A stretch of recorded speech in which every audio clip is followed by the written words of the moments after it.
Hey there, Flo here. Another bookbinding stream. Hey, Sheesh. How you doing? Alright, so I'm going to start out with pulling out the previous book from the press that's been in there for a few days. Should be nice and dry. Good morning, good morning. Yep, it is quite morning, actually not very quiet morning, it's just barely morning, but at least where I live. Where I live, it's kind of still nighttime from the previous night, but technically it's morning. What's good, not how much, everything's good, I don't know. Just went on a hike earlier today, so that was good. I just like getting outside. Wasn't really much of a hike, it was more just the Bible reading outdoors. It was good to do. I like it. Whoa.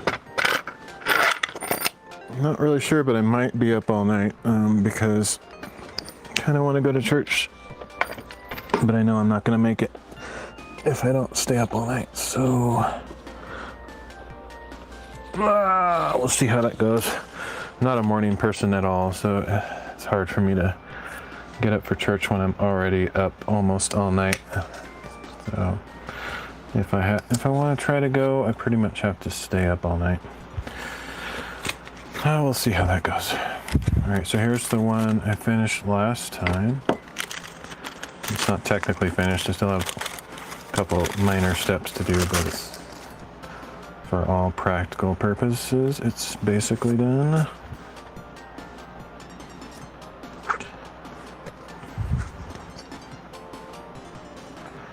No hike for today? Well, maybe later, but I did one late yesterday. Or maybe while you were sleeping, since you're elsewhere in the world. I don't know. I'm not very good at remembering time zones.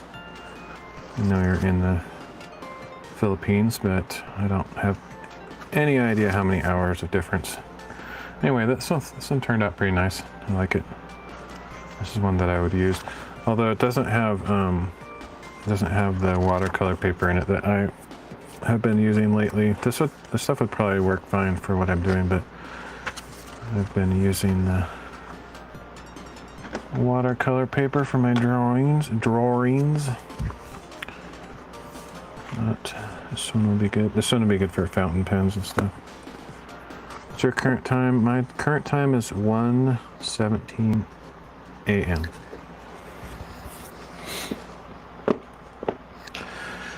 All right. Well, yeah, I might end up going on a hike later today. It depends on if I stay up for all night to go to church, then I'm gonna be so tired after that. So I might just end up crashing when I get home afterwards or whatever. I can't really ever predict what I'm going to do because of that. Just the whole energy thing and my weird sleep schedule. But if I'm able to like stay awake and have enough energy to face the day, then I might go on do another Bible reading stream later today. We'll see. I don't know.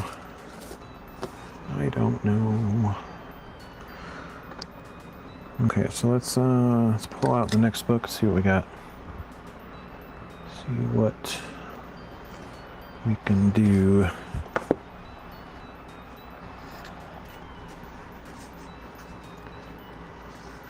Back from your nature trip. Yeah, well, it's not really a trip. I just kind of go. I live close enough to the forest that I can go kind of anytime I want, but I have to drive, a fair distance just to get to some place that has a view or a signal or whatever, and I don't do it every day just because I can't really afford to drive. Lost signal, not today, or not earlier. Everything went fine. Oh, the one, I don't know, maybe you saw me like 2 days ago. And I only streamed for like 5 minutes. Maybe that's what you're talking about. 002. I don't know. Not sure. But yeah, I tried to do a stream like 2 days ago, and like everything was just falling apart. All my technology wasn't working, so I gave up on that. But then yesterday I did, just like a few hours ago actually, I did a successful IRL stream, so that was good. Okay, let's get started. First step, I don't remember if I did this on the last book. I might have forgot to do this. It's not like 100% crucial, but I do try to do it every time, but I think I might have forgotten last time because I don't remember doing it. Just the whole sanding process. Do you use OBS? Right now I'm using OBS, but when I'm like doing IRL hiking streams, I just use my phone. Show your previous designs. Which previous designs? You mean the books? Yeah, here's some books that I've made.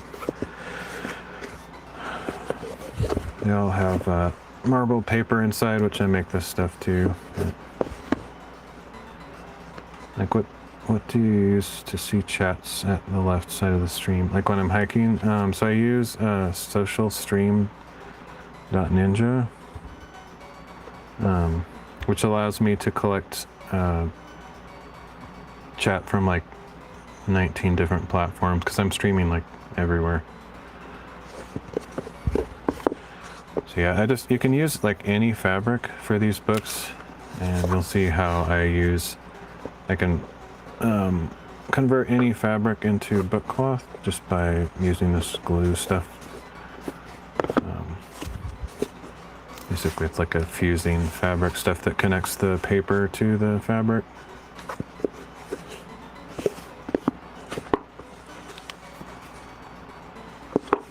So those are those. That's what I'm making. What to use to see chats? Yeah, it's called socialstream.ninja. That's the name of the program. Socialstream.ninja. Just hand off these edges. I'm almost sure I forgot to do this last time. Probably because I really don't like doing it, but it's also because it's not 100% crucial and I sometimes forget.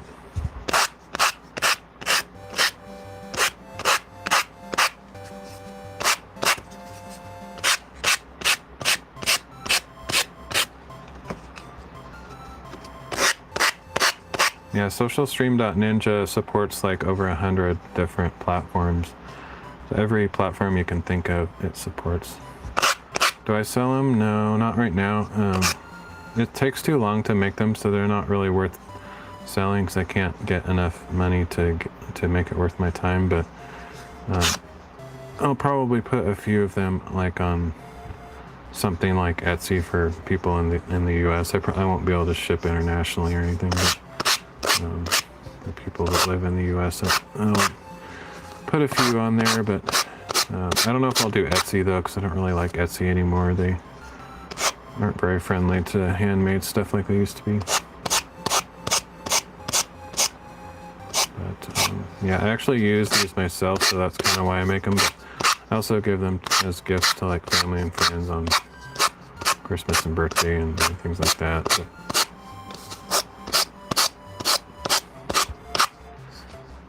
unfortunately, I can't really sell them for very much. People don't really want to pay very much for stuff these days, so I have to compete with all the factory-made stuff in China, and it's just not really possible to compete. Okay, let's see.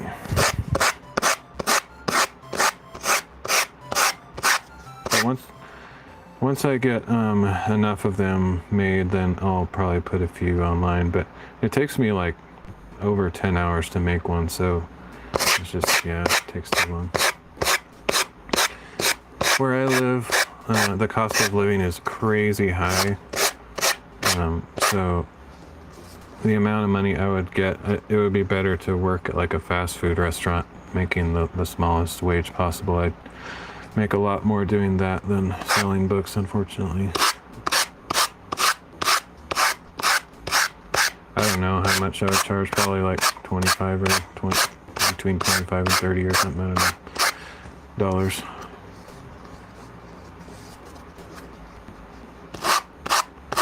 But I would be basically not making money if I sold it for that, so it would just be a way kind of to have some of my viewers have access to them if they really want one or whatever. Not a way to make money. It's impossible. In the United States, it is literally impossible to make money with these. Maybe if you lived in a country that had lower cost of living, it would be possible, but it's not possible in the United States to do it. Unfortunately.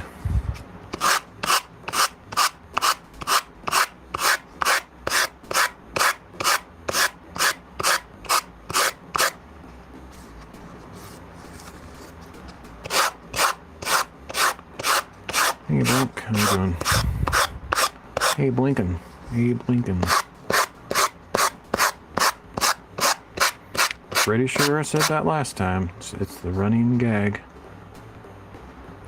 How much did it cost to do one of that? I'm not sure. It's been a while since I bought the materials, but yeah, I don't remember exactly. Since I'm not taking it seriously as a business and I just do it for fun, I don't really track the expenses and stuff. So I can't tell you exactly how much, I don't know.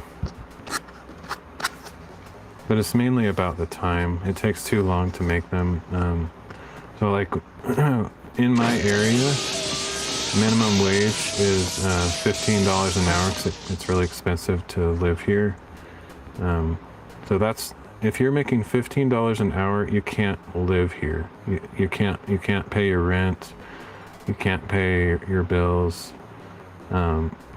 And if I did this, I would be making like $2 an hour, which maybe, if I was lucky, I'd be making $2 an hour, which maybe in some areas that sounds great, but like when you live in an extremely expensive area, it's not feasible. It's not realistic. I'm doing good today. How are you doing, Blink? Hope you're doing good. Thanks for the lemon, Leo. Good to see you again. If we can get one more person to show up on D-Live, I'll open the chest. That's my rule today. So if you can find somebody else to show up on D-Live, I'll open the chest. I like to wait till there's a few people so somebody can get excited about it, you know. I don't get to do it very often. Stack materials? I'm not sure what you mean. $2 an hour is good income for your country? No, it's not. It's nothing. $2 an hour is ridiculously nothing here. So, like I was saying earlier, $15 per hour is minimum wage, and that's like if you're working like at McDonald's or Taco Bell, or that's like the lowest. It's illegal to pay someone less than $15 an hour here, where I live. And that's not even enough to pay your bills. So $2 an hour would be like so poor that you'd be living on the streets and not have enough money to survive. You wouldn't be able to buy enough food to, you'd start on $2 an hour in the United States, you would starve to death. You would not live. You would cease to exist because it's very expensive here. In the Philippines, $2 an hour is a big income already. Yeah, I know, it's a lot lower cost of living in the Philippines. I have a friend that lives there, and I'm aware of the difference. It's annoying. It's annoying how expensive it is. If you come here, you're rich. Yeah, well, I wouldn't be rich because I don't have any income. I'm currently unemployed, so most people from the US would go there and be rich, but I would be poor even in the Philippines because I don't have any money. The only reason I'm alive right now is because my parents are keeping me alive. They're helping me out. But I've been trying to find a job and nobody will hire me, so I don't have any money right now.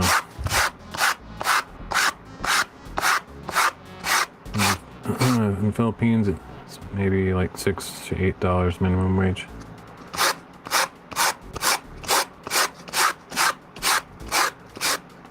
I think there's some places in the United States that have a minimum wage that's lower like that.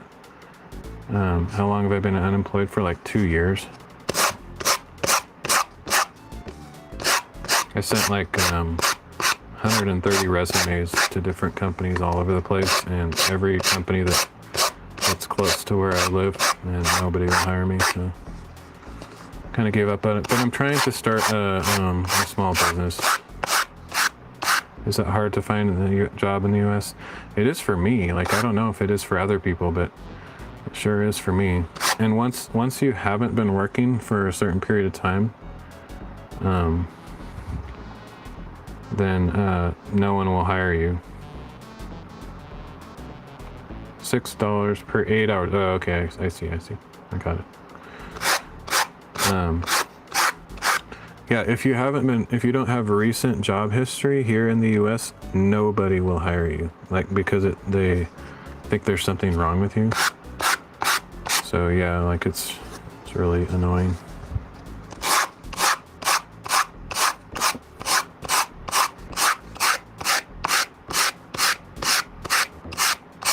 So now my chances of getting a job are pretty much zero, because people look at your employment history and say, why haven't you been working? You know, and they don't realize that the only reason I haven't been working is because people like you won't hire me. So it's just, yeah, bad luck, I guess. I don't believe in luck, but you know, that's what it feels like.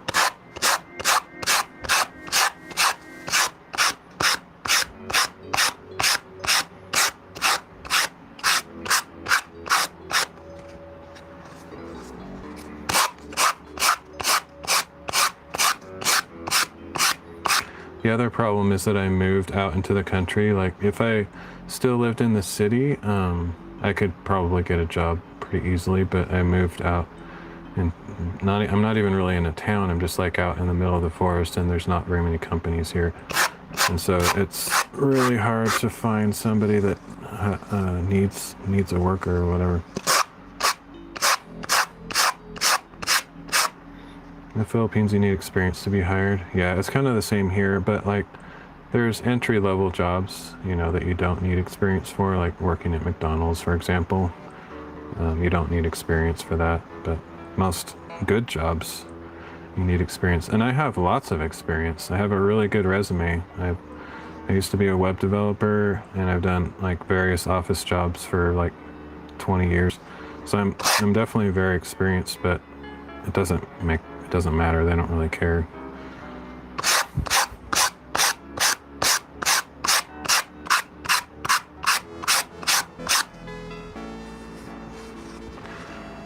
Companies don't care about people anymore. They just care about profits. So there's no humanity in the hiring process anymore.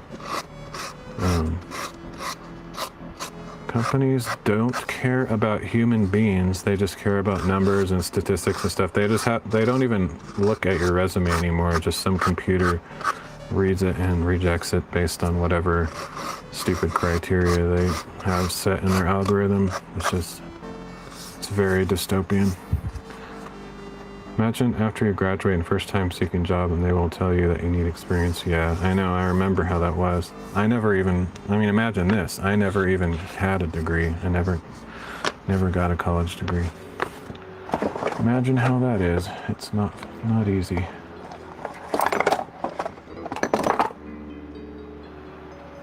But yeah, it sucks to like spend. Here to get a degree is very expensive. You spend like $100,000 or something crazy. Like you go into debt for the rest of your life just to get a degree, and then they say, sorry, we're not going to hire you or whatever. It's just, yeah, it's kind of ridiculous. I think the system is kind of rigged, and I don't think degrees mean as much as they used to. It's hard when you want to find the first job. Totally, yeah, I know.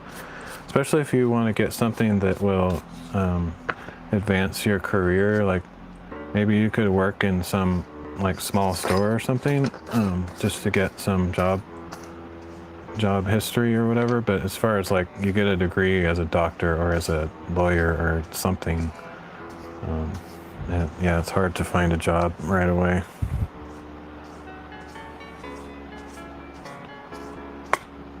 It helps to live in a big city, that's for sure, but I don't want to live in a big city anymore. I don't like cities. And they don't want you because you don't have experience, some places don't want to hire you if you have a degree because they know they'd be obligated to pay you more. It's totally messed up. The whole thing is so messed up.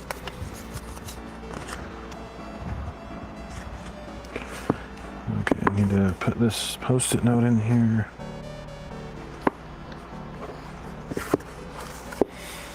I think that one of these might be missing a post-it note, and it could be. I don't know which one it is. I guess it doesn't really matter. This might be this one. I'm just going to put that in there because it's possible. Actually, no, I don't think that's it. That's not it. It's degree versus experience nowadays. Yeah, well, this is how it always is and always will be. It's more about who you know than what you know. So if you, like, your sister works in some company, then you can more easily get a job, or you make friends with somebody that's a CEO of some company, you can get a job, you know. It's always, networking is always going to be important. I never went to college. I couldn't afford it. In my country, I'm very, very poor. I know, like, if I went to the Philippines, I'd be considered rich or something. But that would be just stereotype false, because I'm not actually rich even in the Philippines, because I don't, like I said, I don't even have any money. Just because I'm American doesn't mean I'm rich. That's a false reality. That's not how it works. The only reason you could call me rich is because my parents are helping me. Like, they're not rich, but they love me as their son, and they don't want me to live on the streets. If it wasn't for my parents, I would be living in a tent, and like just on the side of, like, if my parents weren't helping me, I would live in a tent out in the forest, and I would be very sick all the time and very hungry. What are the jobs that you try to apply before? Everything you can possibly imagine. Every job. I did not discriminate or set any limits. Any job that exists, I applied for it. All of them. And 0 people responded to my applications.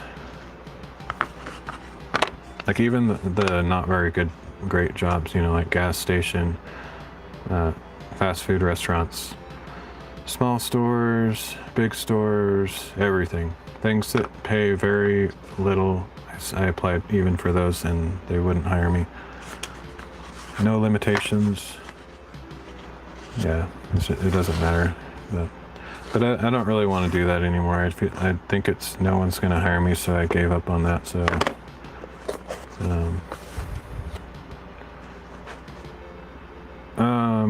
I don't know. It's really, I don't know why they won't hire me. I think it's, like I said, because I haven't had work in a while, and a lot of their automated systems, like, probably just say, they probably look at the text on your resume and say, if latest date is less than 2024 or something, delete. I mean, I think it's literally like that.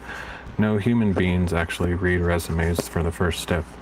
It goes through the computer filter, and then if it makes it through the filter, then they maybe a human being looks at it. It's just how things are now. It's useless garbage. And I tried going into the stores and talking to a person, and all of them said, sorry, we do everything online, so here's the website. They were unwilling to talk to me. Yeah, I've already had many jobs. I'm an old person. I've had many, many jobs. It doesn't matter. But anyway, that's just the way it is. But I'm not looking for jobs right now. I'm trying to start a small business, so, because I've come to the conclusion that I can't, nobody's going to hire me. So, let's see. So those are all sanded and ready to go. But you don't have to worry, like, don't be discouraged, like, oh, if you're looking for a job, because your life and your situation are not like mine. It's not like this for everybody. I believe God is putting me through difficult times to test me and I don't know, just to kind of make me stronger or whatever, make me more mature, all that kind of stuff. It's something that, it's like a special program that I have to go through that nobody else has to. And I can't talk about my business because it's just too private. I don't like to talk about too many personal things. But no problem for asking. It's just not something I talk about while I'm live streaming. But hopefully within, a couple months, 2 or 3 months, I will be able to start that. And, it might take a while to find some customers, but hopefully it will work out. If not, then I don't know what I'll do next. All right, so put those together.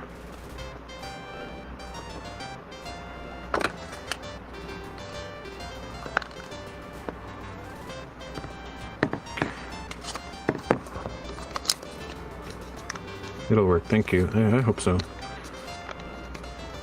No, I'm sorry, I'm not gonna talk about what it is. But no, it's not related to that, but okay, so let's see. Measure the spine.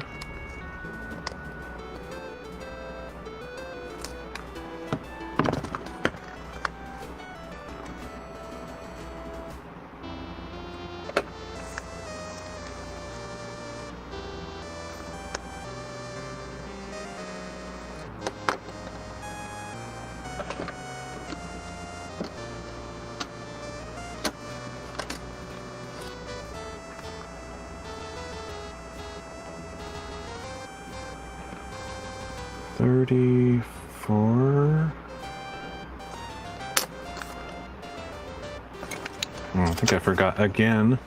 Every time I forget to get the little post-it note. So I have to write it down here. So spine 3.4.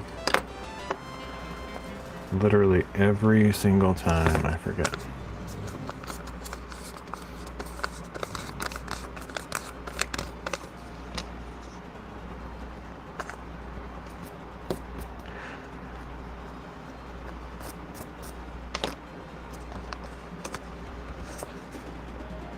But yeah, I hope it works. I've been struggling with motivation. Like, most Americans don't know how to start a business. It's not something they teach you in school. And so unless you, like, I don't know, take some college classes on how to start a business or have some, like, a mentor to teach you how to do it, it's a lot involved with figuring out how to do it. So I have my dad to help because he owns a business, so he can kind of give me some ideas, but it's kind of overwhelming. It's not something I imagine myself doing. So yeah,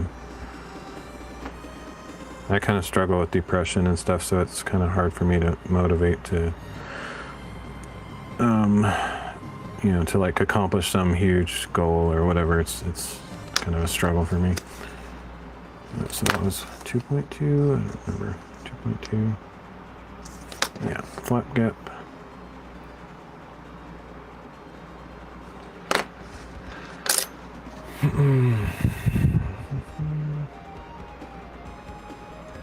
Yeah, my dad had a business, but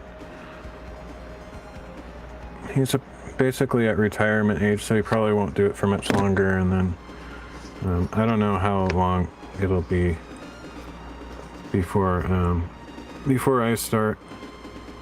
Hopefully soon, but I'll have to send out advertisements for the business and stuff, and if it just depends on how long it takes to get responses and stuff like that. We'll see. Okay, yeah, that's all I need there. And where's my special pen? There it is.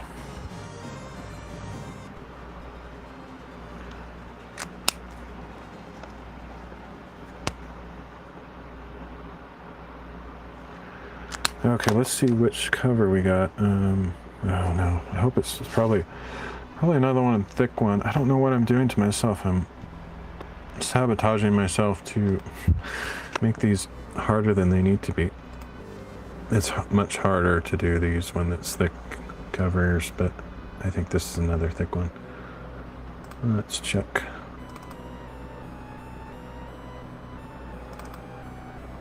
$124.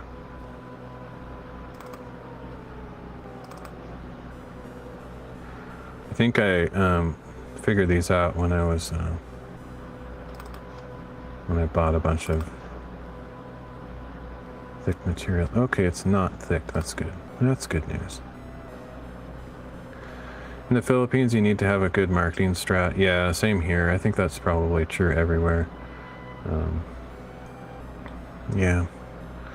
I'm just gonna start small though. I'm just gonna, like, I have a bunch of people's contact information that I've collected, and I'll probably just send out flyers that I'll design. Hopefully they'll catch their eye, and I think my pricing is gonna start really good, so they'll probably be enticed by the pricing and maybe give me a chance to, you know, do a good job for them or whatever. And then, you know, after a while, if the mailers don't work, I might try some online ad stuff, but good marketing sometimes is equal to more sales. Yeah, for sure. Yep. Okay, let's see. So I need to go grab the fabric. I'll be right back. I don't like marketing. I actually used to work in marketing, so I generally know how to do that stuff, but I don't really like it. That's part of the reason I quit my web development job, because I had to do a lot of marketing stuff, and I really just wanted to do like the design and coding stuff at the time, and so I kind of hated the marketing part of it. But now, like, then I did it so long that I kind of burnt out with the whole thing, and I kind of hate doing any of that stuff, like web design, graphic design, all that stuff. I never really was passionate about it. It's just something that I was able to do. I kind of taught myself how to do it. So it was a good career for, you know, a while, good part of my life. Now I'm old and I want to try something different, so that's what I'm pursuing. Hopefully it'll work out. Okay. Probably have to dig all the way to the bottom of my bin to find this fabric, but I'll get to it eventually. I could choose a different fabric, but it's just, I already made the decision when I started making this book, so I'll just stick with the original decision. And I'll catch up on chat when I get back to the screen. I'm kind of away from my desk, digging through my fabric stuff.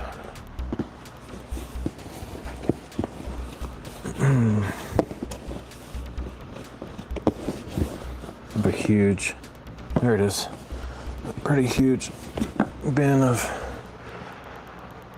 I think I have about 150 or 140 fabrics that I can choose from.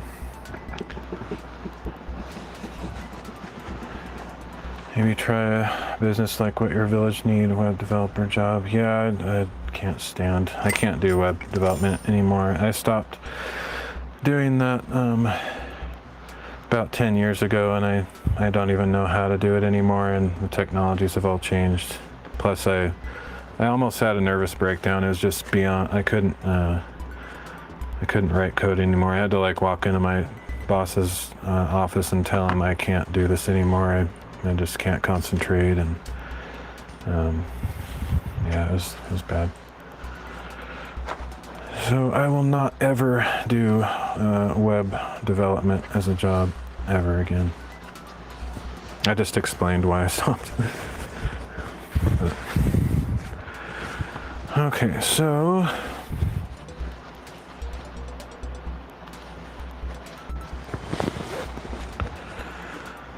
let's see.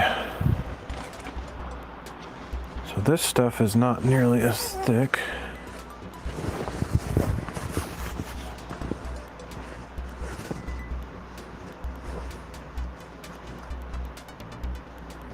as the other stuff. It's hard to adopt again if you stop. Yep. And I don't want to do it anymore. I would rather do anything. I would literally rather die than do web development again. It's the thing I hate the most. So that's not going to happen. Let's see, 2, not even 2, 1.5. It's actually God's providence that I got out of it though, because pretty soon there won't be very many people doing that because AI is going to take over that area of human existence. All websites and most of the programming will be done by machines probably in 5 to 10 years or less. So it's actually a huge blessing that I got out of it. Let's see, 1.5. It would have had to happen eventually anyway. So I'm not too worried about it. Okay, 1.5.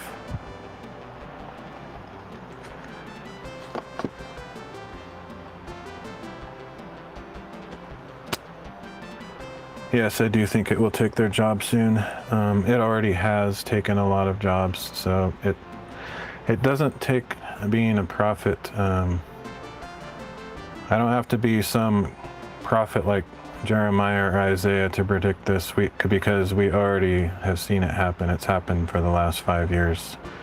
There's a lot less jobs, and you'll see a lot of news about companies letting go of people, firing or laying off people, and it's going to happen more and more. So AI taking cover programming, not gonna lie. Yeah, AI is already 100 times smarter than me. There are programmers out there that will never lose their job because they're really good at it, and there's always going to be a need for human stuff, but I'm not one of those. I was kind of like a junior level person, so my job is already gone. Like, I don't have the skills to keep up with what's going on these days. Yeah, I mean, you can just, like, I made a program by typing stuff in a AI just like a week ago, and it took like 1 hour. So something that my brain had been completely messed up trying to figure it out. I was working on code for like 1.5 years, and I couldn't figure it out, and I got stumped in like all this stuff. I did in 1 hour with AI. I asked one question. It got the entire thing figured out like in one try. So yeah, AI is probably 1,000 times more intelligent than me. And pretty soon it will be smarter than even the most intelligent people. That's what AGI is. AGI is the next step in AI. It means general intelligence. What that means is it's as smart or smarter than the smartest people in basically every area. So any category of knowledge, it will know as much as any human, and we're not that far away from that, unfortunately. In fact, I mean, obviously, who knows if Elon Musk is right, but Elon Musk predicts that we will reach AGI by 2027, which means, and I've also heard that once they reach AGI, the superintelligence, ASI, will come possibly in weeks, but it might take like a year or something.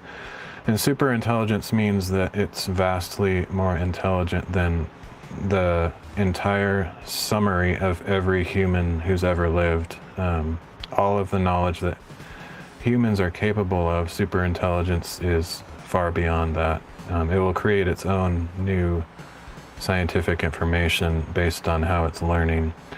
It won't be limited by what it's trained on once it reaches that level, and it probably won't take too long.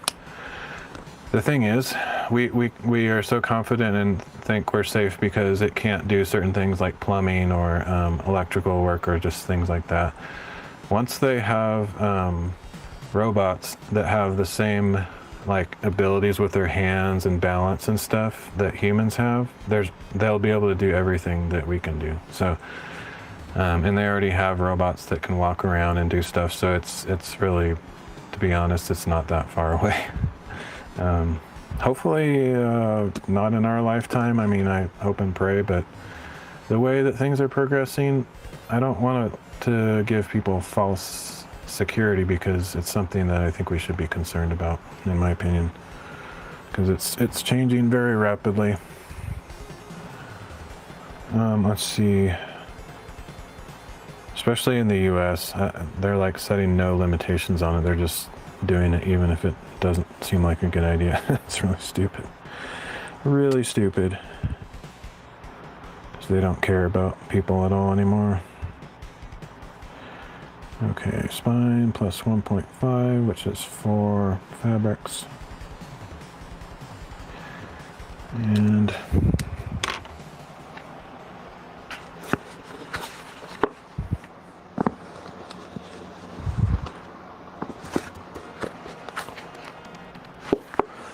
looking for that last one that I did so I can get the information.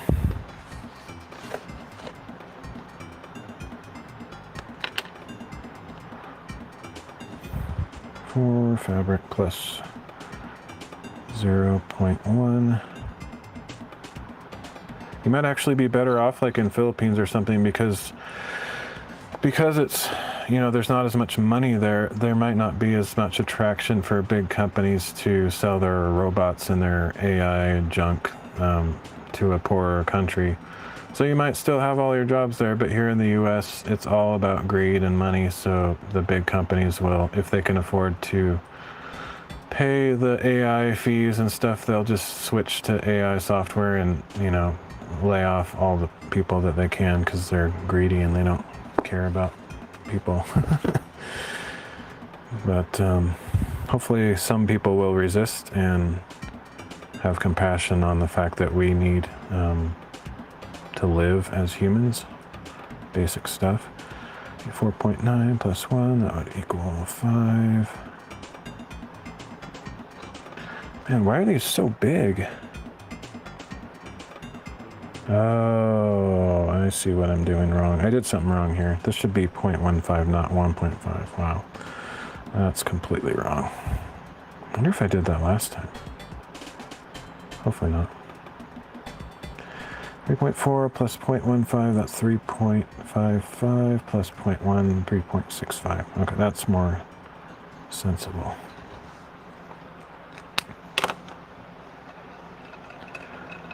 Thing is, once the computers understand human physiology, they'll take out the human factor. The human factor, like if you say, I'm just human, what that means is I make mistakes. So humans make mistakes, but the machines, once they perfect their training, they won't make mistakes. Like, see how my hand is just like kind of moving around randomly? It's because I have, you know, humanity to me. Like I can't keep my hands still. I can't like make a perfect shape with my hands, whatever. Some of that is actually to my advantage, but the machines won't make any of those kind of variances or mistakes. Whatever they're programmed to do, they'll do perfectly without any flaws. So they'll actually, in some way, reduce the error that humans make and reduce the inefficiency, increase productivity. And so companies will, there will be no motivation for them to hire a human if they can pay less for a robot. Or even if they have to pay the same or more, if the output, like the productivity is higher, there's not really any logical reason why they should choose a person. The robots don't sleep. They can work 24/7 as long as they have electricity. They don't make mistakes. You know, it's not a very encouraging future, but I can see why the companies and financial planners and stuff would choose, you know, to use robots and stuff.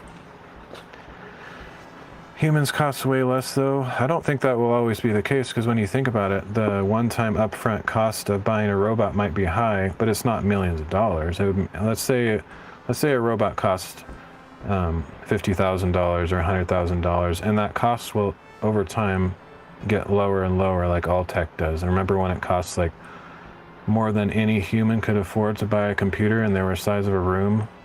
Well, the first robots will be very expensive, but like soon they'll have mass production, and then everybody, their desire is for robots to be ubiquitous. So eventually they'll make them so cheaply that every single household will have them, and that's what they desire. So I don't think the cost thing will always be a factor. It might be at first, but like a human, you have to pay all of their health care, all their benefits. You have to pay them, you know, $50,000 a year or something. But the robot, you wouldn't have to just keep paying that cost every year. It would just be kind of a one-time upfront cost and then maybe some maintenance, but it would not be nearly as expensive as paying a human salary. Especially for the high-paid jobs, like programmers can make like $200,000 a year or more. And if you can, like, I can do the job of a programmer by typing sentences in Gemini. I mean, it might not be quite as good as some programmers right now, but eventually it will be. And it costs me $0. I can replace somebody that costs, you know, $50,000 to $200,000 a year for $0. I mean, obviously that's a slight exaggeration because it's not quite there yet, but pretty soon it will be equal, and then, you know, they'll have no motivation to continue to pay people to do that stuff. That's just sad reality. There's certain jobs that probably won't be replaced nearly as quickly, like the trades. Like, for example, a lot of people say, become a plumber or do something that a robot can't do yet. And, you know, that's probably true and will be for quite a few years. But AI, not really. Actually, I completely, 100%, wholeheartedly disagree. I think that's false. I think AI is exceptionally good at debugging. It debugs itself. Humans actually have to write tests and like hire several people just to do the tests. Nowadays, that might have been true in the beginning, but it actually tests itself. It runs significant tests, and it really has to do with how much money you put in into the service. You can have it run all the tests for you, and it's not as good as humans are yet, but we're talking like minutia here. Like in 2 years, it will be as good as humans are. And so what we're talking about here is, I'm speaking a little bit in the future, but not very much in the future, that it will be exceptionally good. Because remember, keep this in mind. 3 or 4 years ago, none of you or myself even were talking about AI at all. It was not on anybody's radar. All of a sudden it came on the scene. It was kind of funny at first, you know, hands with 6 fingers and eyes that look like zombies and, you know, image generation, all that stuff. But now it's just in 2 to 3 years, it's gone orders of magnitude of more complexity and perfection. And just imagine 2 to 3 more years where it's going to be. It's improving incredibly fast. What is the in-demand job in the US right now? From what I understand, it's healthcare, and that will probably never change. So if you're able to study and get a degree in healthcare, you'll probably be just fine for a long time, probably forever. So yeah, but I don't know a thing about healthcare, and it's not necessarily something I want to get into at my stage in life. I'm hoping just to somehow make it through. You have to be very careful about using AI generated code in a mission critical. Yeah, no, I agree with that. Totally agree with that. It depends on which AI model you're using, though. If you're just using the free models that you don't have to pay for subscriptions to, they're really, you know, crapified, essentially. And like you're doing something pretty specialized, and it may not have been trained in that area that well, you know what I mean? But all it takes is for somebody to get that on their radar. They'll just say, like, if you told that to the developers of Gemini or Grok or whoever, just said, it's not very good in this area, all it would take is somebody being aware of that and saying, oh, okay, we'll train on that. And then guess what? Solved. They probably just haven't adequately trained in a particular area. Has some good basic concepts, but no ability to put it together cohesively. Yeah, and a lot of that right now has to do with how good are you at writing prompts. I don't say this boastfully, but I'm exceptionally good at writing prompts. You can't just say, make me a program that does this. You have to give it massive sample code. You have to describe the problem in great detail. Like, I write essays on how I want the program to come out, what technologies to use. But I give it like certain freedoms and certain flexibility, but then other rigidity. So I'm like, okay, here's my idea. If you have a better idea, tell me how you're going to do that and explain and blah, blah, blah. I say, start out with this technology. Here's some script examples, you know, and stuff like that. I go really in depth. And if you don't do that, you're going to get, you know, total slop, obviously. But eventually they're going to train AI on prompts so that it's you know, and they're already doing this, but like they'll eventually be, prompt writing will be extinct, because it'll essentially be, you know, 1 to 2 sentence prompts with very little detail, or you just give it some context and it'll just kind of go to town. But right now it requires quite a bit of you know, prompting, and that's just something that I've learned from my experience with AI, is that the more you give it, the better your output is going to be. And I'm talking books. If you wrote, I mean, take it to the limit. Gemini accepts 1 million tokens or something like that. So you can write as much as you want. I'm talking write 30 pages of information. Just give it the crazy amount. Repeat yourself. Say it from 5 different angles. Just don't stop talking until you feel like a human being would understand what you're trying to explain in great detail. And then take it even further than that. Just keep going. Type, type, type, type. And you're going to get a far better result if you do that. And it's worth the time, because you're just spending maybe an hour writing something, and then press enter, boom, you get the result. Not in every case, obviously. There's going to be times when it fails, but then you tell it how it fails. Tell it, always write, tell it, give me all the debug possible imaginative stuff. You can write everything to console log, send everything to error files, everything, and then read it back, copy and paste all the errors back into the prompt, and it will fix it. Like, you have to interact with it just like it was a person. And if you do all that, you're going to get amazing results, or you're more likely to succeed. And yeah, you might have to go through kind of a frustrating time where you do 50 or 100 prompts just to refine it, but it's worth the time, because if you do that and you get the result you're looking for, you didn't have to, you know, pour through the code yourself. And unless you love writing code and, you know, that's part of your journey and you want to learn, do that, you know, obviously. But if you're like me and you hate writing code and you just want the thing to give you something that works, then that's kind of how to do it. Just give it as much context and information. And I mean, I tried that a fair bit, and it was consistently trash. As a very experienced programmer, if I had to evaluate skill level, I put AI generated code at 4 to 5 tops. Hey, that's fair. I mean, if you're a really good programmer, then you'll always be ahead of me, because I can say this with no exaggeration, the best I've ever been, the highest level of knowledge and understanding I've ever achieved at programming, AI is 100 to 1,000 times more intelligent than I am. So that means obviously you also are 100 to 1,000 times better than I am. But since that's the level that I am, I have never once, I've interacted with AI thousands of times. I've never once stumped AI. I've never had it give me an unusable result. Not once, not ever. If it gives me something I don't like, or something that has an error, if I feed the error back to it and keep going, keep trying, it will fix it every single time. It doesn't mean that the code that I produce is like, to your satisfaction or anybody else's, but yeah.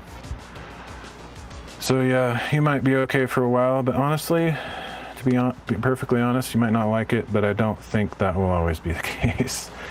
All it takes is for them to train the AI in every conceivable area, and eventually, if it reaches its, AGI or ASI, it won't need training anymore. It will train itself. So yeah, anyway, I hope you're right, though. I hope it doesn't reach that level for your sake, for my sake, for humanity's sake. I really hope so, but to be honest, I think it will. I usually end up teaching the AI a bit anytime I try to get it to do something for me. I don't use it for anything other than super basic, write me a boilerplate for simple function A, and even then it's kind of jacked up. That's funny. You must be this isn't an insult, but you must either really suck at prompt writing or you're using a very bad model. So for example, my experience was similar to yours when I was using Microsoft Copilot. Microsoft Copilot is trash. Like, it's the worst thing I've ever seen. When I switched to Gemini, like I didn't have to struggle at all. Like, I didn't have to bang my head against the wall anymore. Have you heard of Black Ice? Not from the Give Some Novels, I mean the actual Black Ice, the FOSS project for protecting art assets from AI. No, haven't. Honestly, I don't really like using AI because I know that I'm also training it. Because I have to train it. Like, if I want to get the result that I want, I have to tell it, no, you did this wrong. Do better in this area. And then it does. It improves as I'm telling it what to do. And so I'm basically helping it train. But since I don't write code anymore, that's the only way I can get an output, unfortunately. It's kind of annoying. But literally everybody in the world is doing that too, so it's not like I'm the only one that's gonna cause it to be our robot overlord someday. It's either gonna happen or it's not gonna happen. But I hope not. Yeah, I mean, AI shouldn't exist because it's all illegal. I mean, like, if we actually enforced our copyright laws, it wouldn't have the code, as much access to code as it does. Like, everybody on GitHub would have to give it permission to have access. It wouldn't have access to all the artwork that it stole. I mean, it's basically, the whole thing seems like it should be shut down because it's so illegal.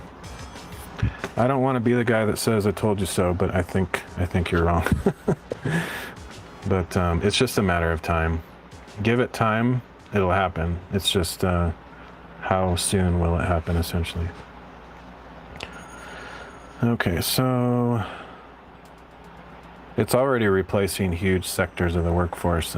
So basically I can already say it's happened. It just depends on how you define, is it going to take your job specifically? Maybe not, because you're probably really good at what you do, but it already has taken many jobs, so it's happened. It's actually in the past tense. Let's see. Flap gap equals 2.2. It's already beyond the level of programmers like myself, which is, it's discouraging. But at the same time, it shouldn't be that discouraging because I was never really that good at it. So if there's somebody watching this thinking, should I get into programming? Go for it if that's what you want to do. Just know that a person with my skill level is already obsolete.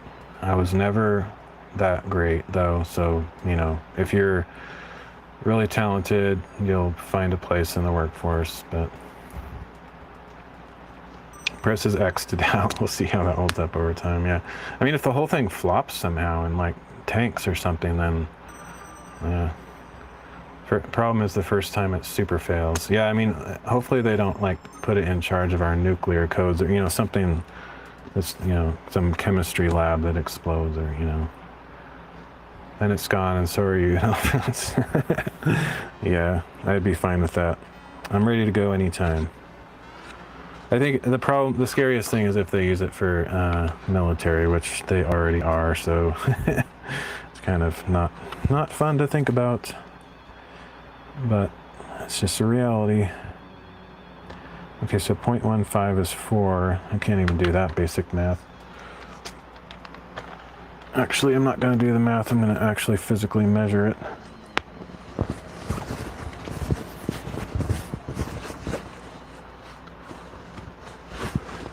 So we got 6. That's 3. So 6 is like that. I may have been... I wonder if I was measuring that wrong on the last ones. I don't think so. I was just doing it a different way. Like you say, so are many other people, nothing good come about. Yeah. The thing that I don't know what to think about is it is a tool, just like the Industrial Revolution brought in a bunch of, you know, machines that took over people's jobs. AI is kind of like that too. But so what you have to decide is it ethical to promote the use of AI or not? Like, it could just end up being like the next Industrial Revolution kind of thing, so everyone will have to adapt and start learning AI in school and using it and all that.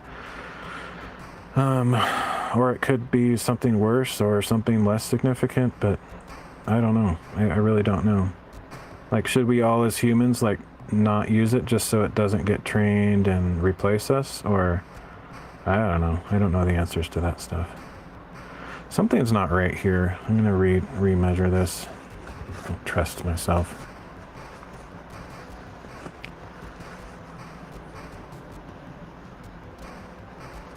I'm not, like, a lot of people are thrilled. Like, I'm not thrilled about AI. I'm just know, like, what's realistic about it. Okay, I definitely didn't do something right here. In other words, like, I won't be happy if I'm right at all. I'll be very unhappy if I'm right, and future generations are basically screwed, but I don't think it's unrealistic to think that it will be a huge deal. I'm going to change this to 0.25. I don't trust that. I don't know what I was measuring before, but it doesn't look right. Yeah, I hope everybody that I know that's in programming, I hope they never lose their jobs, obviously. Like, I don't want them to be replaced. But I can't say that I'm confident they won't be. I actually hope the whole thing just, like, gets a virus and ceases to exist, to be honest. Like, my life would not be any less enriched if I couldn't use AI anymore. I'd probably, like, get more done and be less distracted if I didn't have yet another technological junk thing in my life. Just like I stopped, I got rid of all my social media accounts and so on. This is really hard to measure. I don't like how subjective this is, but it is what it is. 0.4, let's go with 0.45.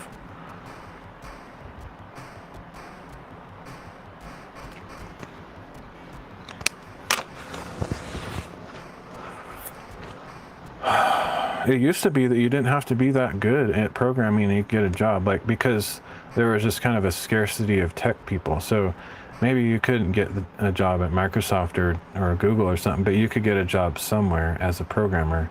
And I think that's going to change. Like, I think it's going to be very soon, if not already, where, like, you have to be quite talented. So yeah.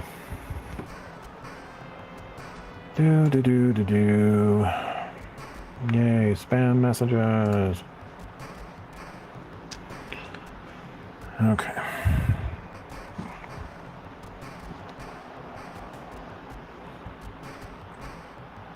Do 6 fabrics.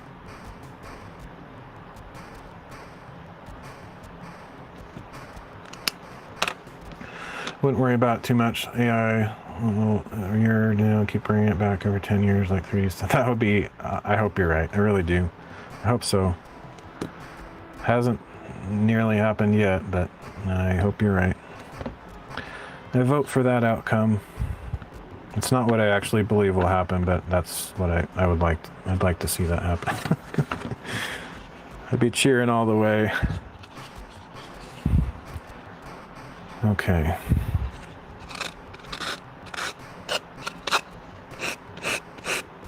The problem is most of the people that think your way are the people that have something to lose, unfortunately. Like I have 2 programmer friends that talk the same way. And I understand it's because of like they don't want that to happen because they're planning on having a long career in that field, and so I get it. Plus they know more. You guys also have more knowledge in the field than I do. Even though I was also in the field, I just wasn't as good. So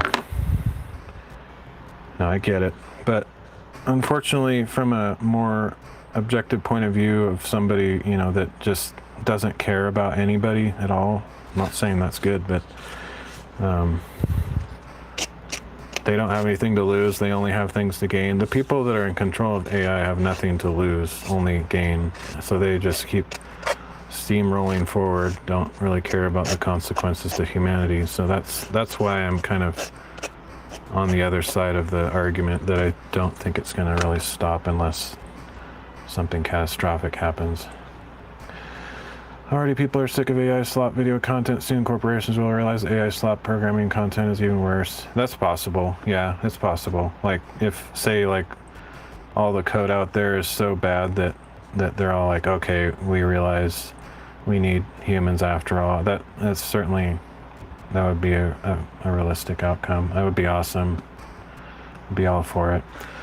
As far as I'm concerned, it's quite excellent. I can get, scripts written in like half hour to an hour that would have taken me probably months just to even scratch the surface of halfway completed. So it's useful for me because I can actually get things accomplished that I can't do anymore because my brain is kind of shut down in that area. So for someone like me, it's very useful, but I guess you're asking more of it, that it's not quite there yet. But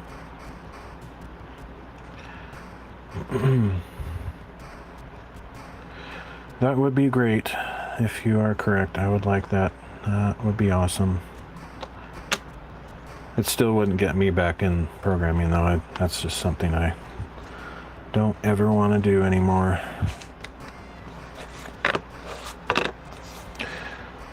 I think I have a pretty big edge over some people because I'm a writer. I can write and express detailed. I could write technical documents, so I can actually give the AI a pretty good blueprint on what I expect. And I've also worked for like 15 years in programming, so I know enough to get it going, give it a pretty giant leap forward. Like a random teenager would ask it to make something and it would probably give them slop, but I know how to kind of guide it in the direction I want it to go. So that's one advantage I have over some people.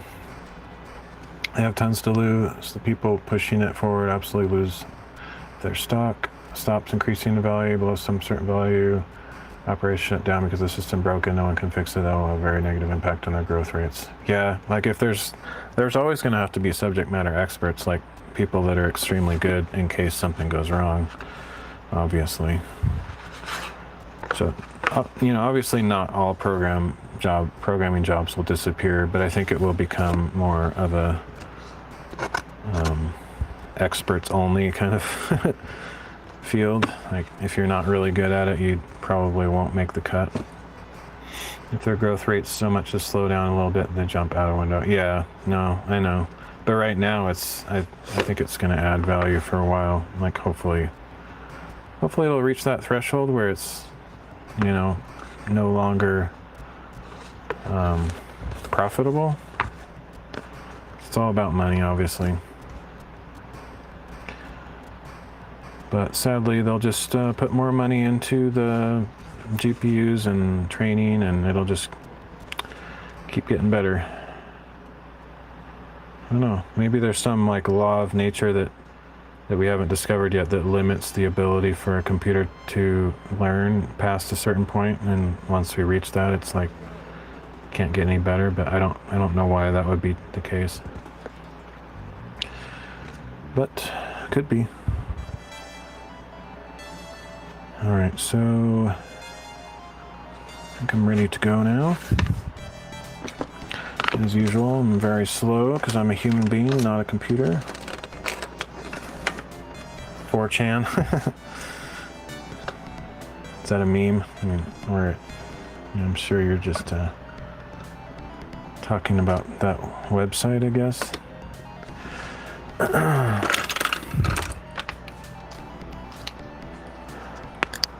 All right, let's get this measured, cut.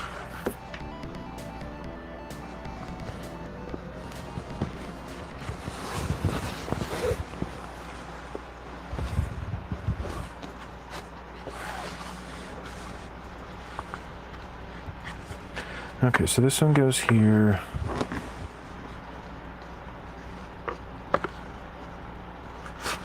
That goes there, and we got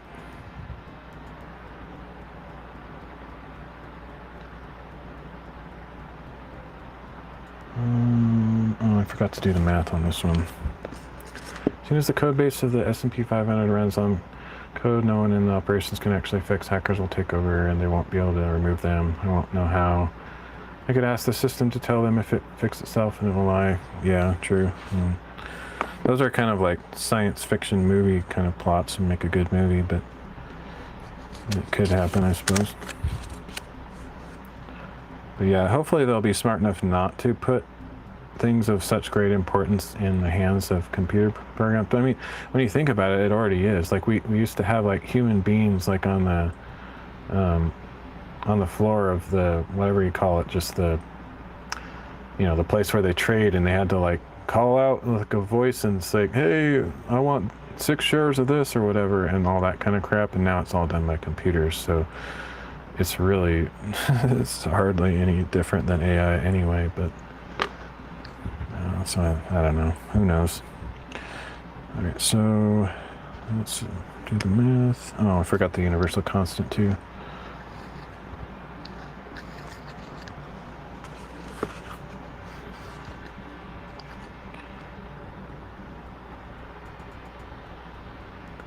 Plus 0.5.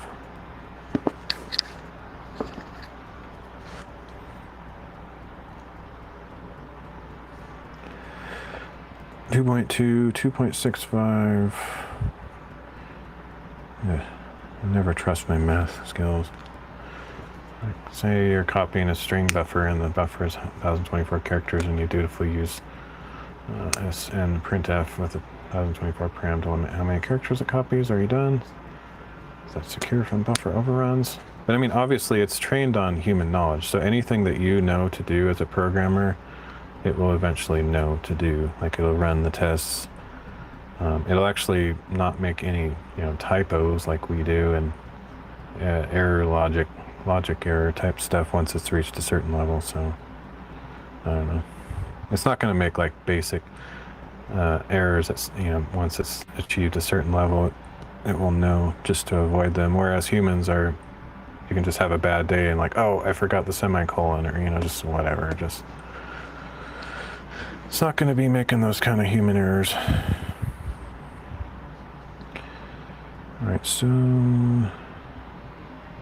let's just put it 2 point. I don't know. My brain's not math working right now. I used to be really good at math, but I lost that ability. Sometimes I like to try to do math without a calculator just to keep my brain from like becoming just a vomitous ball of snot, but I'm also afraid that I'm going to make a terrible mistake and then I'll regret it, so it's just better just check it, double check.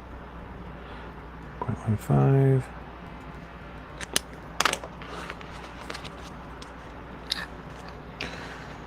All right.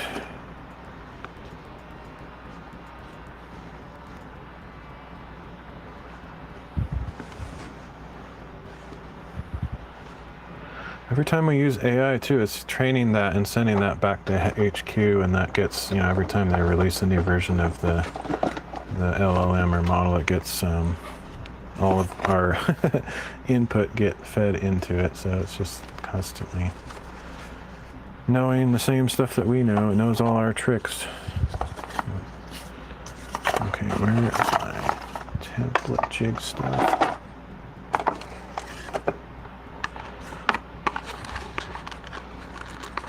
thing I don't know is if it'll ever just self-learn, like teach itself. It may already be kind of doing that to some degree. I don't know. Just depends on what you define as learning, you know. I guess you could say it's doing that all the time, but yeah, I don't know if it obviously doesn't have true intelligence, but you get to a certain number of processes happening per second and it won't even be able to tell the difference really.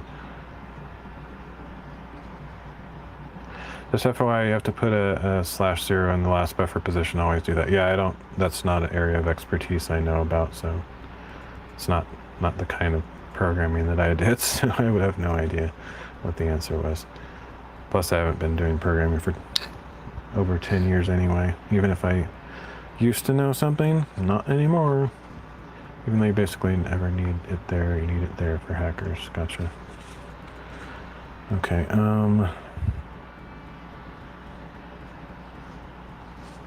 I never did, never done any, like, physical programming on machines. Like, I never did, I don't even know, I can't remember what to call that these days, just desktop programming of any kind, like C++, C#, Java, or any of that kind of stuff. All that I did was, like, web-based stuff, which is pretty different, so I didn't have to worry about memory allocation and, just all the crazy crap that people making games and stuff have to worry about. Or desktop software. Seems like everything's kind of going web though. Like eventually it seems like everything's going to be web-based.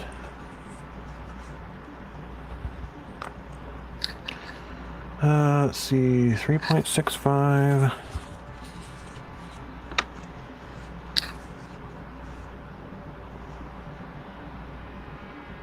And 3.15. Doesn't look like I have a 3.15, so I'll make one.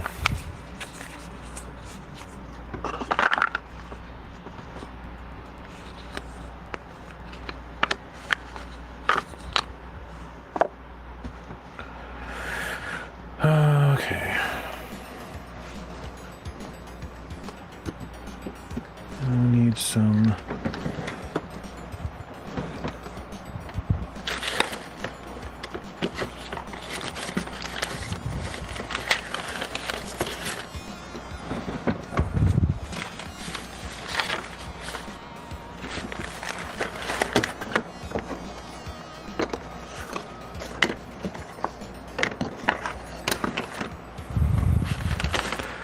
Yeah, I hate the whole security stuff. Like, eventually, you would hope, even by now, you would think they'd have programming languages that generally aren't hackable. It's crazy that, like, we still have to write code to prevent, SQL injection and stuff. That's so, basic.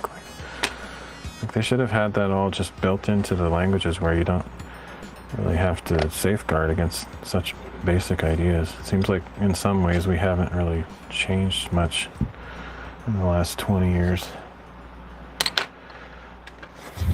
Or, that's just a basic example. There's obviously 100 other security issues, but it just seems ridiculous to me that really not much has changed.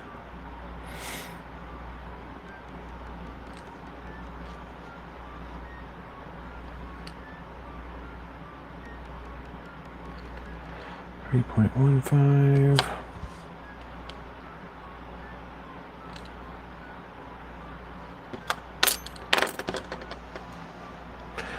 Yeah, the web technology seems kind of stuck in the 90s. Like, we're still using the same basic stuff that the web was built on from the beginning, just, HTML and just, the whatever you call the protocols that they run on. We've added new protocols, but it's all kind of just built on that same ancient stuff. It's kind of crazy they haven't just started from scratch with something completely new and ditched the old. You would think after 40 years they would have come up with something different.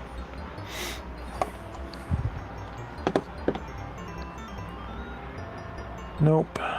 Turns out they have not.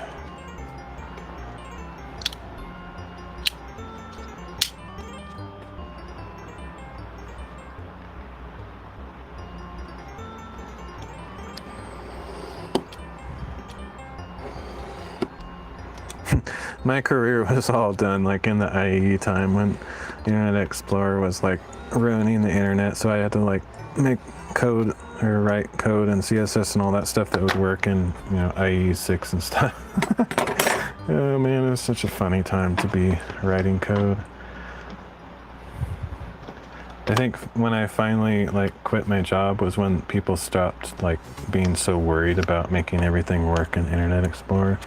But that's kind of like the period of time that I had to deal with. It was so annoying. It made me so frustrated sometimes. But I was actually, I got pretty good at all that stuff, learning all the quirks mode and things, and I forgot a lot of it now. But you know, I used to know how to make CSS floats work when nobody else seemed to understand it, and just that was like before like you know, Flexbox and grid mode and all those other things came out, so you had to like you had to really hack layouts to get them to work, and I used to know how to do all that stuff, and oh man, now it's so much easier. Okay, let's see. That should be good. I remember that time it was very Olsy. I did a lot of DHTML and JS. Yeah, those were the days. That was funny. I was so amazed at how long Microsoft controlled the internet because of the IE thing. Like all the other companies that had browsers and wanted to innovate, they couldn't do it because they were held back by Internet Explorer. It's magical to people at the time making particle systems with tiny divs. Yeah, it's pretty cool. I never really got into that stuff. I wanted to, like I wanted to make video games back then, but I don't know, I guess I didn't have quite enough motivation to get into it, but something I always wanted to do.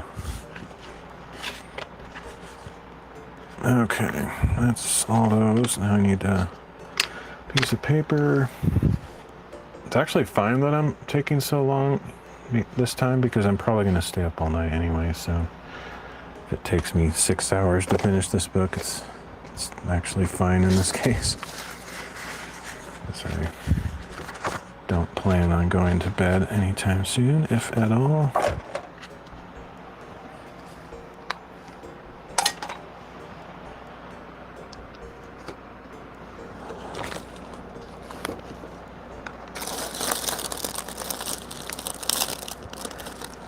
I was actually amazed when Edge was kind of announced or released, and I thought, okay, it seems like Microsoft is finally out of the browser game. Like Chrome and Firefox came out, and Internet Explorer was so far behind that like it was kind of a joke to actually still use it. So I thought, oh, okay, finally, Microsoft is just gonna give up on making their own browser, and of course then they made Edge, and I was like, no.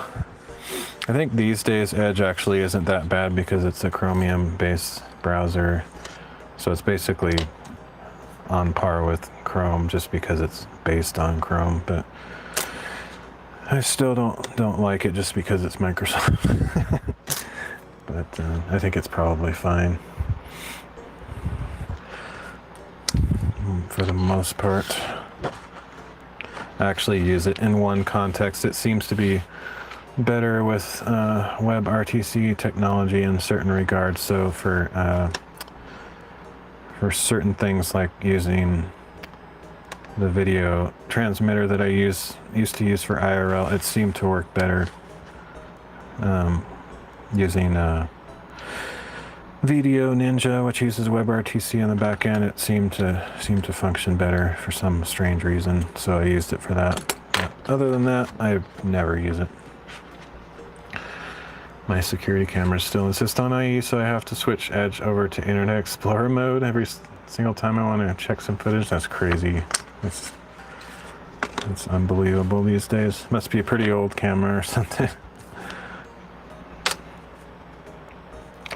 Okay, yeah, my brain is fried trying to figure. I generally can't talk and do stuff at the same time. That's why I start doing the hand thing, and I can't like keep focused.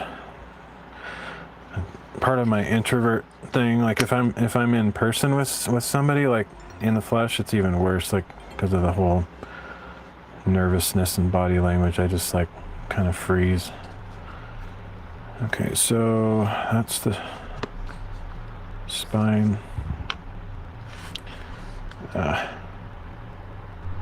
that's the spine. That's the flap gap. They're not even that old, maybe 4 years. That's crazy. I got discontinued the moment I bought them, like later that day, I guess. That's crazy.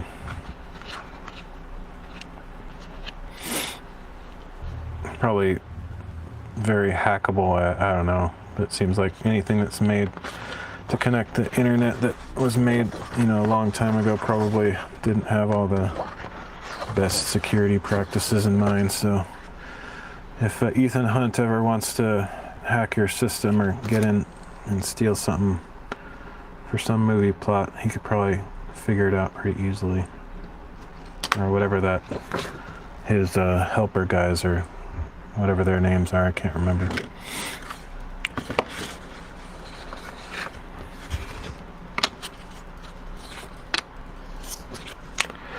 Okay.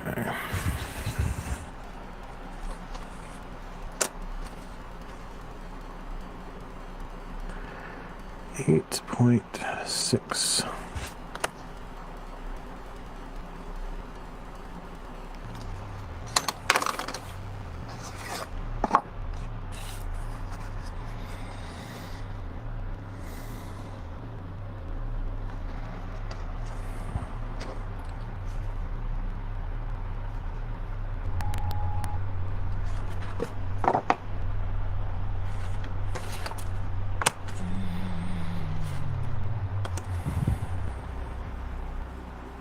Wait a minute, what? Oh, never mind. Good. Let's go this way first.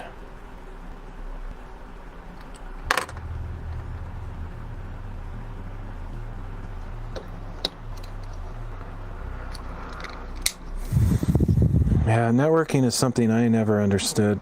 I didn't ever learn that stuff, so like people think, oh, you're a web designer, can you fix my Wi-Fi or something like that? I'm like, no, I don't. I just never learned that area of discipline, and it never really interested me, so.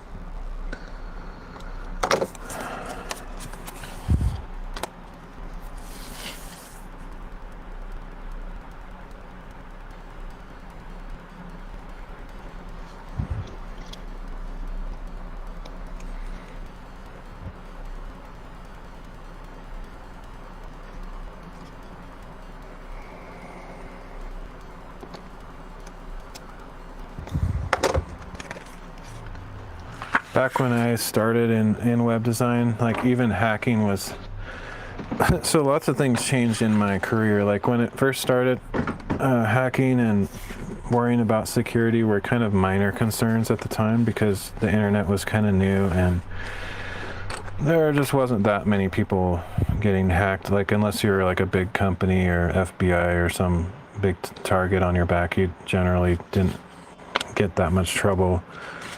So even the most basic security was kind of enough for at the time, so I didn't have to like learn extremely advanced techniques. And then later, obviously it changed over time. But then we went through the whole mobile friendly thing.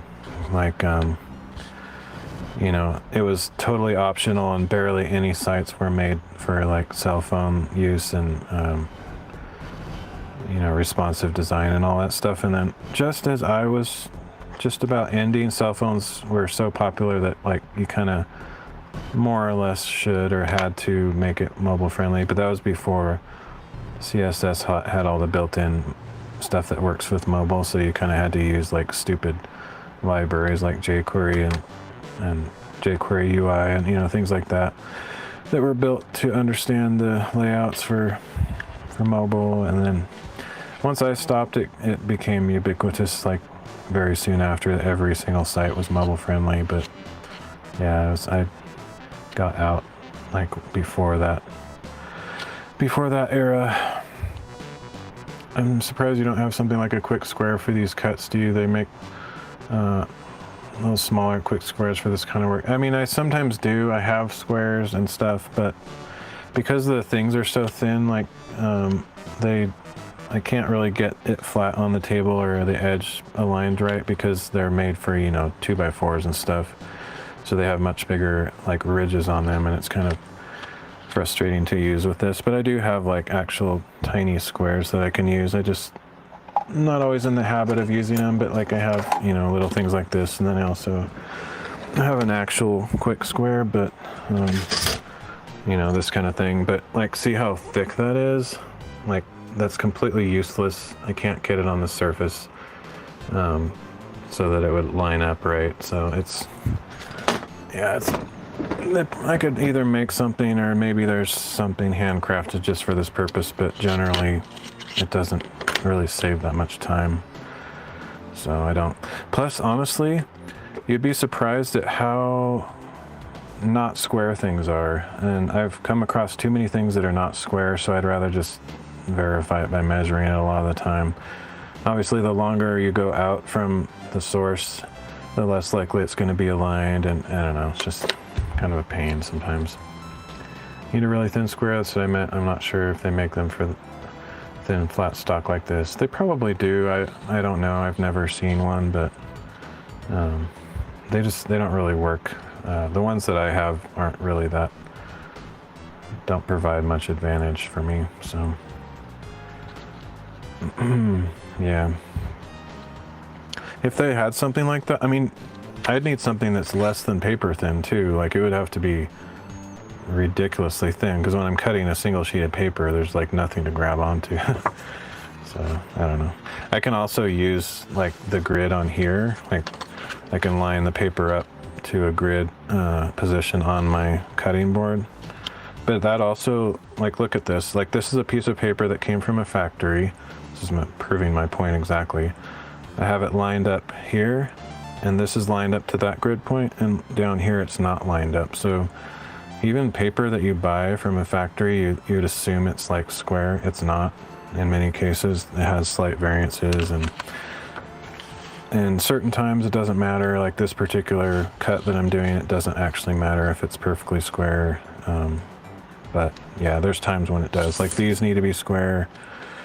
All these pieces need to be square, otherwise when I fold it around it will be misaligned. And do I have a 3D printer? No, I kind of wish I did, but I don't have money to buy one. So I would print all sorts of jigs and tools for sure. And I make jigs to some degree. You know, I have all these jigs that I would love to have these like made out of metal, like, you know, plasma cut or water jet cut, or, you know, 3D printed would work too. But I have a bunch of jigs that I use, but I have this jig here that has a specific curve that I use and stuff. But yeah, there's only so much I can do, and I don't really care. I'm not trying to like beat any land speed records. I kind of enjoy the therapy of just working on something in a slow pace, and I'm not trying to make money doing this. It would be very difficult to do that. I designed an interesting carpentry protractor recently and 3D printed a few. They're super useful. That's cool. Yeah, it would be fun to have a 3D printer. I would probably use it quite a bit, but again, I don't have money for that right now, so it's kind of a luxury idea. I can't even afford to like pay someone else to print. I mean, I don't have any money right now, so everything's like a luxury from my point of view. When you've lived basically as a homeless person in all effects, you know, like I said earlier, if my parents weren't helping me out right now, I'd be living on the streets. When you live that way and know what it's like, you kind of have a different perspective on what's important and, you know, priorities and stuff. Let's see, that's ready. Now I have to do this annoying process of cutting all the pieces for the fabric. So I guess I'll do that next.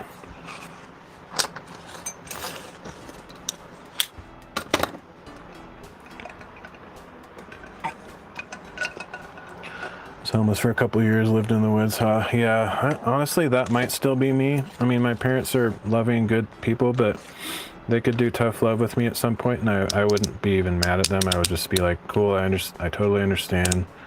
I know I'm a burden, and life has taken a very unfortunate turn. So if they kicked me out or something, that would be my life. 100%. I'd be living in the woods. I don't think I would be able to beg for food, so I might not last very long. So maybe I'd find some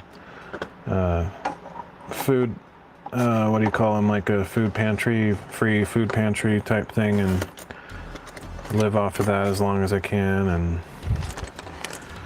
honestly, I've actually kind of been mentally preparing for that eventuality or reality. Like if I just stop streaming sometime and disappear, it's because I can't pay my internet bill anymore, and my parents have kicked me out. Like, it could totally happen. Dumpster diving equals free food forever. Yeah, I mean, that's if you live in a city though. Like, I don't live in a city, so I'd probably have to like figure out a way to get to some place that has more services and stuff. Supermarkets throw away so much food, it's crazy. Yeah.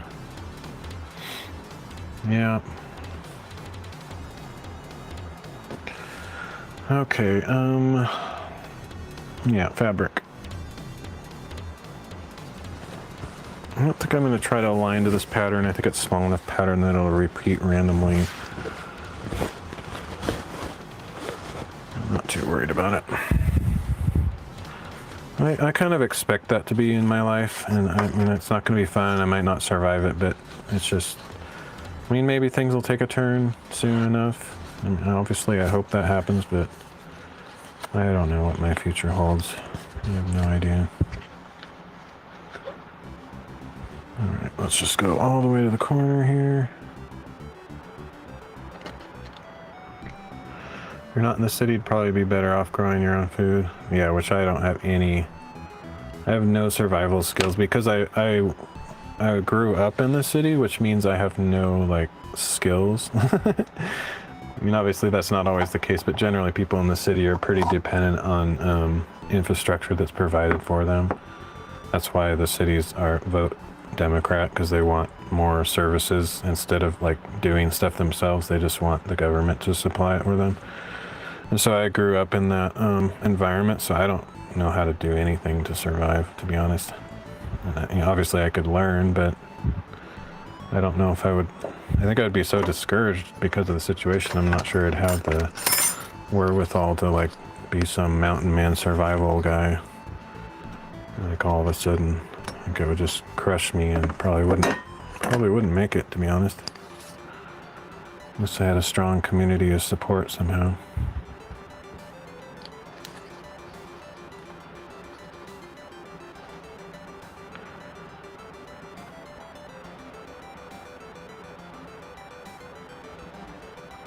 Problem is, in America, they don't really, I don't know. Like if you're in a small town, which I like better, they don't, I don't know, they used to, I think, help each other more, but nowadays it's kind of like, since the smaller towns are typically more conservative, they kind of like, if you don't work, you don't eat kind of mentality to some degree. So I'm not sure I would have much support from people around me. They'd probably just be like, well, just get a job, whatever. It's, yeah, you don't know what it's like to not be able to get a job, but yeah, whatever. Anyway. Main thing is learning how to handle the cold. The key is don't sleep on the ground ever. Even a coffee table would be better. Sleep on anything that helps your body from losing heat by contacting the cool ground. It's good information. Yeah, I should probably just like have a big before I lose my ability to do all this internet stuff, I should have like a Discord call with you. Show me all your tips that you learned from your 2 years of homeless, because I'm probably gonna be there myself. And it sounds like I'm joking, but I'm not really, to be honest. Actually would love to have that information, because I do not think it's out of my realm of possibility to end up in that scenario.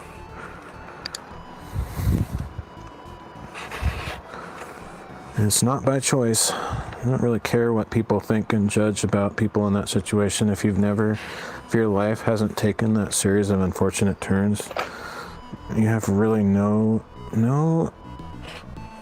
ability to understand what that's about.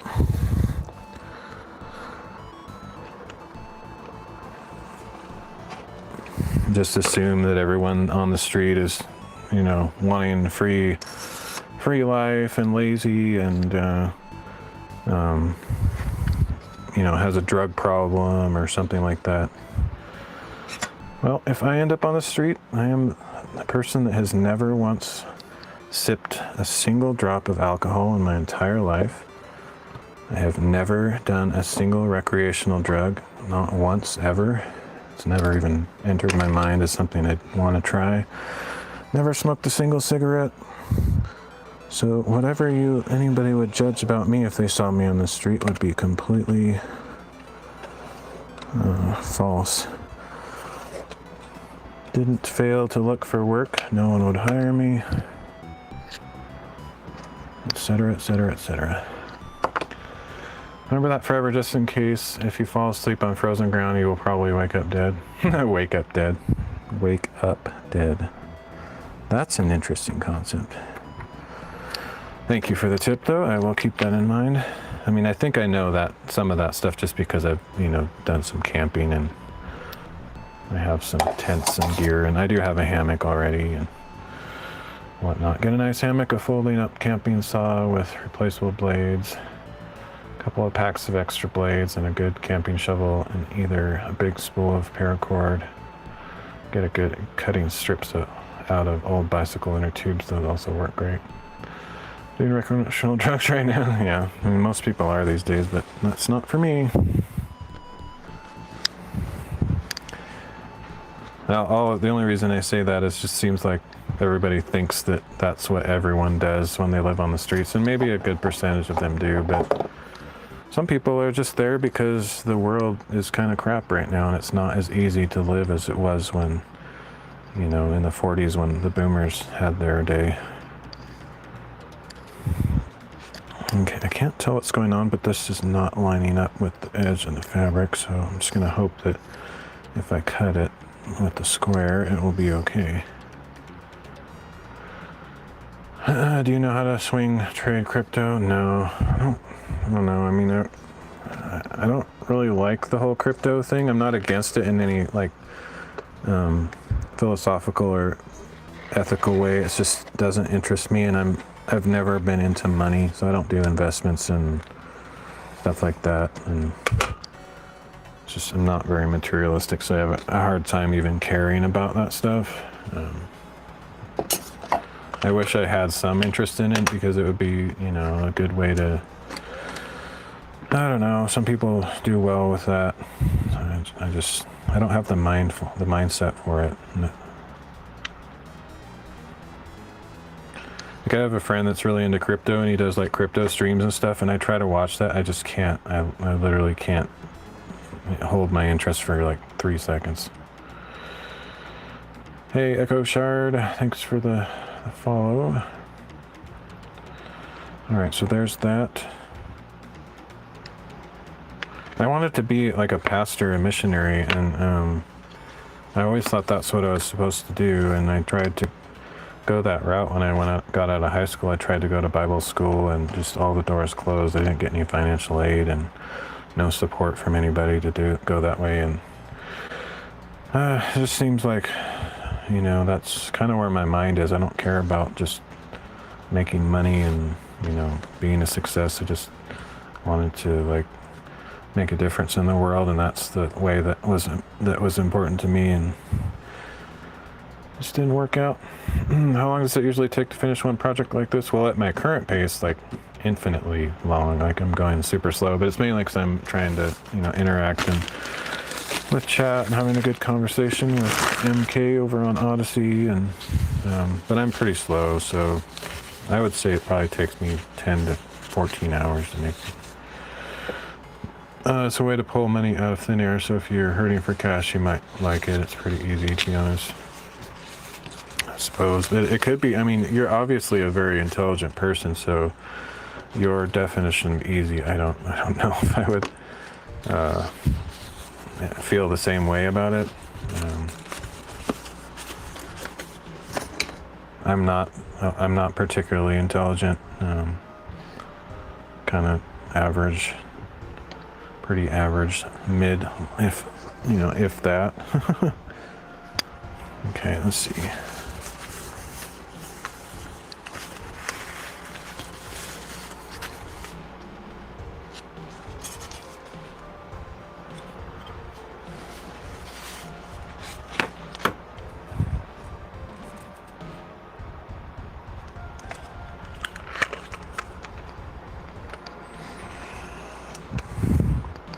I was pretty smart when I was younger, but I don't know, something happened to my brain. Like my last year at high school, I actually kind of got fried. I lost a huge, like I felt it, like something happened inside my head where I don't know, I kind of snapped or something. Something happened that was funky, and I lost a large part of my mental acuity and memory, and just everything kind of was downhill from there.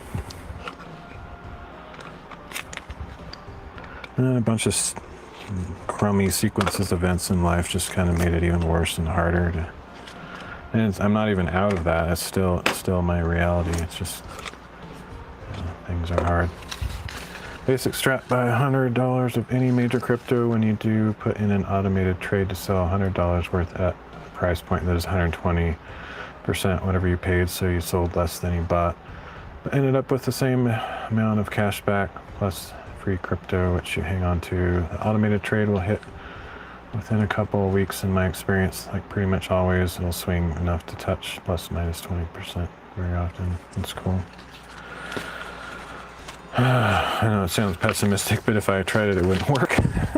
I have bought crypto before and it tanked. Like I bought it on the upward trend that I could have made like 800% overnight, and pretty much everyone did, but I couldn't get it to work. I couldn't get the trade to go through.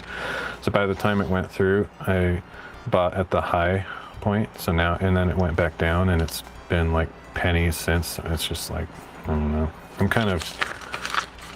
kind of scared of crypto because of how bad I am with that kind of stuff. I'm really bad with money related. I mean, I'm very responsible with money. Like that's not what I mean, but like as far as like making some kind of financial decision or something, I don't understand the stuff at all, and seems like I'm pretty much guaranteed to do something wrong. And I have no money, like I have zero money, so like it's not really optional. So I need food to eat to survive. I can't be like spending random money on, pyramid schemes or hopeful investments. It's not my reality. I don't have $100 to throw at something like that. The only money I have is my parents' money. Okay, so let's see.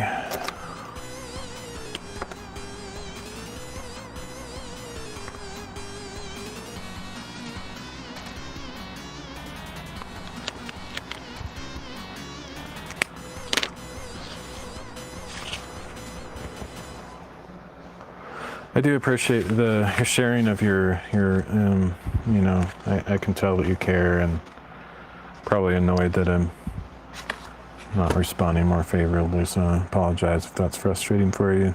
It's kind of in a discouraging area at time. I'm sure you probably at least understand that, assuming just because you've been through some stuff yourself, but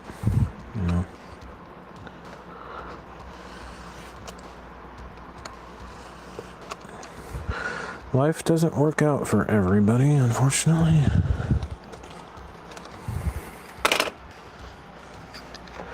And it's tricky, the giant dips. What I do is when you see a dip coming, sell almost all of your stack.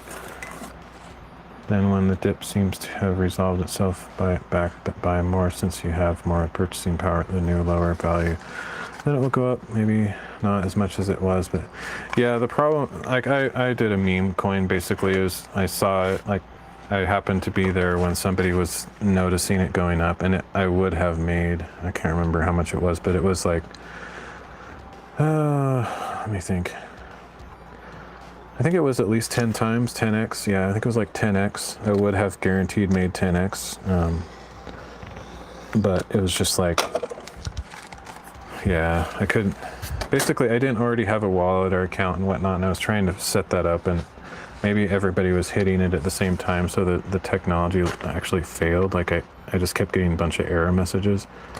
And so, but I was so annoyed. I was like, okay, still going up, still going up, still going up. And then, like, by the time it finally went through, it literally, like, died.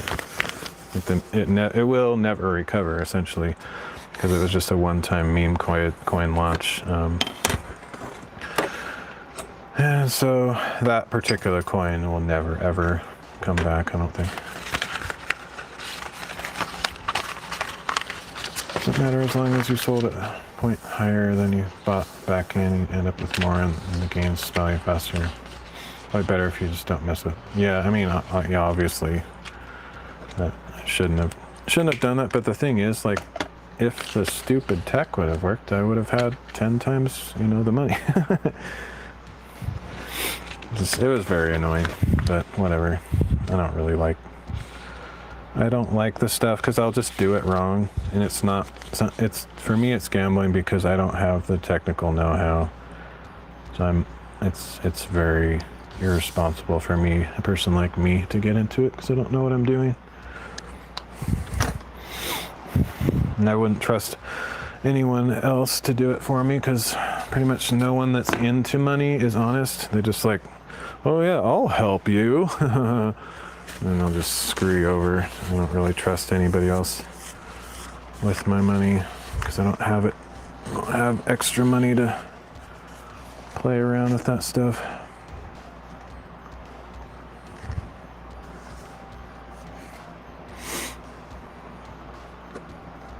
But yeah, I totally understand. I know that it's a way to make money, and you know what you're doing.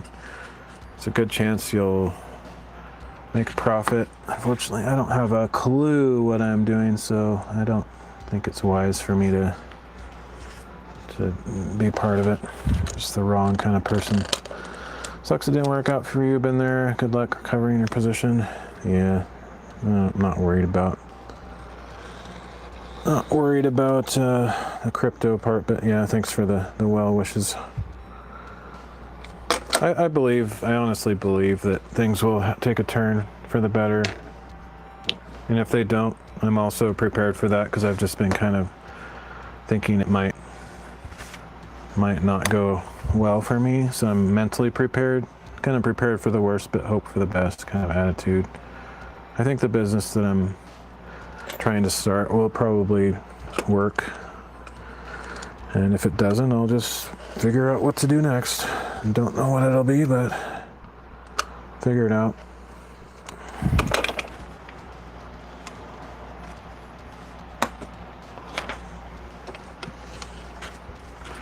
More of an old-fashioned guy. I know there's some get-rich-quick schemes that actually can work. Like the crypto thing is in a kind of a good period of human history where there's a lot of people doing well with it, and I don't know. I kind of missed the boat. I don't think I'm just one of those guys, just the statistics guy that misses out. I don't really understand the stuff. All right, so let's see. I need something to use for the inside flap. So let's figure out what the colors I'm working on with are. We've got a green, kind of an army green ribbon. It's that same color in here, and then we got purple, yellow. I think I'm gonna go with something army green. I actually could do I think I might do a camo on this one. I don't think I've used camo yet. Did the math on my return on investment for everything I put into crypto recently. So since 2021, I've spent X, and over that time, I've also removed Y from that same account and used it for cash as I need it. So Y is the recovered cost from X. At this point, I recovered 100% of all. those investments, and I'm 450% ahead on top of that. The AI tells me that's a very good batting average.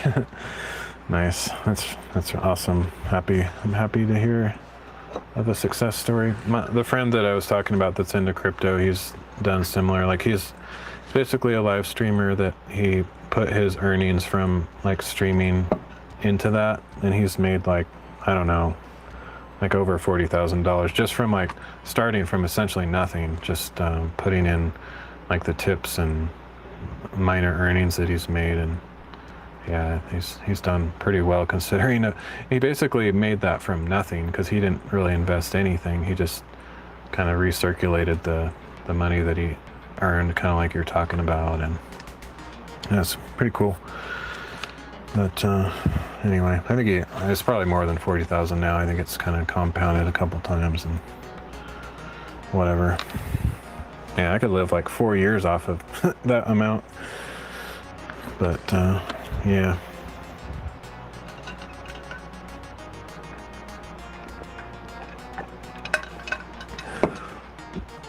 Okay.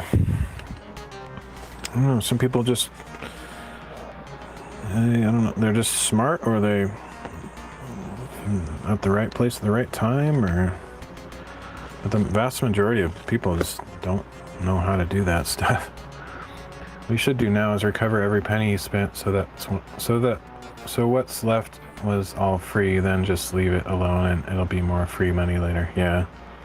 And I have another friend that's really into investments, one of my best friends from high school. He's like always talking about investments, and he makes a good salary. And yeah, I don't have the mind for it, don't have the heart for it, because I can't focus on money as a big part of my mental capacity. It's not something that I value much, unfortunately. And I'm not saying it's a good thing, it's just, where I'm at.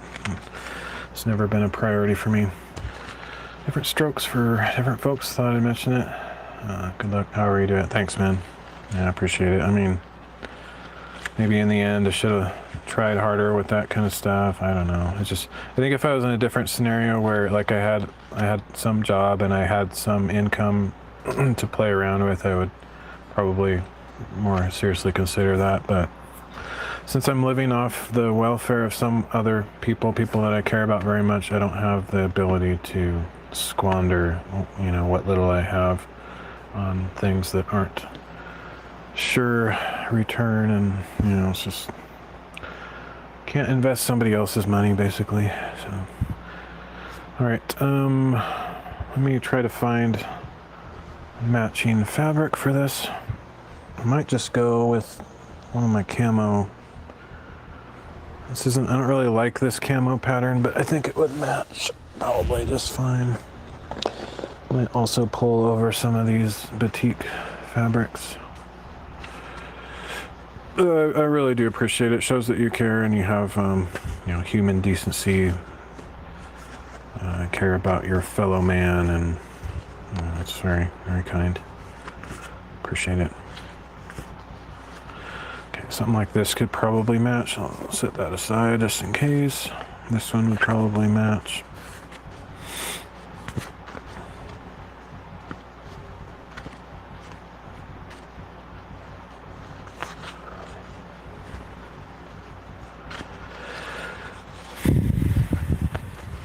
Yeah, it's crazy, the people that got in on Bitcoin at the right time, oh man, their whole life is like set, like, oh no, I never have to work again. It's just like crazy how those things can happen for some people, but then the rest of the world is just completely oblivious, like they never even heard of Bitcoin. Like, what's Bitcoin? There's somebody getting completely filthy rich off of it. Let's see, so then I don't really like this camo. It's kind of an ugly shape, weird cartoony shapes, but it would probably match okay. Let's see.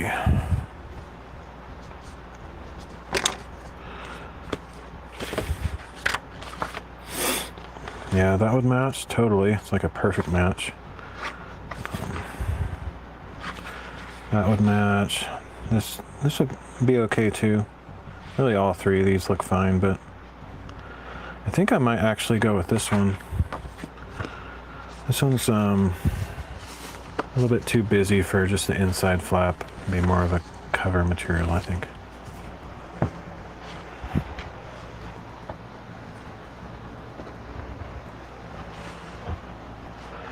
Yeah, I have that good friend that I have had for years. If I really wanted to get into stuff, I'd probably run ideas by him just to, not that I would necessarily do everything that he says, like at financial advice, but I just, you know, just because he's a good friend, I know he wouldn't intentionally cheat me or something like that. And just, I feel like a lot of people out there are just really concerned about themselves and don't really care about people around them. And so I don't know, either one of these would look cool. This one has like a perfect match on that purpley stuff, and then the green also works. Something about this one is speaking to me though, so I'm gonna go with that one.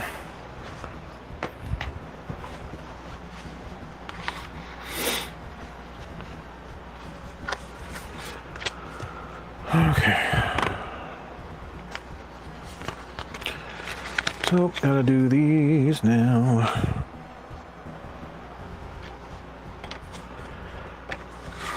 Got that, and that.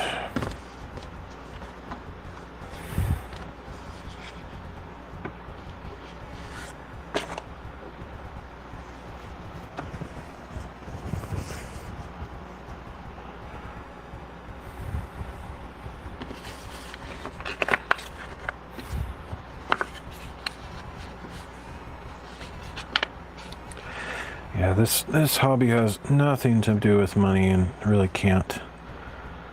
It literally is so not profitable that it's better if I don't do it as far as money is concerned. Like it's it's laughably bad from a financial standpoint, but I like it. I like doing it, and I use the books myself, so I don't care if it doesn't make any money.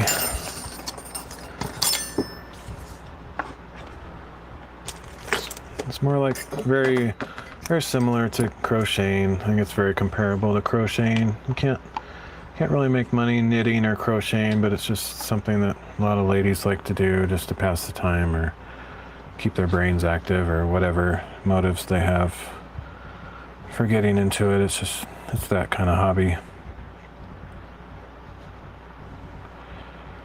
And I'd be very happy to learn that somebody watching my channel or in general just in bookbinding figures out a way to make it profitable. I'd be 3 cheers, yay, hip hip hurrah, you know, that'd be great, but it's not something I really care to figure out for myself.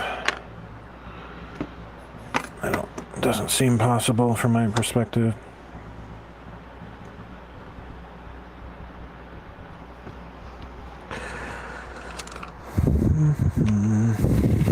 One of my streamer friends was like, well, just hire people to do it. I'm like, what, hire them for 50 cents an hour? It's like, hello. Oh man, it's just funny when people are just trying to be, you know, like, what's the word, positive or problem solvers, or what's the word, not pessimistic, the other thing, optimistic. They're just like, they kind of turn their brain off for a minute just to be positive. Like they're not actually thinking real world scenario. That's funny. Yeah, just hire a bunch of people. Okay, so I already told you that the best I can do is $2 an hour, probably more like 50 cents an hour. Does it really sound like I have capital to hire someone? Oh man, it's just funny. Yeah, I don't think so.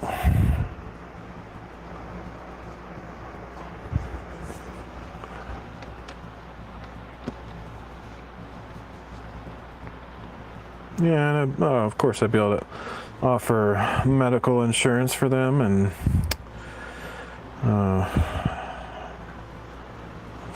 401k and,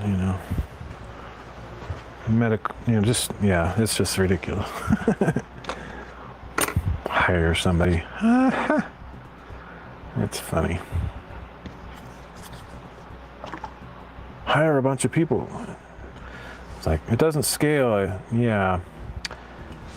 I would take a cut of their already 50 cents an hour. Yeah, I don't think that works. I'm sure they'd be happy to work for nothing.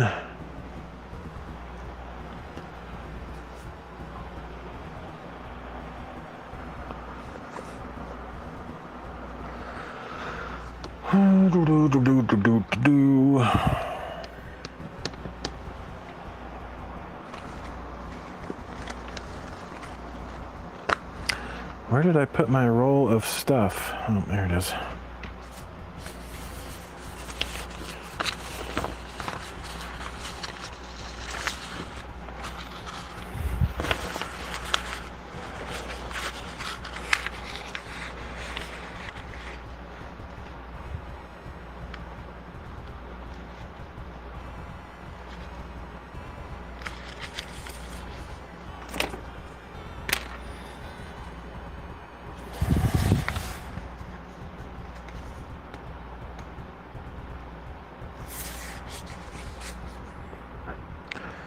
Yeah, actually, I've met people in kind of similar situations too. Like I have a friend that lives near me who's in the same exact scenario. Kind of met him randomly at a restaurant and just kind of became casual friends. And he's in the same situation. He got some really discouraging stuff that he went through, and he just he's so discouraged in life and stuff that he can't, just make things happen, and hasn't had a job in a long time, and he's living with his parents. And so, it's just, I think there's a lot of people out there kind of in that kind of boat. It's not fun. I totally understand what it's like. Don't forget about the men's lactation rooms. Modern employees have to provide those in litter boxes for employees that self-identify as cats. Yeah. Oh my goodness.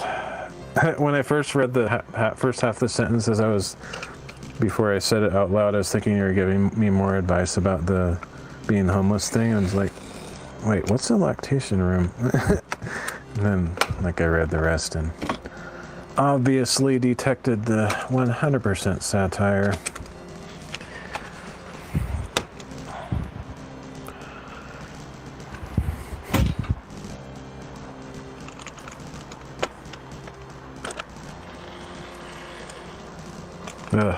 I can't even imagine being an employer these days, to be honest. Especially in Oregon. No, thank you.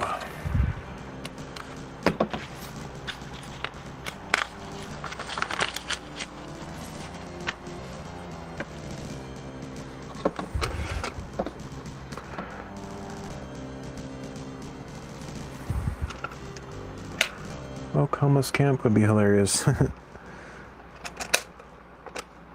No, I don't even think you really can have the luxury of extreme ideologies when you're homeless. You kind of just have to survive, You're either direction, whether you're super conservative or super liberal or whatever. It doesn't really serve any purpose when you're just trying to, find food every day.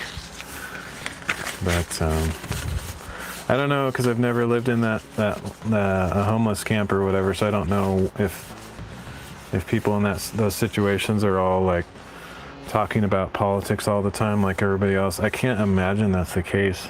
It would feel like such a waste of energy to me, but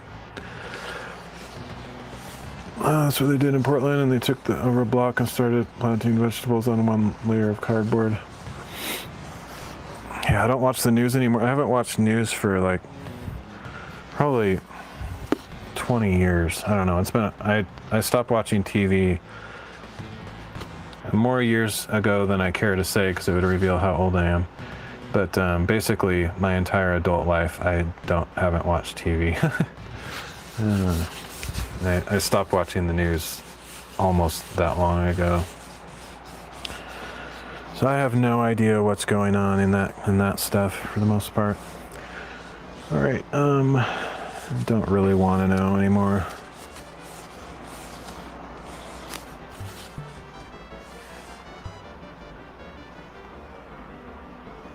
I kind of hate politics.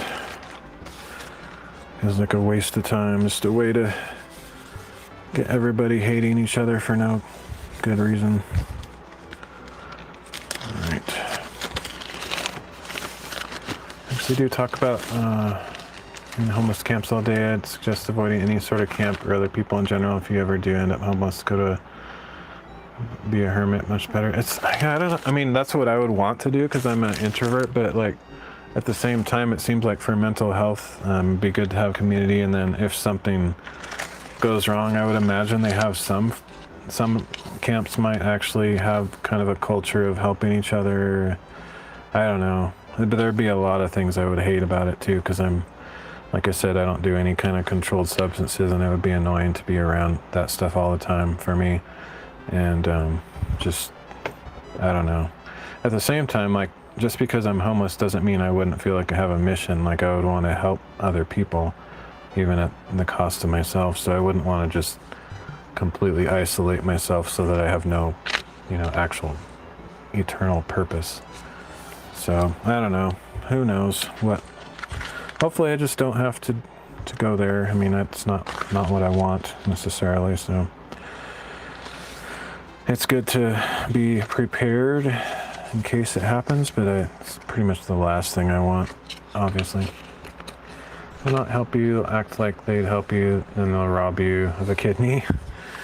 Yeah, I'm sure that's probably true, sadly. There's got to be some community in some of them, though, otherwise why would they continue to be near each other, you know what I mean?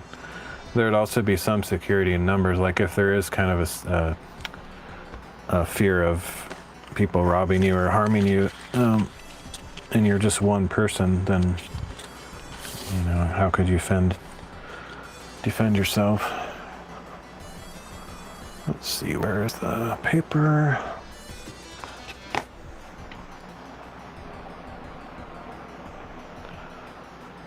Where did I put it?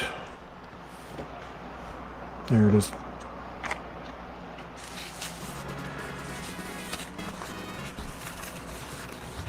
This entire societal fabric runs on hard drugs. Yay! Alright, there we go.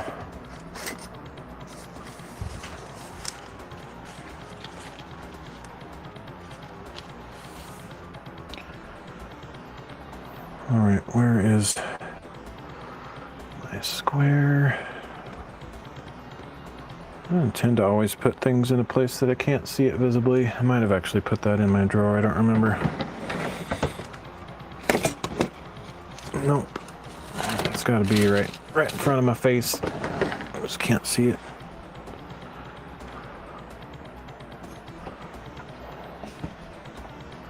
It has to be right here somewhere. Oh, I put it behind me, that's why.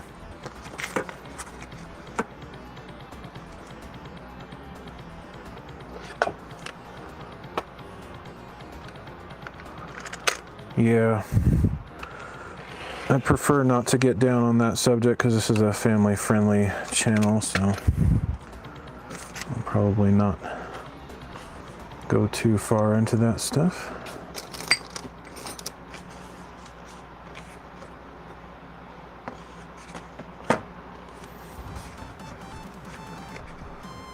All right, let's see.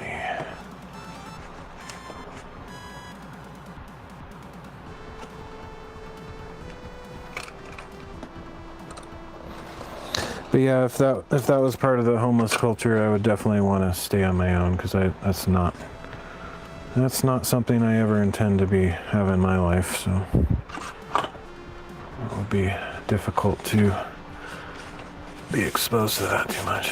Explain the idea of it kind of looks like a community vibe is there at homeless camp. It's entirely drugs. Yeah, it sucks. So they're kind of together because they have more ability to share that stuff, I guess. I don't know. Anyway.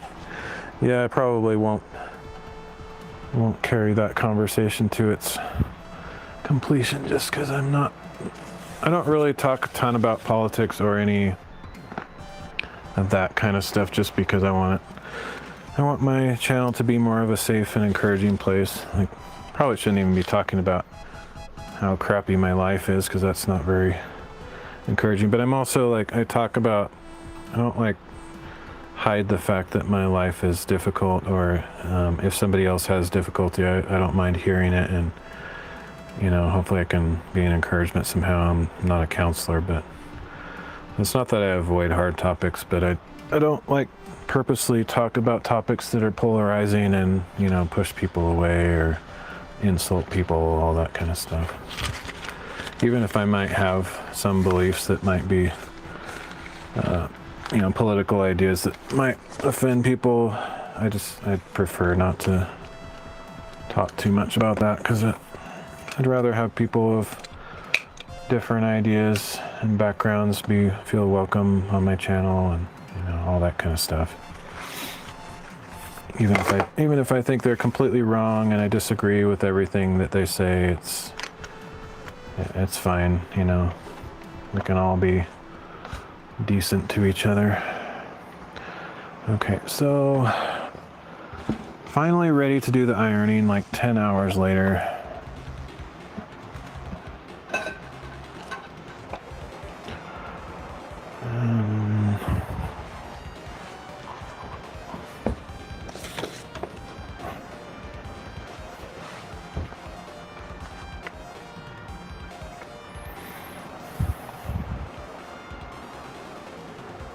And also, part of the reason I don't mind talking about my life is that somewhere out there might be another believer that cares and prays for me, and I believe in the power of prayer, and God will hear us if we express those kind of things. So if I don't share what's going on, nobody will know to pray. So it is what it is. All right, here we go.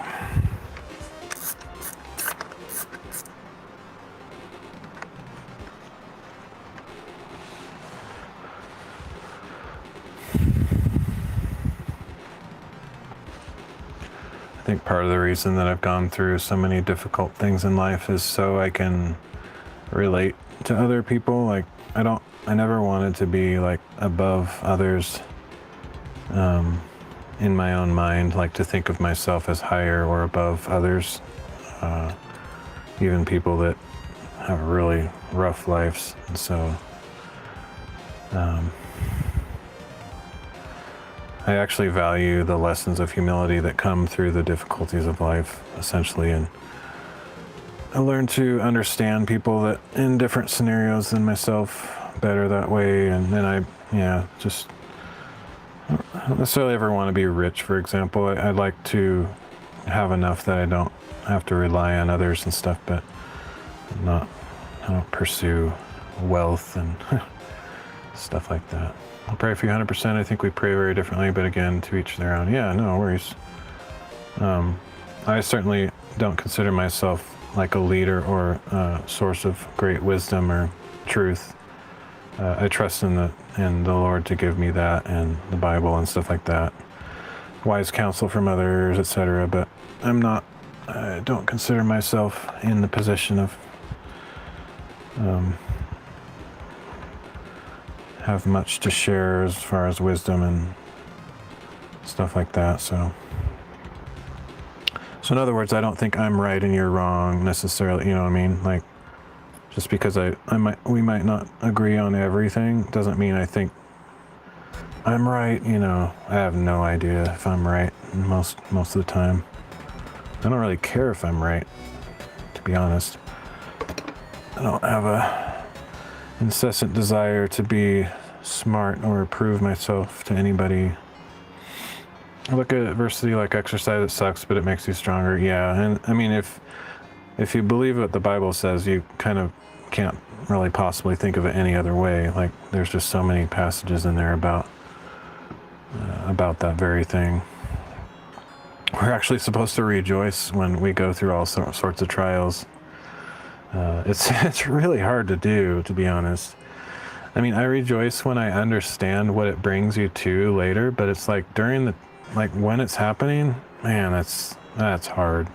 I don't particularly rejoice at all.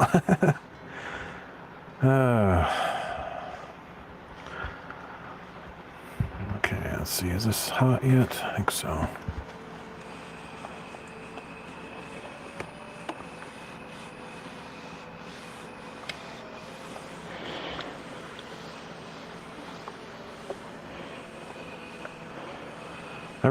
I do rejoice when I'm suffering, when it leads me to the Lord, like when I'm going through really terrible stuff and it forces me to seek him in relationship. I do actually thank him, and I've even told him, like, okay, if this is the way that I get close to you, it's really working right now. So if that's the primary way, then don't take away these difficulties, Lord. Do not take them, because this is precious. It's causing me to seek you, like all the time, desperately, and that's the most important thing to me. So it could be that that's part of the reason that these things haven't been lifted from me. Like he knows that it's a tool to draw me close to him or make me useful for his kingdom. And if that's the case, bring it on. It's very nice texture on the material. Yeah, I like it too. It's kind of a almost natural stones or weird, just organic cracks or something like that. Okay, let's see. Next.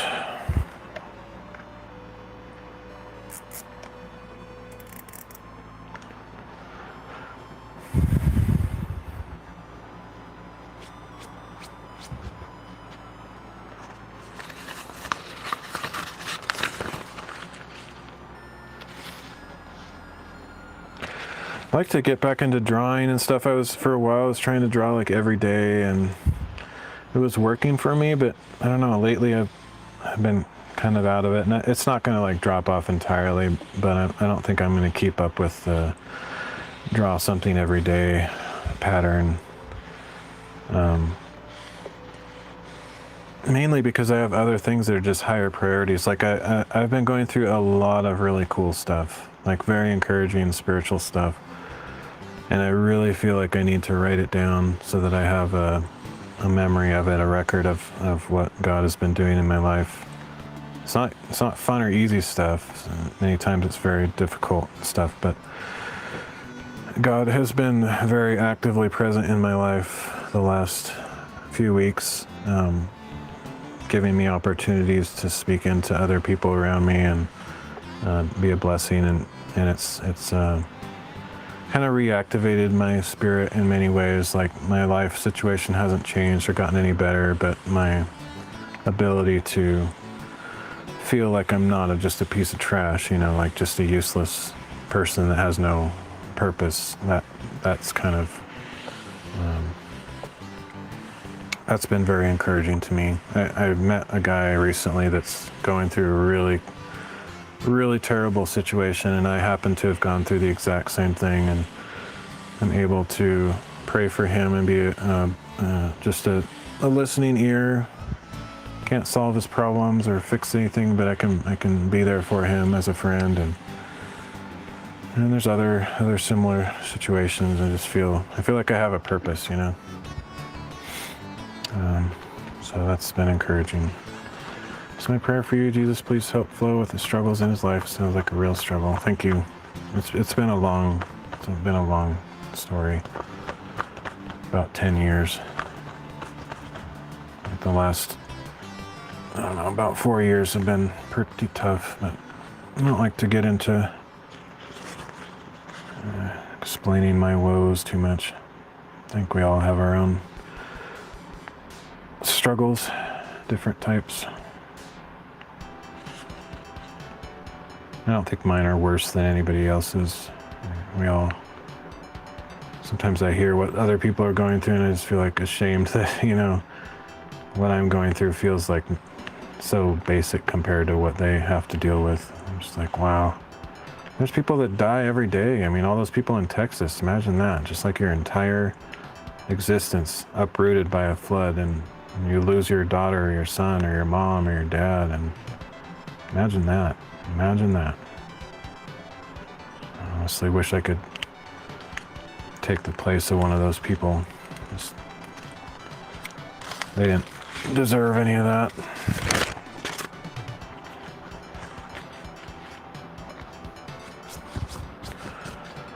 Okay. Well, there's, things happening all over the world too, just crazy, terrible things. Thank you for your prayer. I appreciate it. It means a lot. Okay, here we go.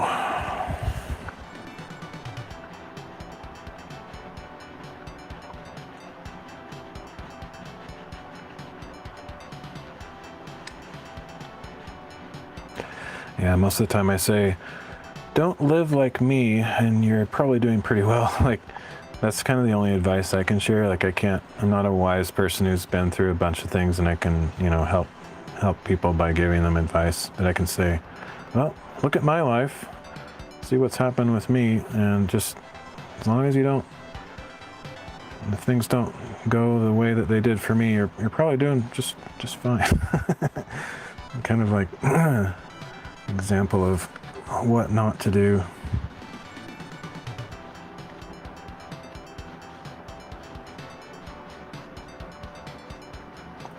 So if you're a lurker on my streams and you look up to me, like, it's kind. I appreciate the kindness and respect that you have, but honestly, all I have is to point people to Jesus. I feel like I don't have any wisdom.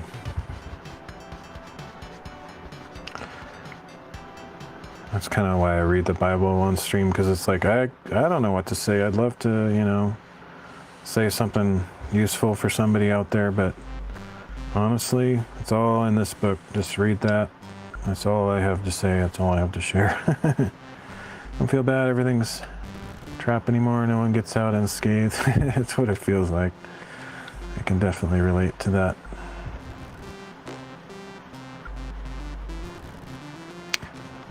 But honestly, in spite of all the what appears to be negativity and stuff, I really do have hope for everything. Like, it may not sound like it, but I really do. Not because I believe in necessarily things are going to turn out the best possible way, but it's more that the one that I serve, I believe that he is who he says he is, and that he does care as much as he says he does. I try not to allow myself to get deceived into believing that he's cruel and harsh, because sometimes the way that life goes, we can start to think, wow, God doesn't care about me. God doesn't exist. If he, how could he exist in my life as this crappy way, or wars are happening, or culture's falling apart, It's really easy to go down that path, and I really don't believe that. I really believe that God is good, and he'll work it all out one way or another.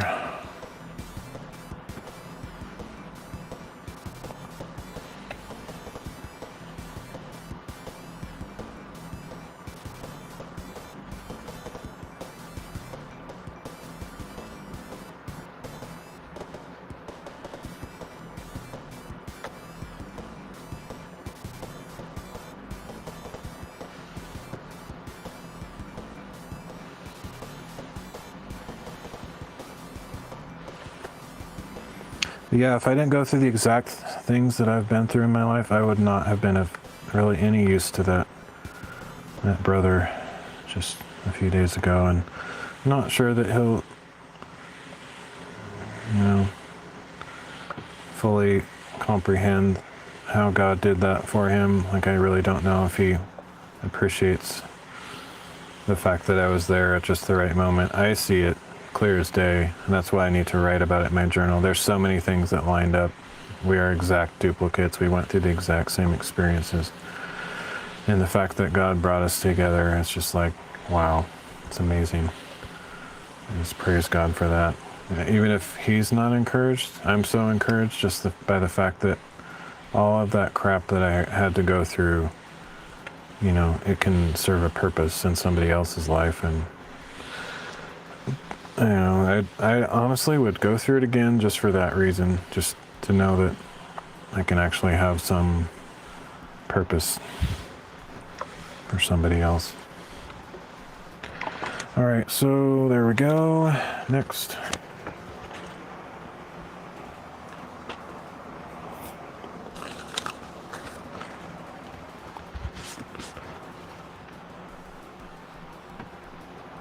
Okay, I'm gonna be right back because I just got some kind of notification. I want to make sure it's not something important, and then I'll be right back.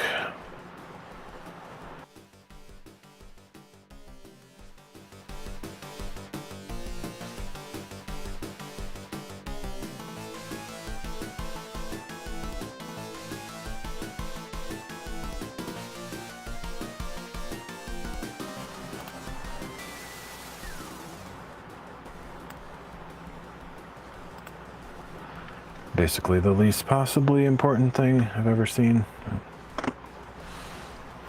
Okay.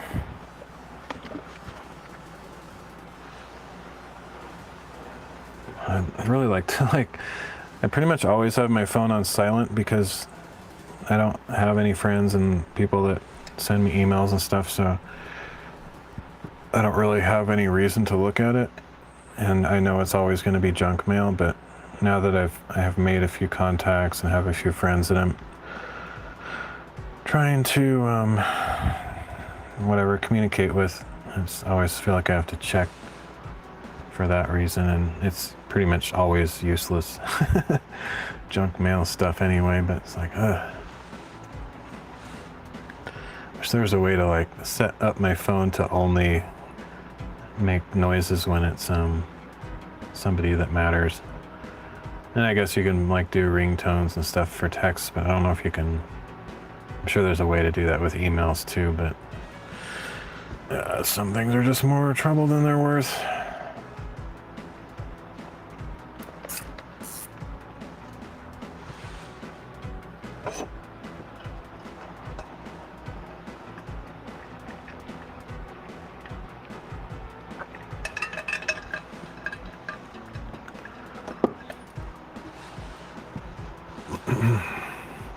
Now I just have to wait for the iron to heat back up.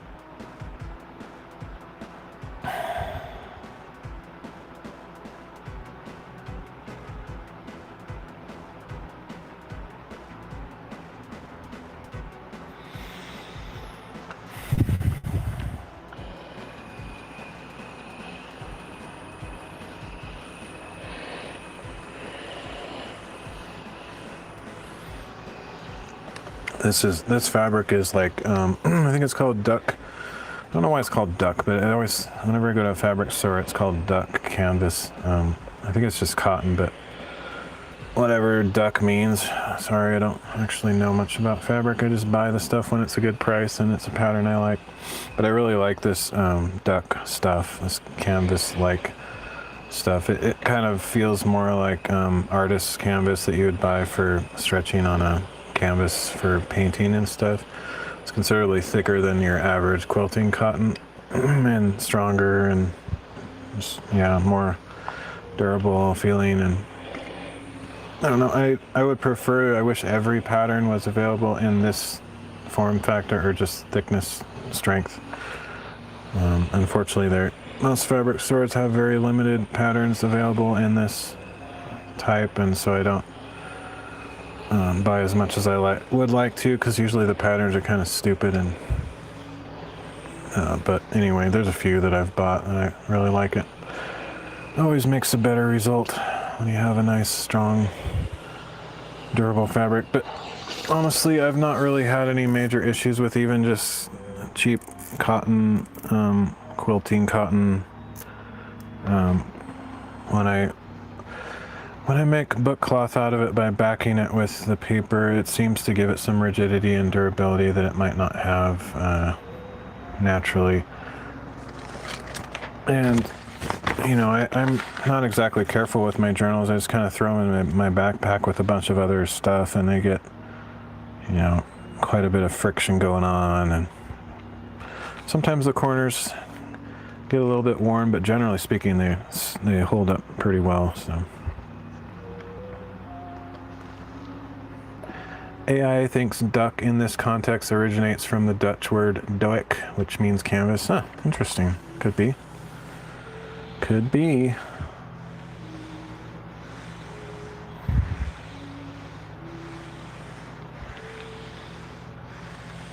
That's probably right, for all I know. Seems kind of redundant, like calling it canvas. It does. English is kind of stupid that way, though. We adopt a lot of words from other languages, and it sometimes doesn't even really make sense. English is kind of a mess.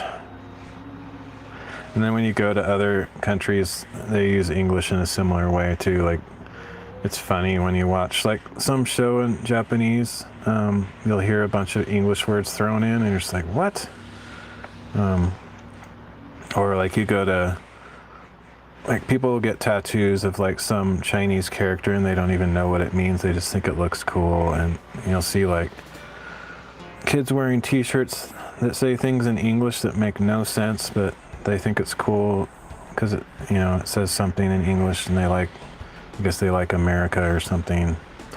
I've seen that quite a bit when I've gone to other countries. I went on some missions trips to Brazil, and I've been to Peru and Indonesia, and it's kind of, you always see that, those funny English shirts and things, advertisements. Like a lot of small businesses write words in English just on, you know, paint it by hand on the wall. Just, it's kind of funny.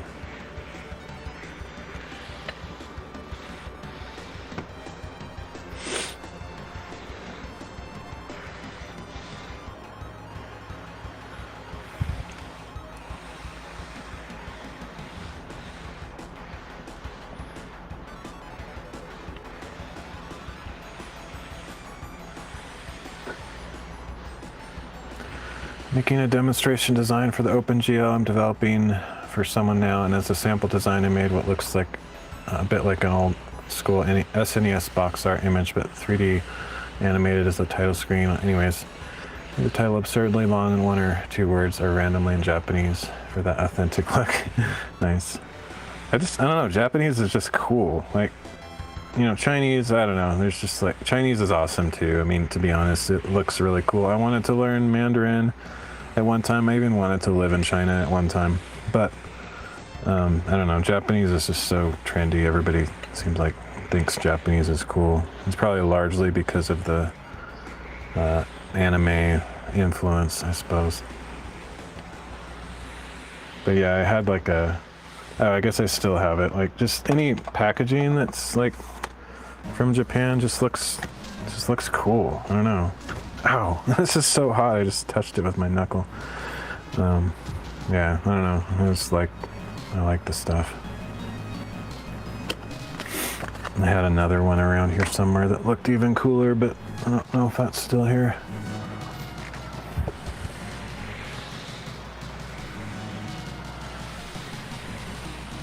Sounds like a fun project you're working on, though. Is that like a hobby fun project, or you're hoping to get like paid for it, or like have it go viral on Steam or something?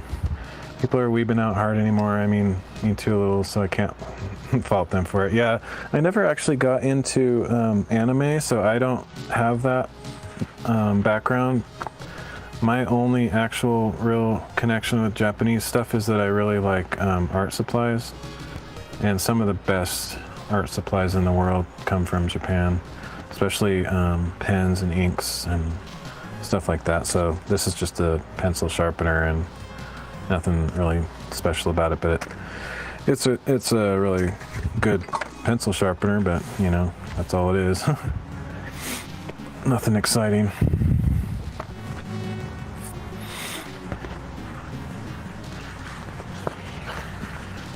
contract work for a maker of embedded computer system display drivers. Added 3D functionality. Previously they were all 2D. That's super cool, man. You're a legit cool, got a cool job. Alright. Products is basically for things like user interfaces, title screens would be an example too, anything like that, but now it can look like PS4 graphics. Nice. Nice.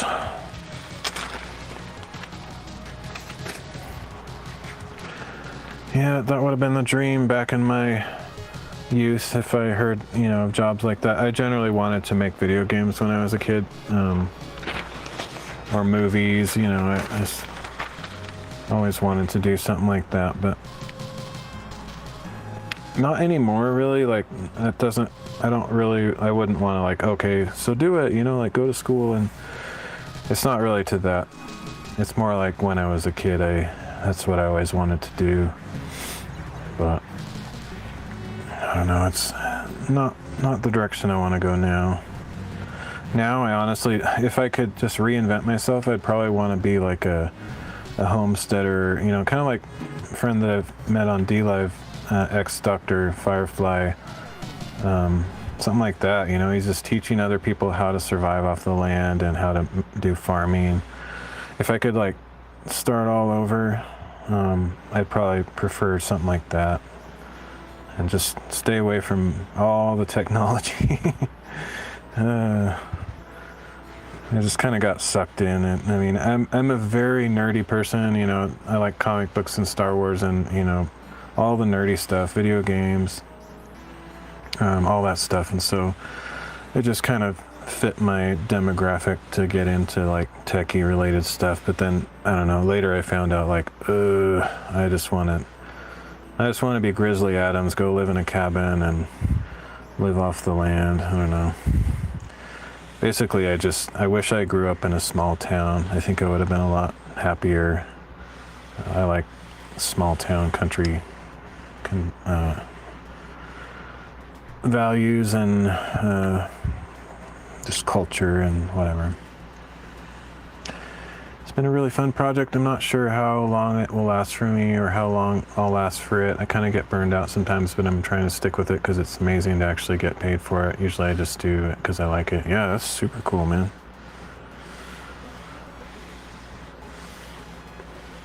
I mean, it's pretty rare to have a hobby that you actually enjoy for a long period of time and have it turn into like a career or something. To be honest, I'm kind of afraid of that. Like, most of the things that I do as hobbies for fun, I'm not sure I'd even want to do as a career, because sometimes you totally burn out on them and then you start hating the thing that you used to love.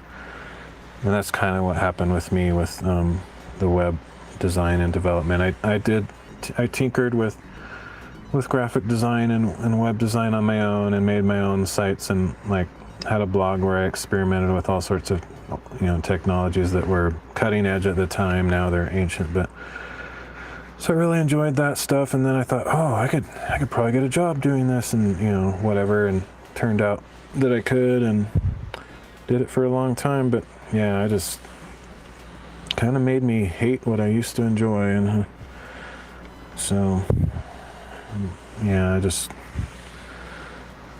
don't know, for me a job is just kind of a necessary evil. It's something I gotta do, but it's not something I feel extremely passionate about.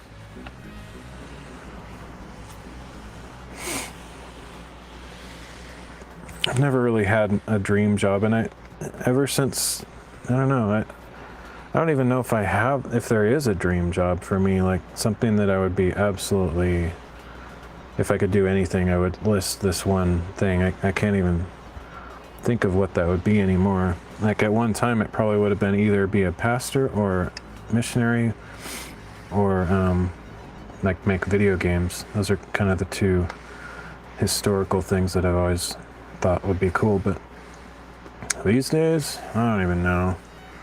I don't really have a thing like that. It gets me a bit too. Yeah, I mean, I hope you don't burn out. Like, I have two friends that are in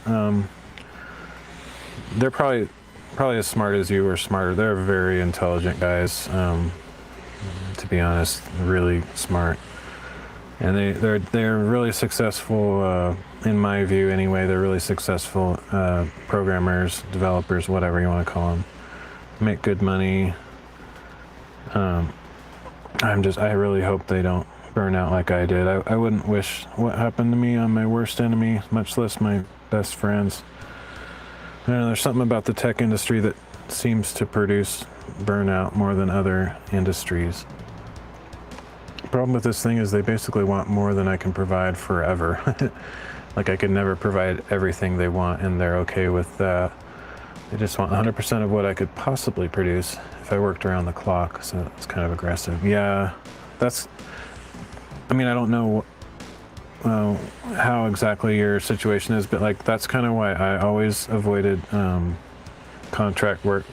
Like I could have started my own business and just done web design for random clients and stuff, but I did enough of that, or I tried enough of that, and was so annoyed at the people because they don't appreciate the value of your time and your work, and they just ask unreasonable things. And so I decided, no, I don't want to do that. And so I just found a company and stayed there for 15 years. And yeah, it wasn't the ideal supreme situation, but at least I didn't have to pull my hair out with random clients that have unrealistic expectations and stuff. Takes a certain personality to deal with those kind of people. You basically have to tell them that they're stupid and they're wrong, but you have to make them feel like the hero somehow. Like you have to force them to figure out why what they're asking is like kind of dumb. And I don't have that ability.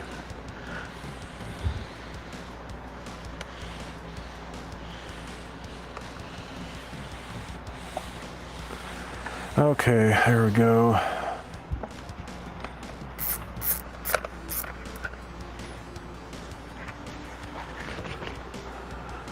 Whew, I am going at a snail would pass me. A snail would be like, you're going slow, dude.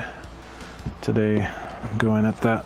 I was gonna say snail pace, but that would be unfair to the snails. Put myself in their speedy category.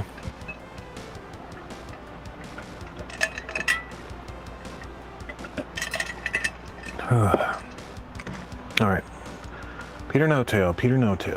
Unplug iron, turn off every time. Don't think, leave it on so I can use it again. Turn it off. Place it on a surface where the hot iron is facing away from any flammable object.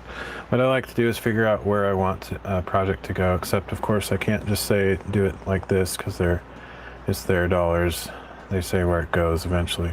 Or I mean, even if that's entirely unrealistic, but I want them to get where they want to go despite that. Yeah, it's kind of annoying though, because if like, it's probably different in your situation, but like with web design, if you're good at it, you kind of instinctively know what a good design is, what good marketing is, and stuff like that. So if you have a client that says, make it like this, and you just do what they say, it's gonna fail if they're dumb, which most people have no savvy for what like design things look, and they say, make this red text bold centered, just terrible instincts. And if you did what they told you to do, that their website would be a laughing stock. So you kind of have to tell them like, okay, I'm the subject matter expert here. I know what you want, and I respect that, but here's what I have to share about that from my experience, and you kind of have to steer. And I just hated that, like just dealing with that dynamic. It's just kind of a pain. Sometimes I have to find that path to their goal, and they wouldn't understand it until they can look back on it in retrospect. So there's not exactly a deception, but I don't necessarily explain steps they can't relate to at the time. Instead, I'll say, here's this problem, what do we do? Yeah, I mean, it's kind of like if you it's almost like you don't want to ask them a million questions for guidance because you know they might actually steer you in a stupid direction. But if you hand them this shiny object in the end with, you know, maybe not as much input as they'd like to have, but they see it, hopefully if they're normal, they'll just be like, whoa, that's even better than I imagined, you know, and they'll not nitpick it back into their trash idea. Of course, if they have, you know, design marketing skills, that whatever they suggest might not be pure trash, but my experience has been people that want websites don't really know anything about web design, so just if you do what they say, it's going to suck. But yeah, it's different than what you're talking about. There'll be a few possible solutions we'll outline and reasons to use or not use any one of those, and they'll pick the best one, and that's the path they need but don't understand yet. They had to discover it by exploring that problem, and the solution was their idea, not mine, and that's the important part. Yeah, if you like force your way, even though you know better and you have better instincts, if you force it on them, they'll feel betrayed as if you're not listening to them or whatever. But if, yeah, like you can somehow make them think that they were part of the process and all of their concerns were listened to and addressed and all that, then it's, yeah, but yeah, I'm not good at interpersonal relations, so I just got annoyed when I had to deal with people that just didn't know what they were doing and asked me to basically, I came up with a design that was actually good, and they'd be like, can you make this change? And it's like, that makes it worse, you realize, you know. Yeah, it's just, it can be frustrating. Okay, let's see.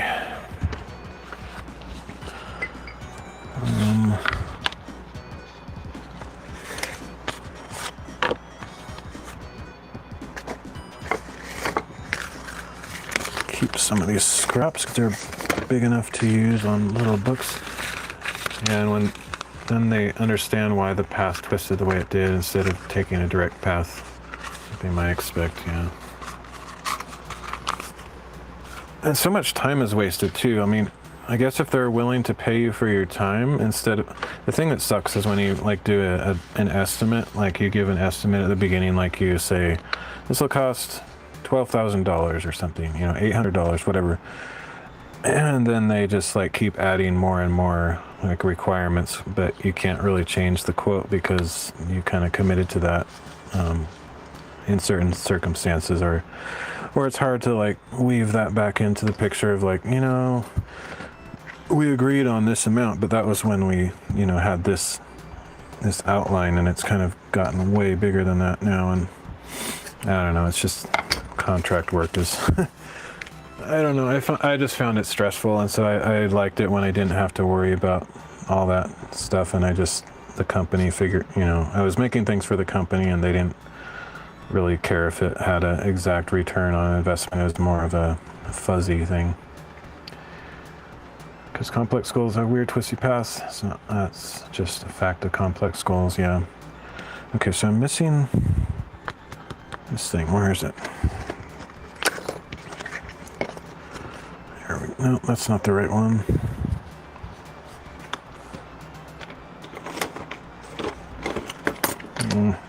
So weird how I can so easily lose objects that should be right in front of me, and I think they are.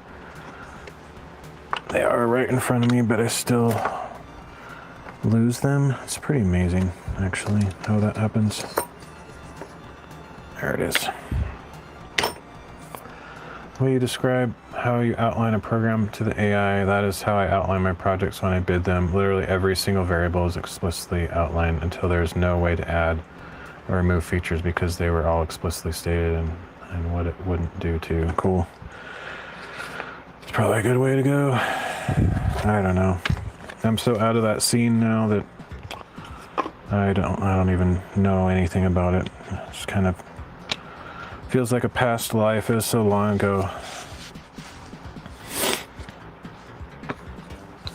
Okay, so let's see.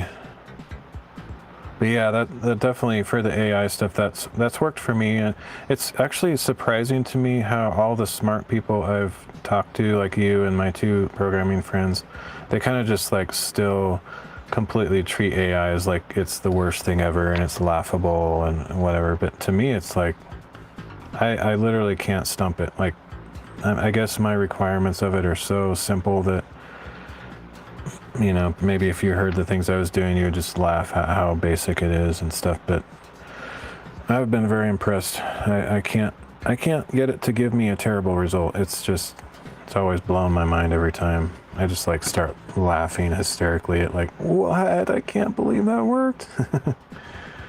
But yeah, for example, the thing I'm making, it's a GITF file. I don't even know what that is. Those are 3D models. So I put it in the contract because it was stated at the time there is no need for this development. Every exporting. So I put this project will not export support exporting functionality in there in case they try to add it later. That's cool. Very smart. Draw up a contract. I never got into that stuff, like drawing up a contract. It was all just kind of like verbal handshake kind of things, which is really not a good way to do it, of course. But it was a simpler time back then. And that's probably part of the reason I just had a bad experience and never wanted to do contract work again. But even that, I was aware of all the contracts and stuff and read about all that and, tried to learn about how to strategize contracts and everything. But all of that just felt so burdensome to me. I'm just like, man, I just find a company to pay me money and I'll work for them. I don't really want to deal with all this stuff. That's just the path I took. Don't do business with people who do not insist on getting the details in writing. Seriously, just send them it somewhere else. Yeah, I know. I know. You have to just like literally turn down business sometimes. Seems very counterintuitive, but it's very true. But it's all in my past. I don't think I'm ever gonna go there again. So I don't really have to. I mean, I am starting a business, but the business I'm doing, it's not like that at all. So I don't have to like write up contracts and stuff. It's a lot simpler than that. It's providing a basic service or whatever product, and there's basically like sales or whatever. Just pretty simple. Better one good client than 20 not good ones, yeah. The only thing I worry about that, like I had a friend who did what I did, but he did it as contract, and he basically had one primary client. And if something happens to that client, you're kind of screwed. And that kind of happened for him, so he had to like just hastily try to make up for the loss that happened, and I don't know, it's kind of risky putting all your eggs in one basket. I think of that with streaming too. Like I've noticed a lot of streamers have one or two or three main donators, and so they kind of have to dance for those people, like always laugh at their jokes, make them happy, because the first time they feel like they're not getting noticed, they're just gonna find some other streamer to support. It's just kind of not, that's one of the many reasons I never really wanted to do streaming as a profession. It's just like, I just want to do what I do. I don't care if people like my content at all. I'm not gonna just, let viewers dictate what I do by donating to me and saying, okay, I donated to you, so you have to do this, like, I just didn't want to go that route. Might apply with Odyssey. They posted their hire recently, and I noticed their support for 3D models does not currently include any way to view those models. Oh wow, that's cool. I was sort of wondering, like, how does Odyssey even exist? Like, I don't see how they make any money.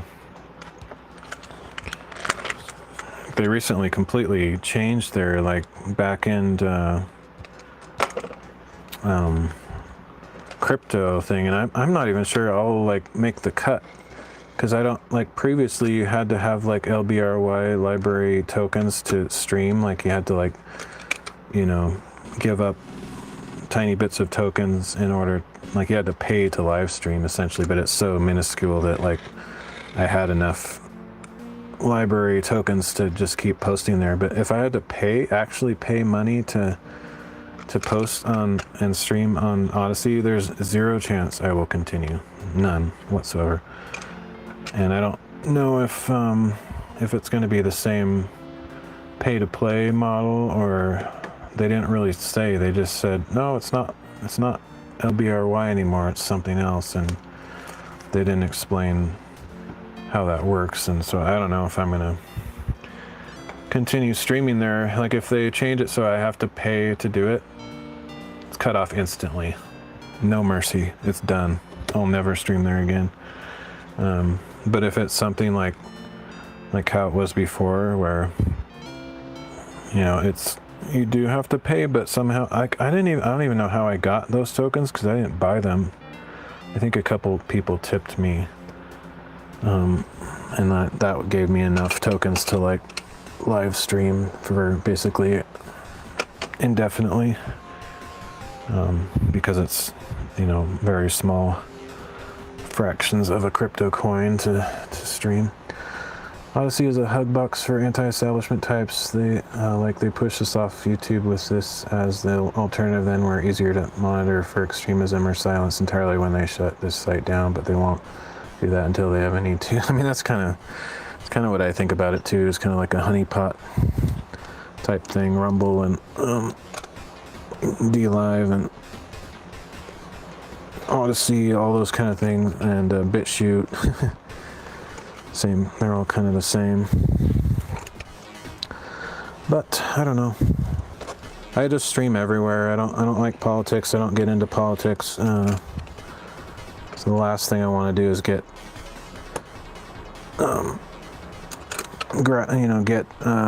swept up into the right-wing conspiracy theory.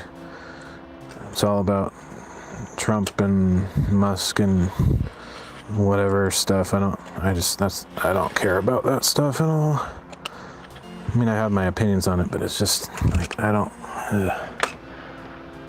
not my area of interest.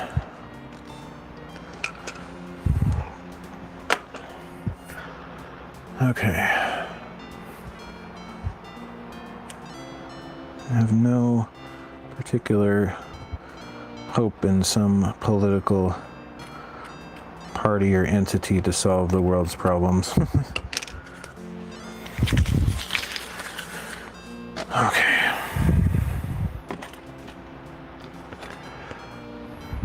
Even if I agree with people on either side, I don't get into that stuff, because it's just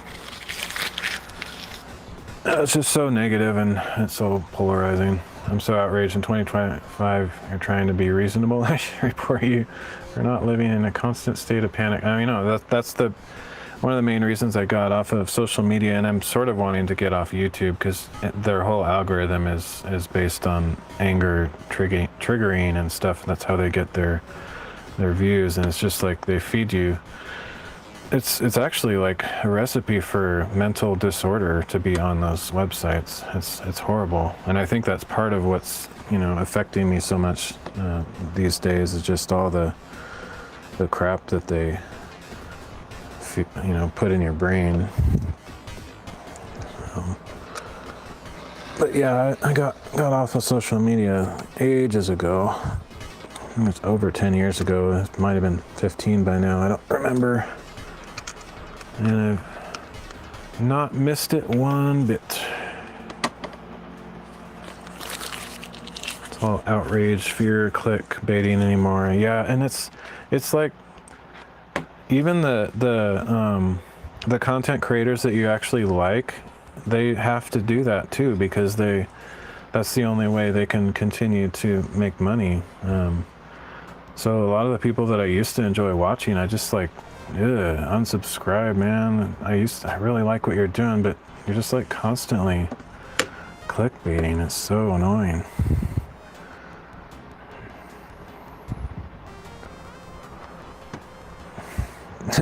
I always hate that stuff, like, they're done, you know, like the guys that are doing the politics and business kind of analysis, they're just like, Microsoft is done, or Disney is done because they did this. And it's like, how many times are you going to say that? They're still here, dude. I'm just like tired of all that stuff.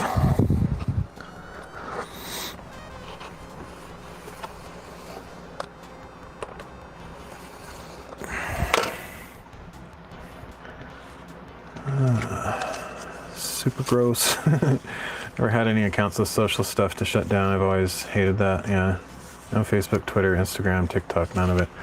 Yeah, I mean, I haven't for a long time, but I kind of got into it like everyone else in the beginning. Before it was, at that time, it really was about just finding people from your past and connecting with family that you might not be able to talk to otherwise. And it felt like a fine, good thing, I guess. But then, yeah, I quickly realized what it was becoming. And that was really even before the rage clickbait stuff. Is more like what it was doing to me mentally. Is like I would post these meaningful long posts. I was trying to share what was going on in my life and be serious and intentional about it and stuff, and just nobody gave a crap. And so it made me feel like garbage, It's like made me feel like useless and depressed. Like, oh, guess nobody wants real stuff. So then if you post some goofy meme or something, everybody clicks on it and gives you a million comments. And it's like, oh, this is pure trash. What cracks me up is when they begin their latest "they're done now" video with the recap of all the other videos they put out already talking about. And yeah, it's so annoying. It's garbage. They keep repeating the same stuff.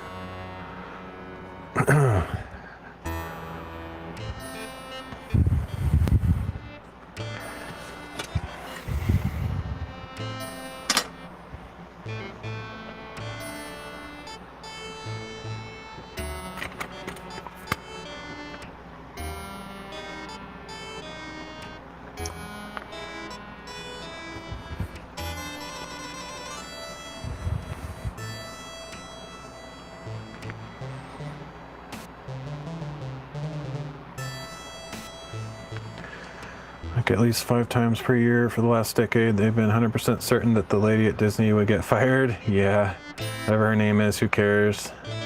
Catherine, what's her name? Kathy something. Yeah, this is so annoying. Keep saying she's fired and she's still the head honcho at whatever film studio. Yeah, the Lucasfilms lady, whatever her name is. Yeah, it's so stupid. I can't stand it. Okay, this pen is actually outputting way more ink than it normally does. It's almost like it's leaking or something. There's a chance that might show through, so I hope I don't regret it this time. If they make videos like that about me, I'd collect them. It'd be funny. Yeah, and that girl, what's that, the girl that was the Captain Marvel actress, like when that was first came out and that was happening, like everyone was making like a million videos about her. And then like the actress in Snow White, whatever her name is, it's like everybody's like making a billion videos. It's like so cringe. It's like sick of it. They're all exactly the same. Okay, so yeah, so I'm kind of sick of that. I watched them for a while just because it was kind of funny or interesting, but it got old real quick. All right, so I think I have all the pieces now.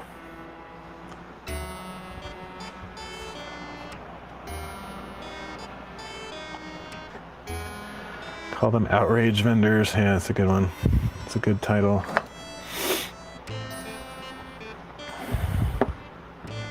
And it goes both ways, if you're in the liberal thing, like obviously all the videos are going to be about Elon Musk and Trump and stuff. And they have the same exact thing going on, so it doesn't matter which side you're on.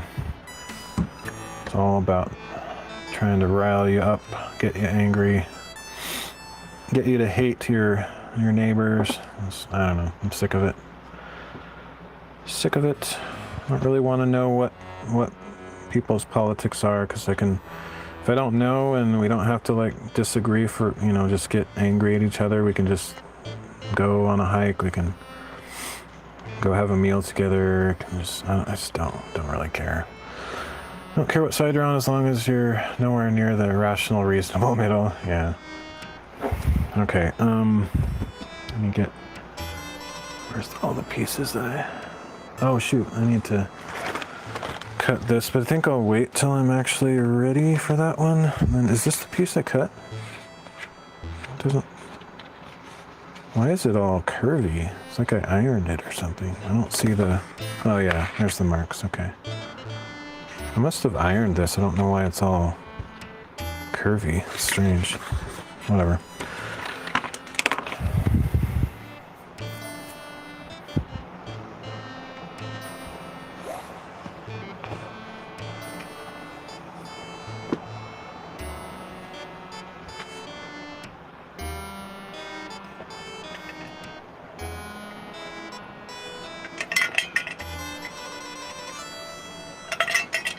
Okay.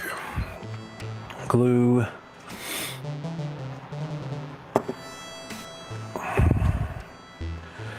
Honestly, they're flat out terrified of the middle, because the middle ground means people still can communicate directly. If everyone is fully polarized, they never talk. Each side perceives the other as described by the others, as vendors, for example. Yeah, it's sad. I mean, at the same time, we can't just compromise and say truth is relative and it doesn't matter what you believe. We still have to have our individual distinctive beliefs and convictions, but to hate each other over them is to me irrational and wasted energy. Like, I can totally 100% disagree with somebody, but it's like, so what, we don't have to hate each other over it. I don't know, it's really a shame. Once you accept what someone else tells you about someone without letting that someone else have any input in that, that's when you're brainwashed. Yeah. And I mean, I'm guilty of it too. Like, there's certain triggering topics that make me upset, just naturally. I think we all have those, but I just try to avoid them, because it's not that ignorance is bliss and I'm trying to like ignore what's going on, but it's just, I prefer to not just be constantly faced with the worst possible triggering scenario. Like, that's because that's not what life is about,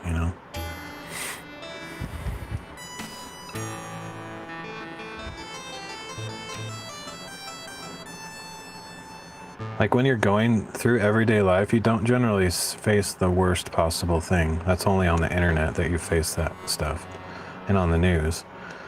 Even like Portland, like, I'm kind of brainwashed about Portland. I grew up in Portland and I learned to kind of hate it just because of all the crazy stuff that's going on there. But you can actually live there and not see that crazy junk. Like, you can actually enjoy life in Portland, and I have friends that live there and they don't hate it like I ended up hating it. But part of that is because when you watch all the news, you just keep hearing about all the crazy junk that's going on. But like, your next door neighbors aren't crazy. The people that you generally hang out with aren't going out and burning buildings down. That stuff is happening, but that's not what the whole entire city's about. It's just, yeah, so it's just, yeah, whatever. What could we possibly do about any of it anyways here with chats? Yeah, the only possible result of something like that is division. Yep. Okay, so let's see. But yeah, Portland is a, one of the more crazy cities in the US with a lot of really big issues, but it's also one of the most beautiful places. I mean, it's amazing. Like, it's got 2 beautiful rivers going through the middle. It's got a bunch of amazing parks, and it's really close to a bunch of cool hiking areas. So, I mean, in some ways, it's like really an awesome place to live, but it's also extremely polarized and political, and it's extremely expensive. That's the primary reason I had to leave, even if I could put up with all the shenanigans. It's like, it's so expensive to live there that I couldn't stay there. Okay, so I'm going to make sure the magnets are in the right orientation before I glue them in the wrong way.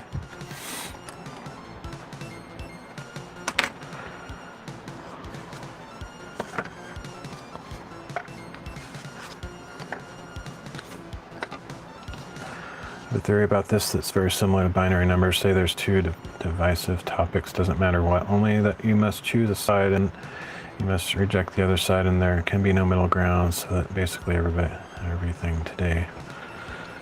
Let's see, I need some of these.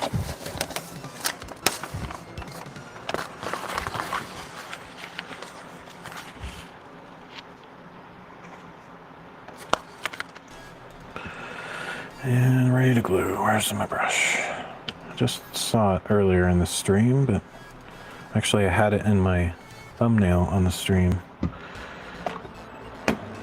Who knows where it ended up. Basically everything today right now, say those issues are split very closely to 50% ratios in public opinion. So for 100 random people, there are 50 that agree and 50 that are reject for not agreeing with you. I don't know where you're going with this, but like, I feel like the whole two-party system is kind of that same thing you're talking about. I'm not sure where it's going to go, but it's like, if there was one that was like obviously superior ideology, then it would win all the time. Like the other one would disappear. But it's actually like they design it intentionally so that one is going to make some absolutely stupid, heinous mistake, and they wouldn't make that mistake, except that it's actually designed that way in order to keep the polarity at 50-50 and people divided against each other. Because otherwise, it's not logical that it would continue to be 50-50 for so long. It's nonsense.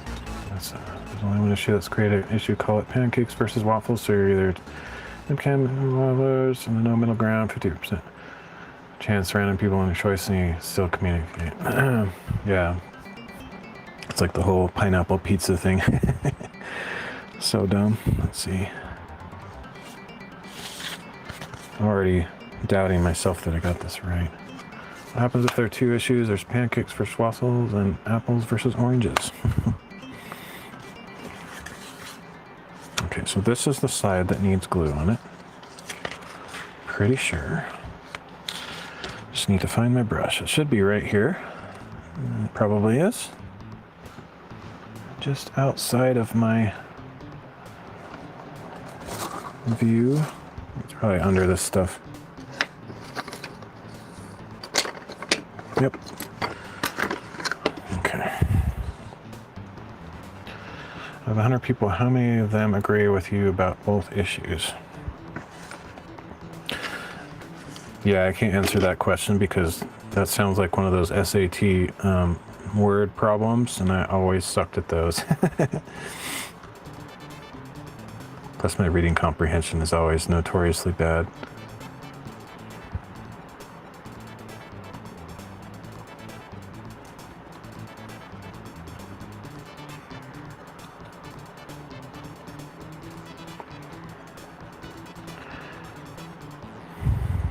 Yeah, I'm pretty sure it's designed. Like, you always see those pictures of like kind of after like the politicians go out of office, they all become best friends and go golfing together somehow, even though like on the political stage they're like at each other's throats, accusing each other of like absolutely heinous crimes and stuff.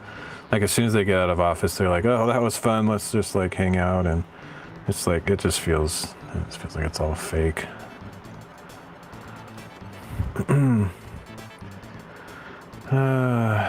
If it's 50-50 mix, then 25 people agree with you about both issues because it's 50 of the 100 that agree about issue 1, and 25 those 50 also agree on issue 2.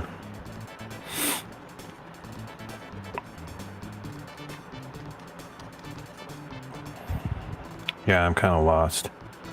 Kind of big brain stuff. Not really comprehending or following fully the math side of it.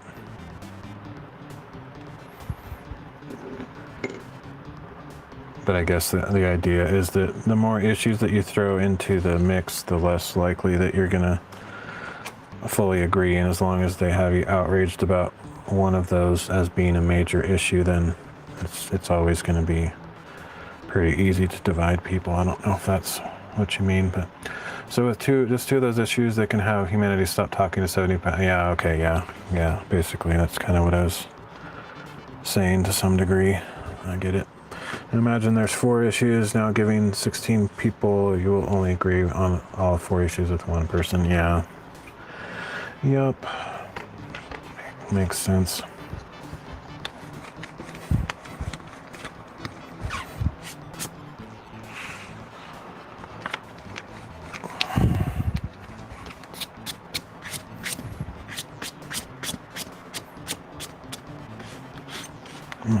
That's a good theory. It's probably quite rational. Sadly, I think a lot of the politics relates to that stuff, those strategies of negatively impacting human lives in order to either keep themselves in power or kind of like keep the system running.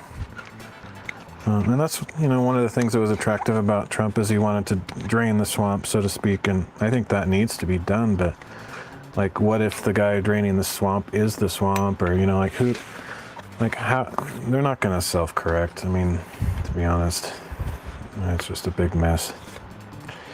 Oh man, this sucks. This is like a blue, I didn't even think of this, but because this is a blue thing, it might actually show somewhat. It might change the color, and I don't care. I could paste some paper over this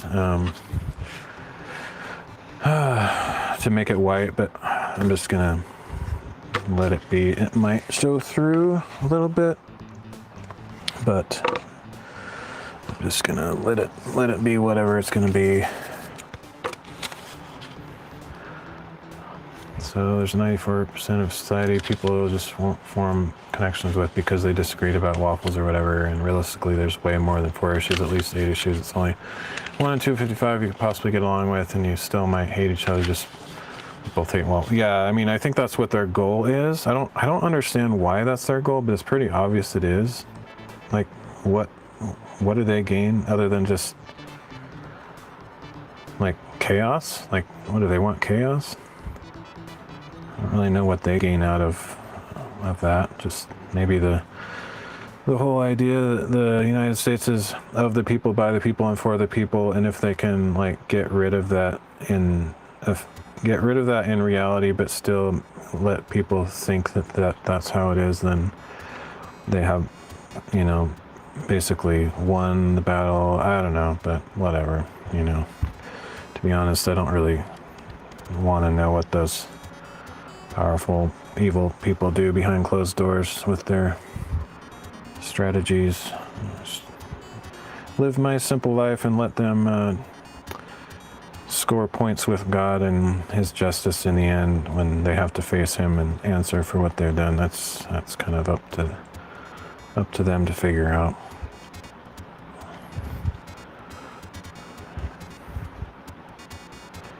Easier to control in isolation. Yeah, it's kind of like that thing from Harry Potter where I don't remember which movie it is, but the blonde girl that's always Luna Lovegood comes up to Harry when he's like completely all alone, and she says, "That's what they want you to think. I think, because if you're alone, you're not as strong." Or I don't remember the quote. I'm terrible at movie quotes, but that same kind of thing. Same thing. All right.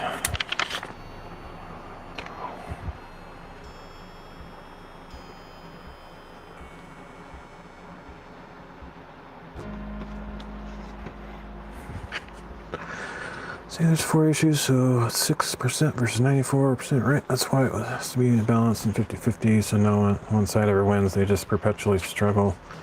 And 6% size groups in this example is much smaller in reality, so if you have to group to control, it's 10%. You just keep going, man. You math. All right. Go. But yeah, I get the concept. And it's probably not too far off from reality.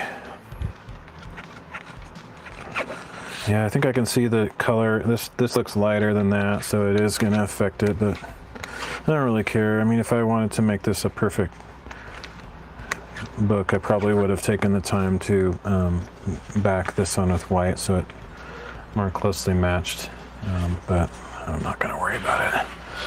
Let's call them a secret society. If they have 10%, they normally could never conquer the 90%, but if they split the 90% into 6% size isolated chunks, 10% can beat 6, and they can do it one at a time. You sound like you'd be really good at those Magic the Gathering kind of RPG games. I never got into those, but it's mainly because it was stuff like that that was like, I just want to play Mario. It's too complicated.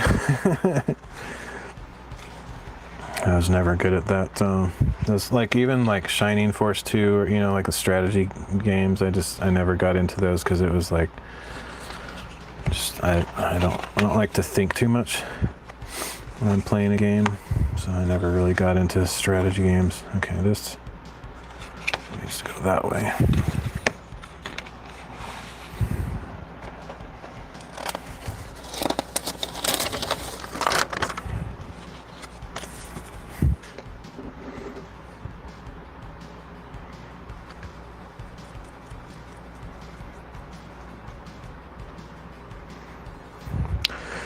Talk like this too much, you're gonna get recruited by the deep state, man. And got you on their radar.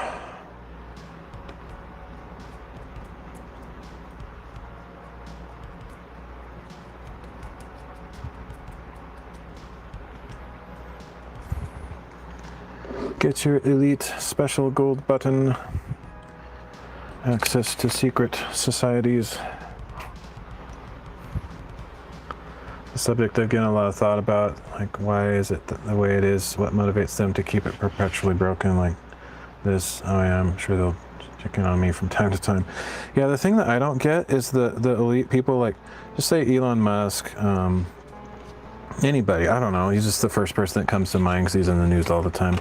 Like, say you're doing stuff that pretty much destroys the world and only allows like a society that works for the elite rich people or whatever, and the rest of people are kind of lost in the details. Like, it's not just you that you're affecting. Like, okay, so you sell out your whole country to China or whatever, or just, you're Amazon and you don't really care about small businesses, so you force them all to shut down by making it impossible to compete and stuff. Like, it's not just you that you're affecting the entire future of your entire country, including your own children. Like, who's to say that your own children or the next generation is going to be protected from this, horrible dystopia that you created? Like, you would think that just out of care for their own children, they would like say like, oh, maybe we shouldn't make AI because it's going to make life terrible for everybody, including my own children. Like, but apparently that's not a filter they run their ideas through. Invisible FBI monitor. Yeah, I just don't get it. I don't understand, like, truly evil people, how they live with their own conscience at night, like how they go to sleep. I guess it's because of all their riches that surround them and the comforts and enjoyment they get out of life, but man, I just can't even imagine. No, thank you. Okay, let's see. I think I'm gonna use like pure PVA on this one. And I'm not picking sides. I don't know who's actually evil and who has good intentions. I'm just saying in general. I really don't. I don't know who has the good ideas. Best intentions. So of course they say whatever everybody wants to hear.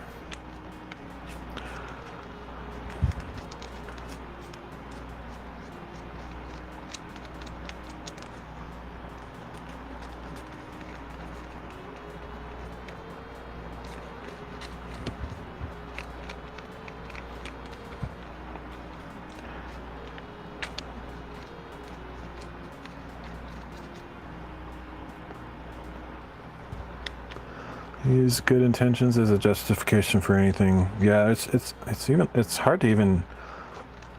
I don't know. I feel like they're so detached now that like the average people like me that are pretty poor really have no way of like seeing either side as credible. Neither side seems credible to me.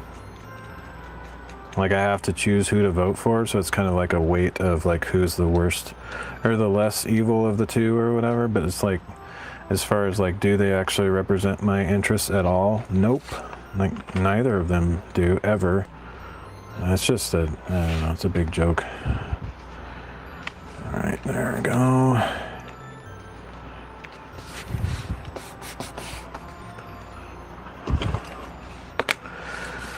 At this point, it's just like, oh man, I hope nobody brings us into a world war. It's like, no matter what good things you're supposedly doing for our country, if you start a world war, that kind of makes all the benefits go away just in a very quick flash.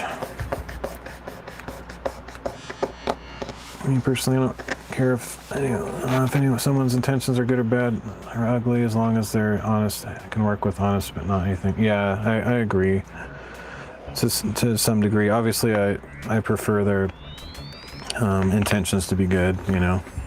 So if I know that somebody's intentions are not good, obviously I'm gonna take issue with that. But yeah, honesty, integrity, and humility are my 3 virtues that I guess you could say turn me on or get me interested in somebody, believe in somebody, or be in tune with somebody or attracted to somebody. If I can detect that they have genuine honesty, integrity, and humility, then that's my kind of person.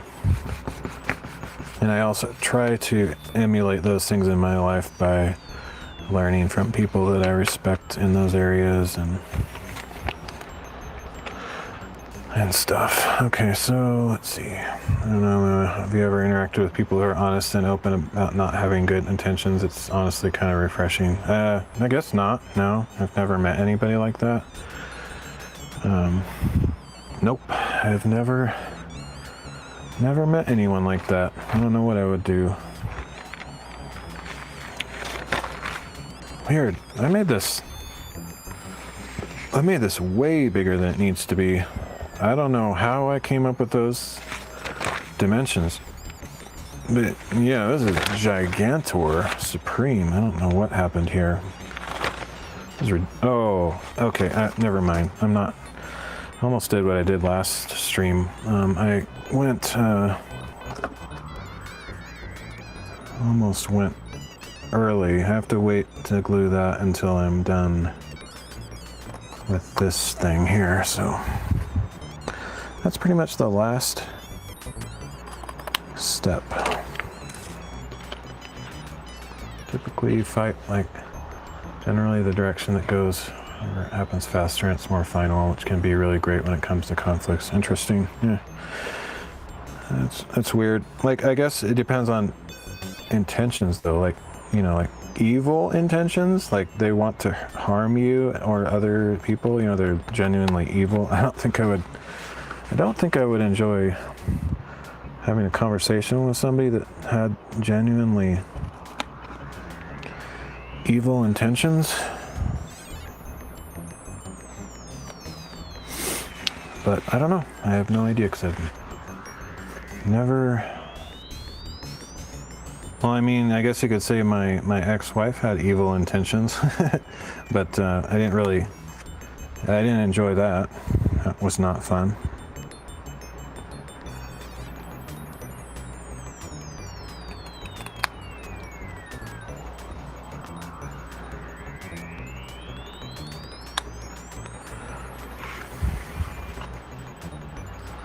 Okay, here we go.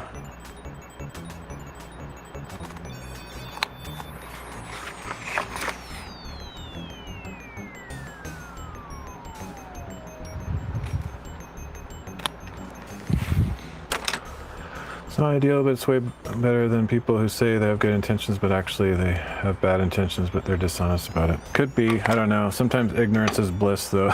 As long as you don't know you're being deceived, it's like, oh man. But yeah, I definitely prefer honesty, but it's hard to know. Like, how can you actually know if somebody's being honest? Because there's a lot of people that just like to say what they think you want to hear, and I don't know. I'm not necessarily that an expert at knowing what people's true intentions are. Okay, so now I need, oh, there it is. I need a big thing. Had to pick between those two. I think you'd rather have the honesty hates you every time. Maybe, I don't know. I don't like surrounding myself with somebody that brings me down, though. Like I wouldn't want to be around somebody that hates me. I already have enough self-worth issues. I would just like cut them off. I'd be say like, yeah, cool, best wishes, I'll pray for you, but you know, this isn't healthy to subject myself to somebody that hates me for no apparent reason. There's the one that gets me, say someone has a good intentions and they're honest and all, that is 100% confirmed. You still can't necessarily trust them. Yeah, I mean, I guess I'm not that cynical. Like I try to trust people. I give people a chance, the benefit of the doubt, until they've proven themselves to be, you know, dishonest or whatever. Because I don't like living in a way that just is skeptical of everything all the time. I just think that's essentially like buying into what that whole thing we're talking about is. It's like they've won if you're that cynical and you don't trust anybody, then basically their goal is accomplished. You're a statistic, and I refuse to think, you know, that everybody's out there. No, they're never gonna do anything good, and they have their own best interests in mind.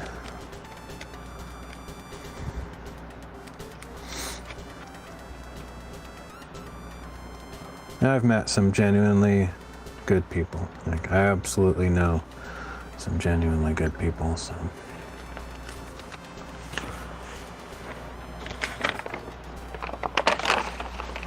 Actually, quite a few of them. I know quite a few good people, really genuinely good people. Nobody's perfect, we all make mistakes, but actually, you know, just knowing people that make mistakes I actually find that refreshing, just because one thing I don't like is people that pretend to you know, never make mistakes, or they always feel like they're right, or because that's why humility is one of my 3 primary desirable features. Is even a perfect person, or very close to it, there is no perfect person, but a very righteous person or a godly person, in what I perceive as ethical and virtuous, like a person in the church that I look up to, etc. They're not going to say that they're, you know, that they're amazing, because that would be a contradiction of the values that they are seeking to attain. Like the most person that I would respect the most is the one that they're not like self-loathing or anything, but they'll say that, you know, the glory is to God, that you don't know me what I used to be, and, you know, I struggle with things all the time too, and, you know, that to me is very, very respectful. Sometimes the very worst ones are honest and they legitimately mean well, but they didn't or can't think it through. They just have the worst results of all the options, outright, direct, and open conflicts, like a vacation next to that. Yeah, I don't know. I guess I haven't met people like that. I guess I'm blessed not to be surrounded by people with, you know, double-minded, hidden agendas. I guess I would not enjoy that very much, but I'm blessed to be not have that be my experience for the most part. I mean, obviously I've met some people like that. I just tend to avoid them. Try not to let them feed off of any kind of negative energy for me or whatever.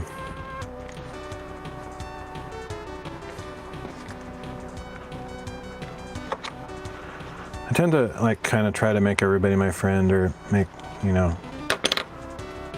everybody sort of kind of a peacemaker, I guess, but not in a fake way. I don't just tell everybody what they want to hear just to make peace, but I just try to avoid the hot spots that are gonna fire everybody up for no good reason.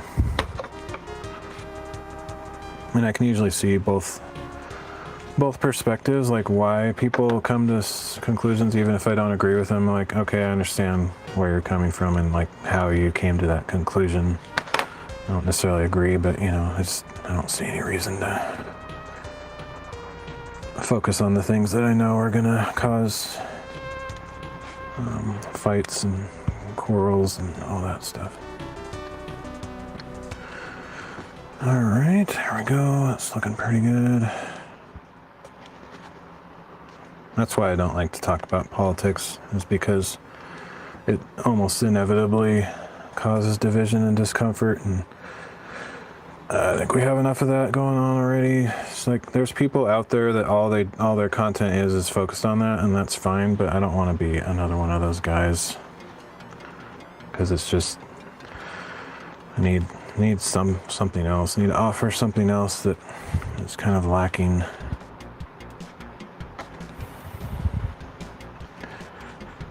Okay. That's why I'm actually on Odyssey and Rumble and BitChute with reservations, because I want to make sure that I don't get pulled into that culture. Because even though I'm willing to be on those platforms, I'm willing to be just about anywhere. I don't want to have my content be about those topics, because I just find even there's probably people lurking now that have probably left the stream because we're talking about this stuff. And while I'm all about free speech and stuff, my channel isn't meant to be one of those kind of channels, because I'd rather just do fun, cool, relaxing, stimulating things that people find refreshing and relaxing to watch, and be a source of encouragement to people, blessing in a spiritual sense if I can be, all that kind of stuff.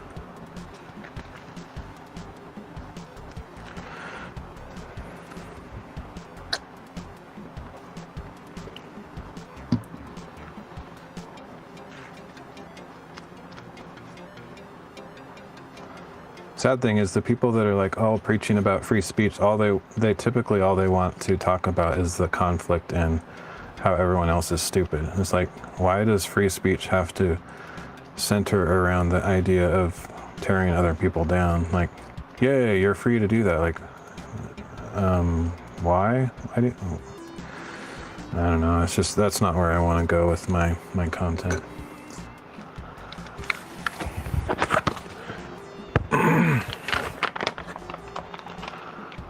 I don't even do content really. I just stream. Like, I'm just a regular dude that has hobbies that I think are fun to. I actually just like streaming because I'm doing things that if I was just doing it without streaming, it'd be kind of boring even for me, just to like sit by myself. I always say in a dark room because I like dark rooms, but just to make it sound even more dynamic, I guess. But like, it's kind of boring just to live my life by myself, so I like to share, create community, and connect with other people while I'm doing the stuff that is kind of just, I don't know how to describe it, but it's like, if I just can't imagine some of these hobbies I wouldn't even do if I had my own time and I didn't live stream, because it would just feel kind of like wasted time, because it's not producing anything that has a real purpose in improving my scenario. Like, I can't make money with it. It's useful in that it for my mental health, most of my hobbies like hiking and bookbinding and whatever, they're self-improvement kind of things, so I feel better by doing them, but like I'd rather have a purpose, that improving myself is not an adequate purpose. I need the ability to speak into others' lives, have them speak into mine. And so since I don't have a lot of friends in real life right now, I can stream, connect with random people all over the world and share my experience and hear from them about their experience. And I think that's useful.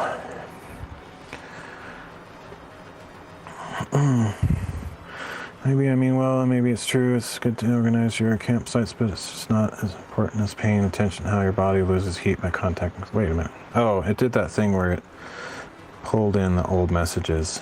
It's like a glitch, I think.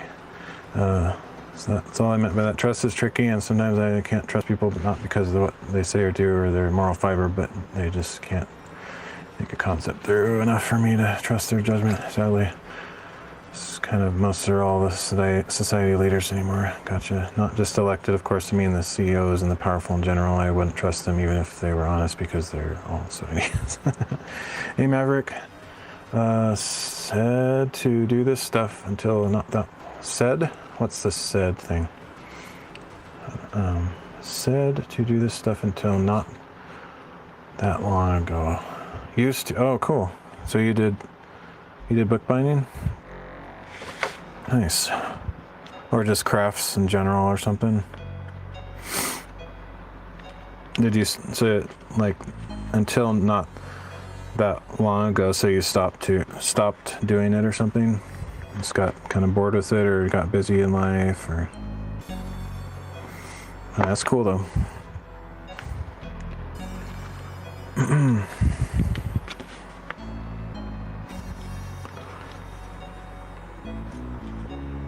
Alright, this is always the hardest part, is getting it to stick in these corners. It just wants to pull out. Once when I wanted to get back with an ex, I made a ton of little books like that, but when you opened them, played a song, that was a while ago. That's cool. Clever.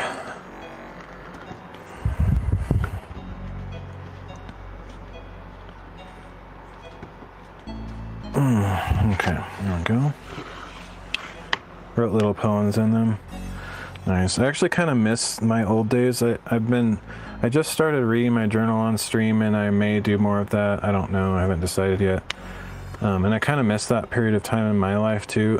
When I was younger, passionate in that sense, romantic or whatever. I don't know how to describe it. I used to write poetry as well, and I haven't done it in many, many years. But it'll be kind of fun. Kind of fun to review that time in my life, I guess. Sounds like a fun project. Did you use a little Arduino or something like that to drive the music player, Maverick? Backfires all the time. Yeah, I mean, I don't know. I wouldn't say like I want to give up on all that, but I'm so old now that I don't really think of things in the terms of like what girl is going to be attracted to me, and maybe there's someone out there for me. I just kind of like sadly or for my better good, I don't know, but I just kind of, I think that part of my life seemingly is over. I don't know. Who knows? I mean, maybe God has a plan for me that involves some girl, but it seems unlikely at this point. Every girl that I've ever expressed interest in just friend zones me. Like they like me as a friend. I mean, I guess I'm a really good friend or something, but apparently I'm not romance or attractive material, whatever, however you describe that. Like, so I can't even tell you how many times that's happened. It's like a lifelong story.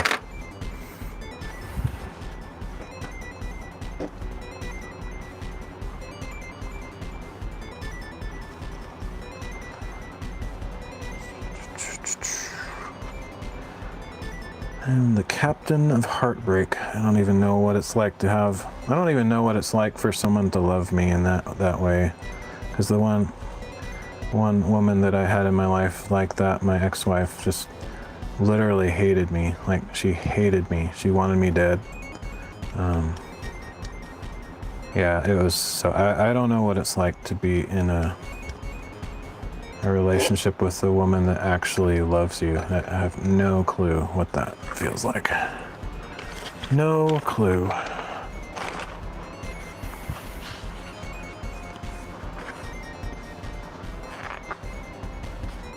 Stream is kind of wobbly for some reason, so I'm only hearing like 60% of the story you're sharing. Oh, shoot. Bummer. That sucks. I wonder if... Is that... I don't know if MK is still here, but are you having that same audio breakup, or it could just be a party thing. I'm on like 18 platforms, so I don't know if... I don't get a lot of viewers on party, so I don't know. I don't get much feedback about that. But I keep getting it loading. Oh, that sucks. Sorry to hear that. I'll try to look into that, but I don't know if there's much I can do about it. It's definitely not, it's not an internet bandwidth kind of issue, because I have massively strong internet, so, so the most satisfying fold right there for me, the one you're doing. I know, it's amazing how it just like comes together and just lines up. I agree, it's very quite satisfying. Let me check another stream. No audio issues here on Odyssey for me, good. Gonna change that. Yeah, I'm on YouTube, I'm on Twitch. Let me give you the full list in case anybody is interested to know. I'm basically everywhere.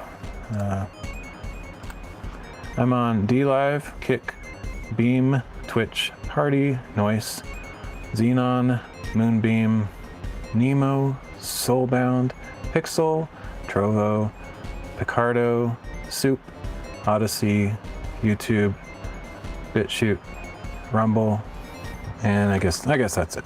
That's good enough.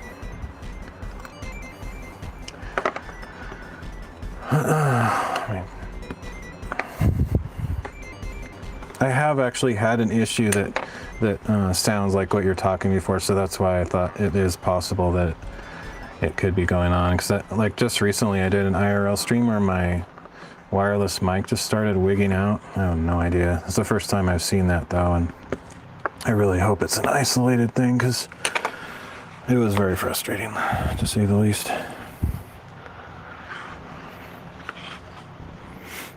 Oh, you're one of the people that runs this, so you're a staffer for Party? Gotcha. Yeah, I'm streaming to all those platforms, and I don't think any of them have an issue. I don't get hardly any action on Party, so I have no idea that, no idea if it's a common thing or what.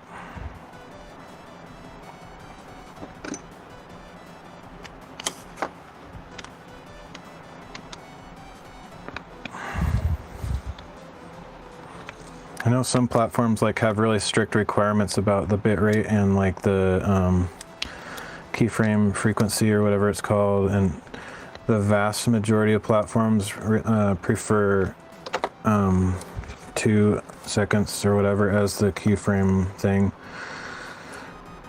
interval or whatever. So I can't change that if Party has like a different requirement than that, because so many of the others require 2 as the standard. So if it's something like that, then it's probably just not gonna change. But and I keep my bitrate under 6,000 because some platforms have a maximum of 6. But I don't want to make it lower than that because I like my stream to look nice. So yeah, I don't know. I have no idea what it is.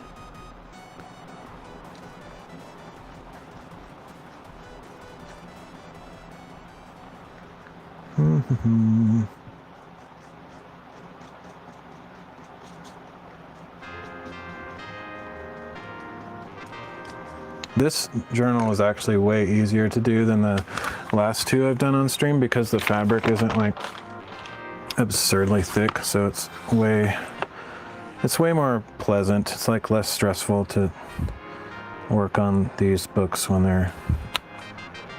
And they just cooperate. So I was glad when it wasn't yet another upholstery fabric, because I'm kind of, I mean, I can make those work. I mean, it's kind of satisfying to like have to work a little bit harder to get it to cooperate and then to succeed, and then you feel accomplished and all that. But I'd honestly rather just take it easy, make it not so challenging.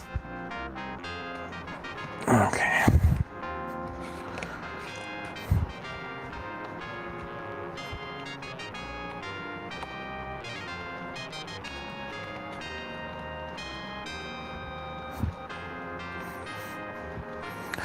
Unfortunately, women are trained to hate men too, like going back to that whole conversation that anybody asked for, but it's not by their fault necessarily, but women are absolutely today in this society trained from birth to hate men.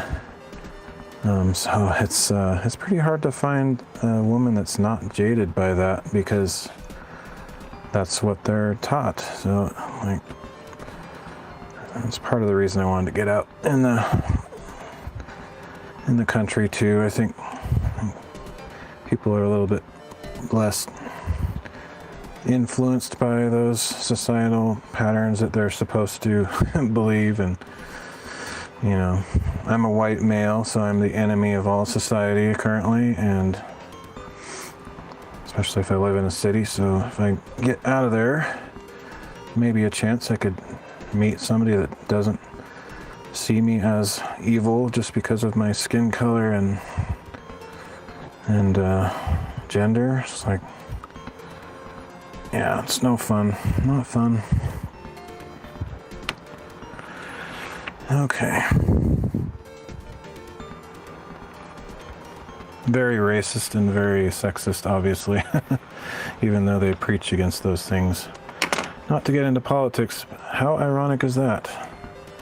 I am hated for my skin color and my gender. Huh. I want to think about that a little bit. Okay, let's see. Now I can finally cut this. Back, the other streams don't have any bandwidth issues. Now it's okay, cool. I don't know, can't say what it was. All right.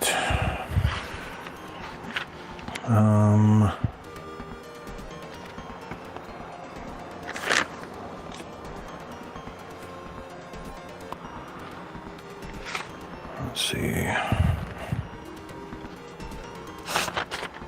Flip the book around. What does it look like when it's finished? Almost there, but let me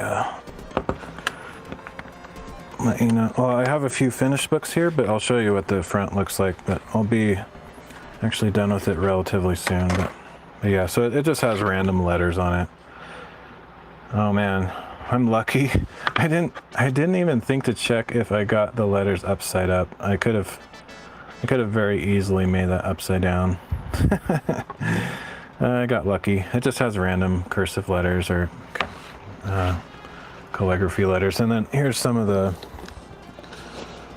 other ones I've made recently. This one has like thicker upholstery fabric, and they all have marbled paper like this inside, that I also make those, and etc. But I can use pretty much any fabric I want and stuff. So they're all kind of different. This is one of my favorite fabrics. And they have magnets. These have magnets in them, so that's how they stay closed and stuff.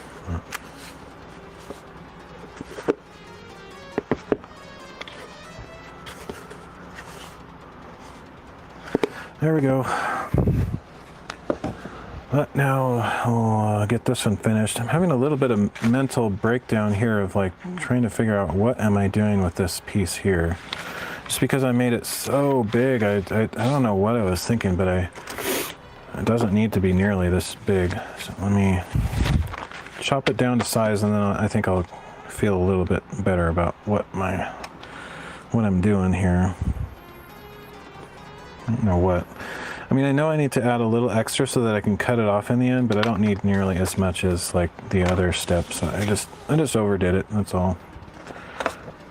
not a huge deal, but it's kind of weird. Set up your payments here so folks can tip you. Yeah, I mean, I don't know. It seems like it's all, isn't it kind of all crypto based? I don't really do crypto, and I actually don't. I mean, that's really kind of you. I appreciate you saying that and stuff, but I don't really stream for money. I just, I do it for a community, to have some human contacts. I don't really have a lot of friends.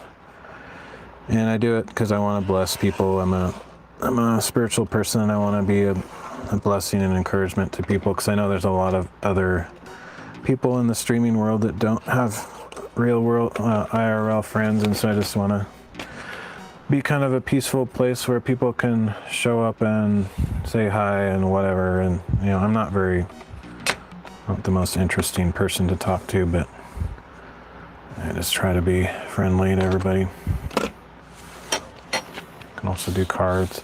Yeah, I'm also, well, I guess unless you were like away while I was saying this, I'm multi-streaming, so I'm streaming like on every known platform to mankind. So I don't really like spend a ton of time like exploring all the detailed features, and I get kind of overwhelmed when sites are kind of gamified. So if there's like a 50 million points and rewards and stuff, I'm kind of old, and I don't know how to how to do the stuff. So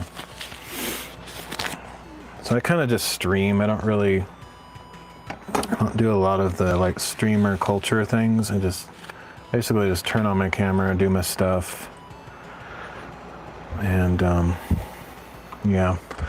However, I mean, I like to have all the overlays if I can. Like if a platform has a way to show like overlays of when people, like alerts and stuff, like when people donate or whatever, all those kind of things, I try to have one, but I don't know, I don't know how to do it on some platforms. Some of them are easier. They have like an API or just a URL for all the widgets and stuff. But I don't necessarily know how to do that on Party and some of the other sites, so I don't know, I haven't really researched a lot of that stuff. Okay, so I'm gonna cut this off here. So it's probably disheartening, but I don't really get into that stuff very much. Just because I'm more about the human connections rather than like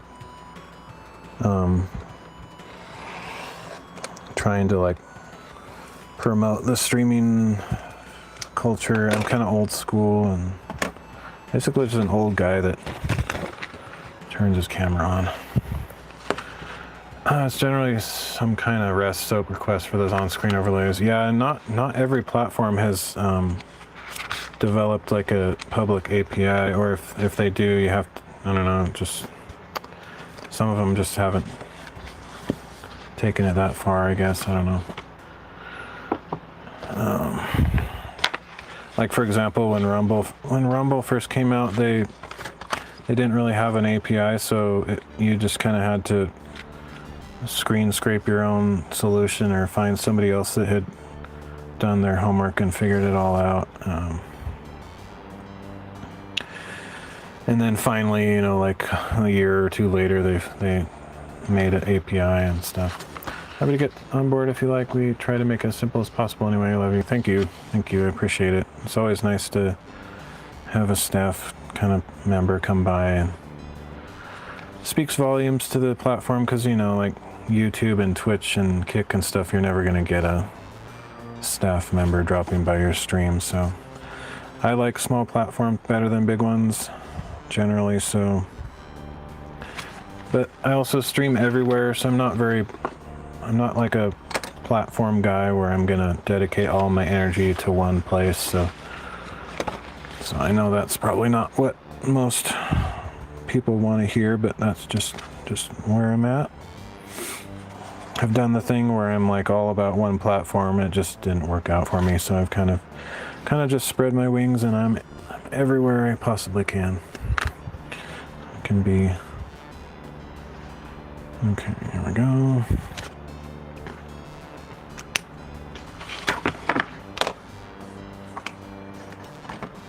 I don't really get noticed on. I've noticed that I don't get noticed on parties thus far. I've only had a couple. I don't know, just a small handful of people drop by. I think I probably just don't fit the demographic most viewers are looking for. And I get it. I consider my stuff kind of boring, to be honest. YouTube would never ever have a rep just show up and casually chat with you. Even if they could, they flat out wouldn't. Way to go. It's a party. P-A-R-T-I.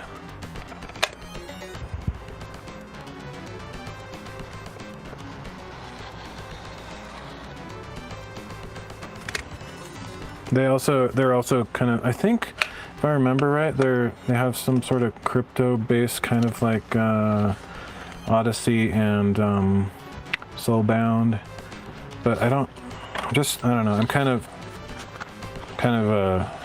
not scared, but I just nervous about crypto. I just don't know how to do it, and so I don't really like giving my personal information out to platforms, like, because to get payments you have to like either give them a credit card number or some kind of personal identifying thing, and it's not that I don't. I mean, it's partially a trust issue, I guess, but I don't really see the purpose, because I'm not, like, I don't get donations really. It's like very, very minimal amount of that kind of interaction with viewers, and so it's not worth it to me, the cost versus risk analysis for me is just like, I'm not going to get donations much, so I don't really feel like giving my personal information out. So it's nothing personal. It's just, people I don't know, I'd rather not give my credit card out to, and like set up all the wallets and crypto stuff. It's just too complicated for me. It's more than I'm capable of. No, this is absolutely the sort of content we want. Cool. Well, I'm here for it. I'm everywhere for it, though. I'm just kind of everywhere.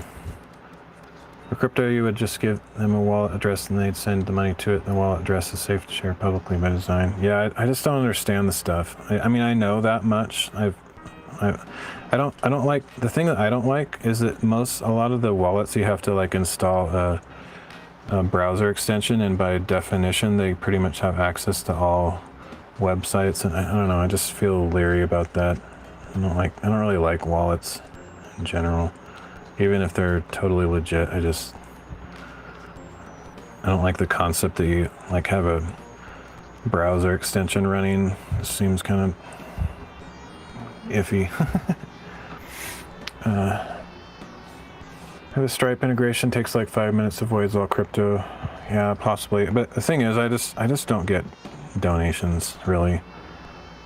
I mean, unless you just did one and it didn't show up on an alert or something, then I'd feel kind of embarrassed. But the point is, like, I've been doing this for 6 years on various platforms. I don't encourage donations because I want to offer, I'm not providing a service or even much entertainment. I'm kind of just a dullard, boring guy, old dude.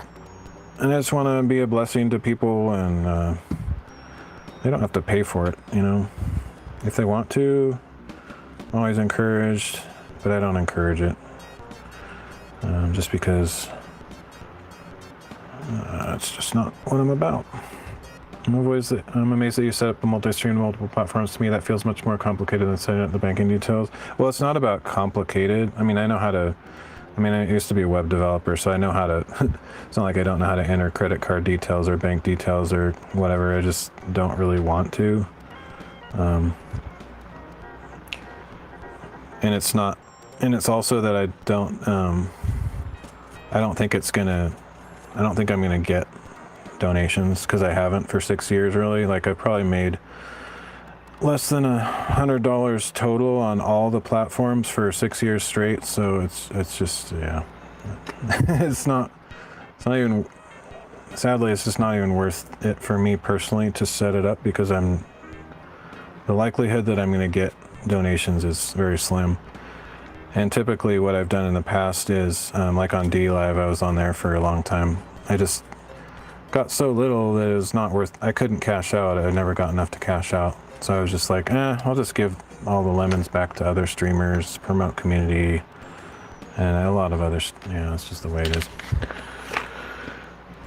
I'm not one of those streamers that is set up to succeed in a big way. It's just being real.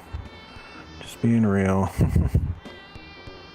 Not trying to be a downer or anything, but I've been doing this long enough that I kind of know how it is. But I appreciate the encouragement and stuff. It's just, maybe that could change someday. I don't know, but for now, it's 6 years. I kind of know what to expect at this point. Anyway, hit me up if you ever want to try to change that. Cool. Thanks, man. Man, woman, I don't know, but thank you. It's very kind of you. I appreciate the support, or just the vote of confidence, all that stuff. I get it.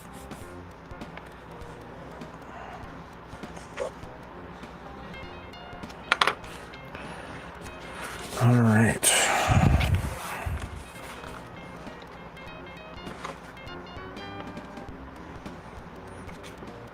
I'm more of an encourager. Like, I'd like to see other streamers succeed. Typically on most platforms, I have a list of people on my profile page that is people that are friends that I've made, and I'd like to see them meet their streaming goals. And I get satisfaction out of being a part of their story, just encouraging them and making them laugh and whatever. I don't really care to be the guy that succeeds anymore. When I first started, I thought, whoa, that's the dream, like, wouldn't it be cool if I could just live stream for my job and make enough money to support myself? Man, reality hit pretty quick where I realized, no, that's not. That's for the very upper echelon of streamers who are exceptionally talented, and that's not for most people to attain. And I knew I wouldn't make that cut, and so I just kind of decided, you know what, for my own mental health, I need to give up on that, because it's so out there and difficult to attain that I'll be happier if I just enjoy it for the community that I get and the hobbies that I get to do more often, because I probably wouldn't do them if I wasn't live streaming, and that kind of stuff. Pretty much the last thing that any streaming platform staff wants to hear, because of course it's great that you're on here. Thanks, man. All right, almost done. One last step. It's got to glue the book together.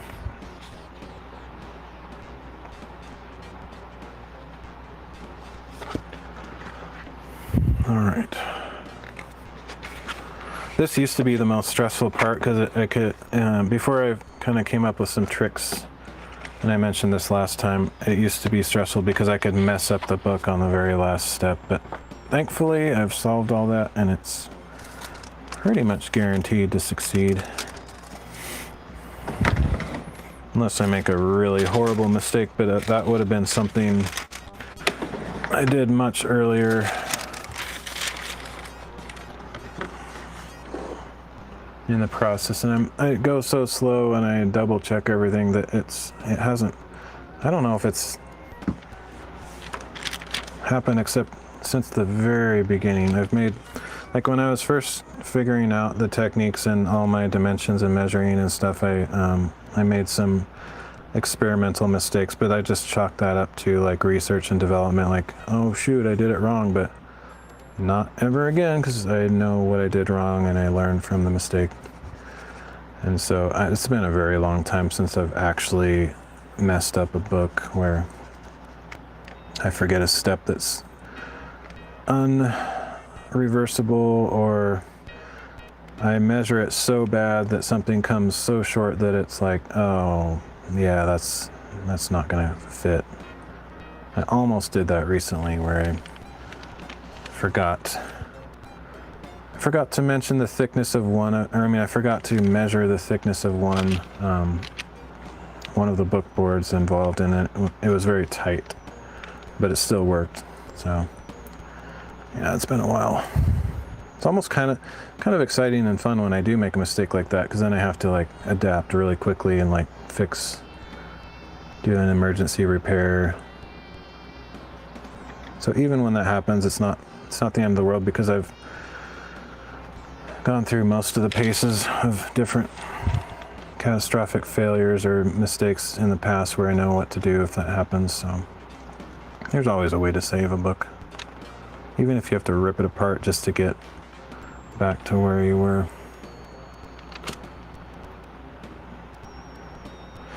Plus, like, because I'm not selling these, it's not like I just ruined, I just spent 12 hours of my time on something that, like if this book was made for a client, like some kind of commission, or like somebody said, please make me this book, and I chose their fabric and was doing everything according to an order or something, and then I messed it up, that would be like, oh crap. But since I don't currently sell these, and I just enjoy the process, and I use a lot of them myself.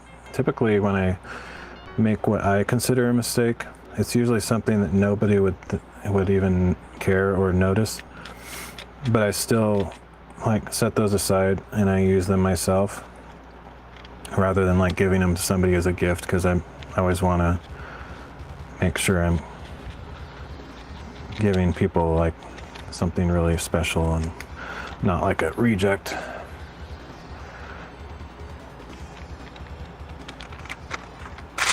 Okay.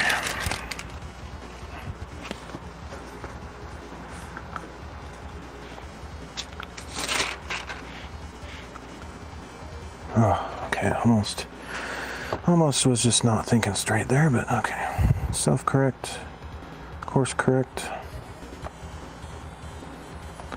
So I put that in place with the corners so it's guaranteed to be exactly where I want it.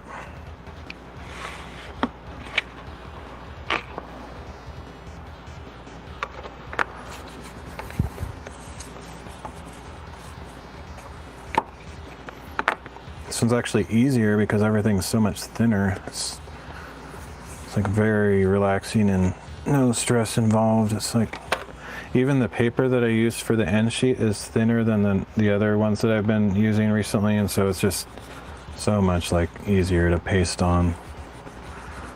Zero stress whatsoever, and it just lines up nicely.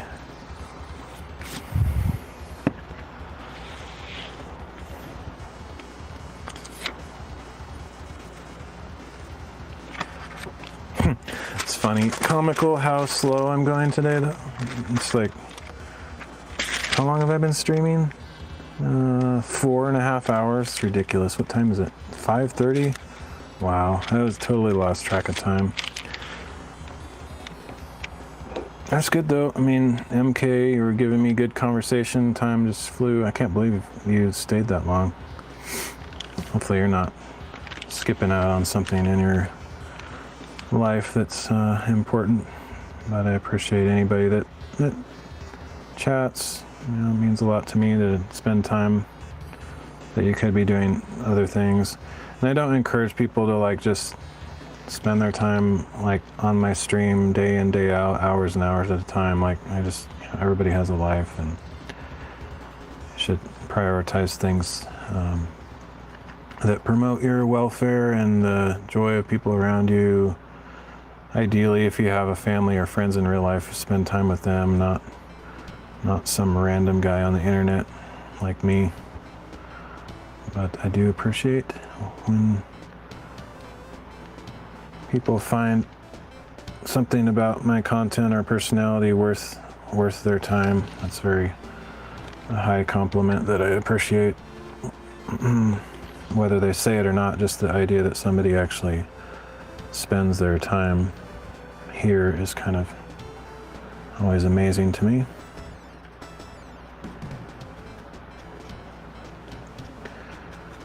Alright, almost done. I'll probably end the stream after this because man, it's been a long one, long and slow one.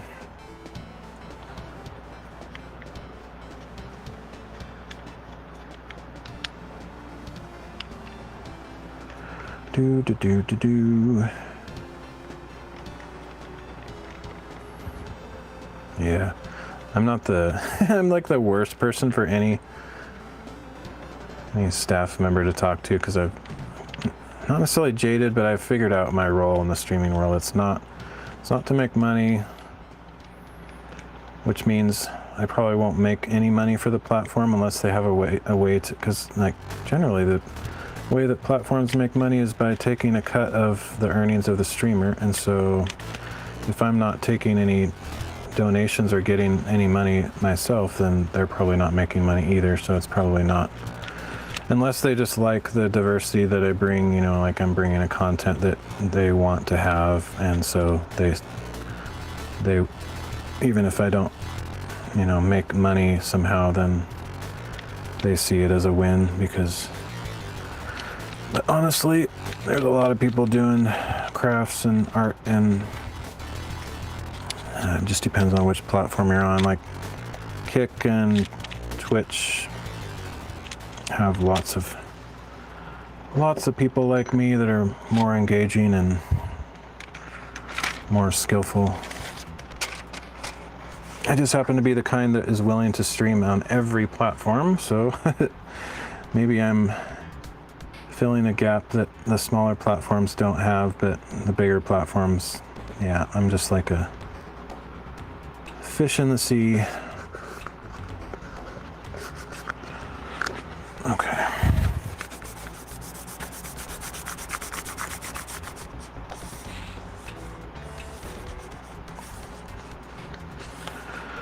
All right.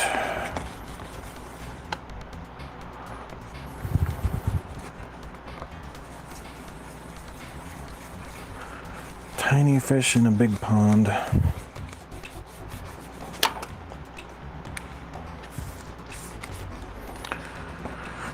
That glue is already starting to dry on the first part, so it's like, hopefully it'll stick. I think when I get it under pressure, it will probably stick just fine.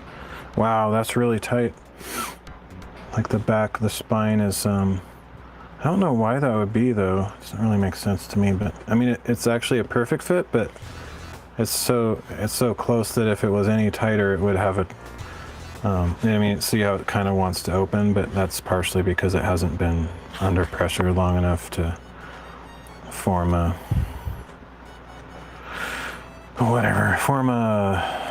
yeah, I can't think of the word. Just, if you put this under pressure overnight, it will stay closed just because it has that memory. I don't know. It's like, it knows what to do. It's been told with great force. It's kind of like a dog. It's gone to dog training school, so it's more obedient after it's gone through that. All right, so now I need to. Oh, that's weird. Yeah, I definitely need to keep that under pressure until it dries, which it'll be fine. Once it dries, it'll stay in place. I think. I hope. Maybe this will be the first time I did something weird and it won't do what I want, but I think it will. Just from experience, I think it'll turn out fine. Okay, so these are just so that it doesn't get glued shut as it's under immense force. And the felt is just so that the pressure is evenly distributed across the cover that has kind of different. Oh, you know what? This is weird. I'm kind of confused here. Quite confused. I hope I didn't like take the. There's a slight chance that I didn't actually look carefully. There's a slight chance I took the covers from the wrong book, because I have like books stacked over there, and I usually put this name, like I have a code word for each one. In this case it's unwind, and I usually put that word on each of these pieces so that I don't accidentally mix and match them from other books, because each book has very specific dimensions, cut and everything. So I wonder if there's a slight chance I took these covers from the wrong stack. I hope not. I don't know.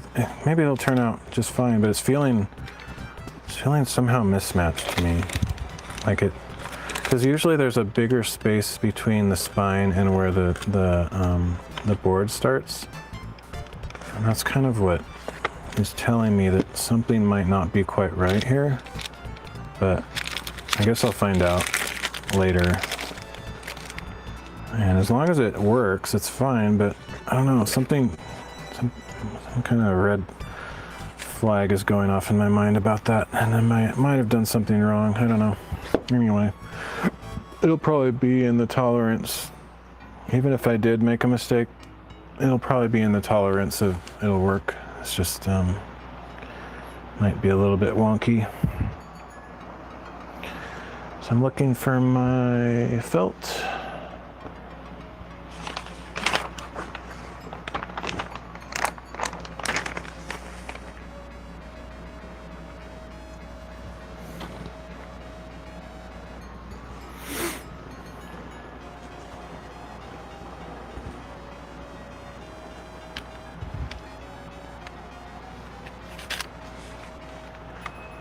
So 2 is probably enough, but I'm gonna go with 3.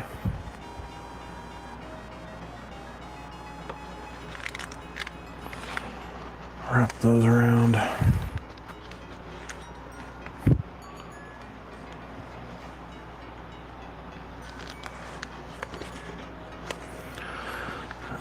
It's not quite big enough, so I'm gonna use a long one.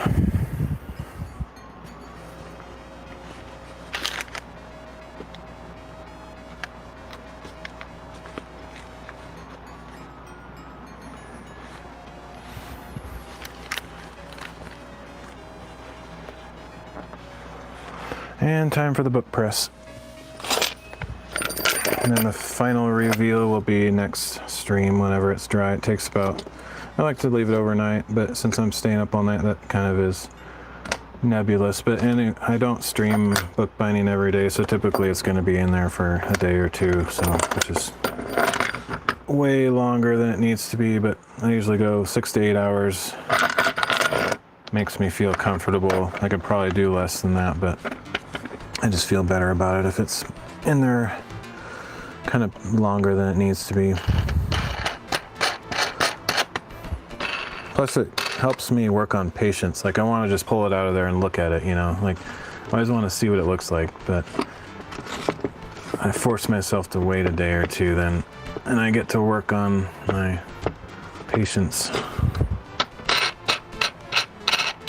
Sometimes I can't, I let it get the better of me and I just pull it out of there before, like I pull it out like soon after I put it in just because I want to see it again, and then, but then I put it back in because I'm like, it needs longer than that.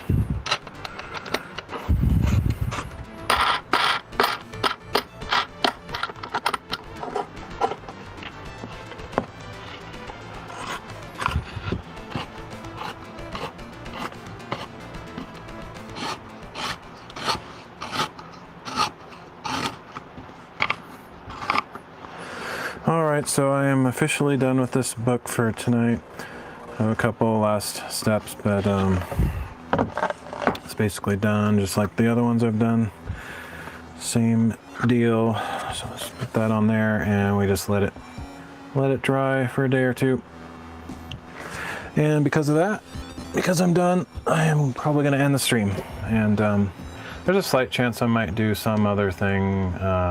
Since I am thinking to stay up all night and I still have, you know, a couple hours before I would try to go to church or whatever, I might actually just like hit a wall too. Sometimes when I try to stay up all night, I can't do it. Like I just like, at some certain point, I just hit a sleep wall where I'm like, oh, I can't do it. And then I go to sleep. But yeah, if I can stay up, I might come back on. Actually, you know what? There's some, I don't know. I have mixed feelings. There's some writing I've been wanting to do, like in my journal. I'm like way behind on a bunch of important things that God's been working on in my life, and I want to write that stuff down before I forget. But I could also do that tomorrow, but I don't know. I'm trying to figure it out. I don't know. Anyway, but what I do know is that I'll end this stream. I don't know if I'll be back on. Definitely nobody should sit around waiting, because I never plan my streams. They just either happen or they don't. So I'll catch you all later. Thanks for joining me. I will see you all next time.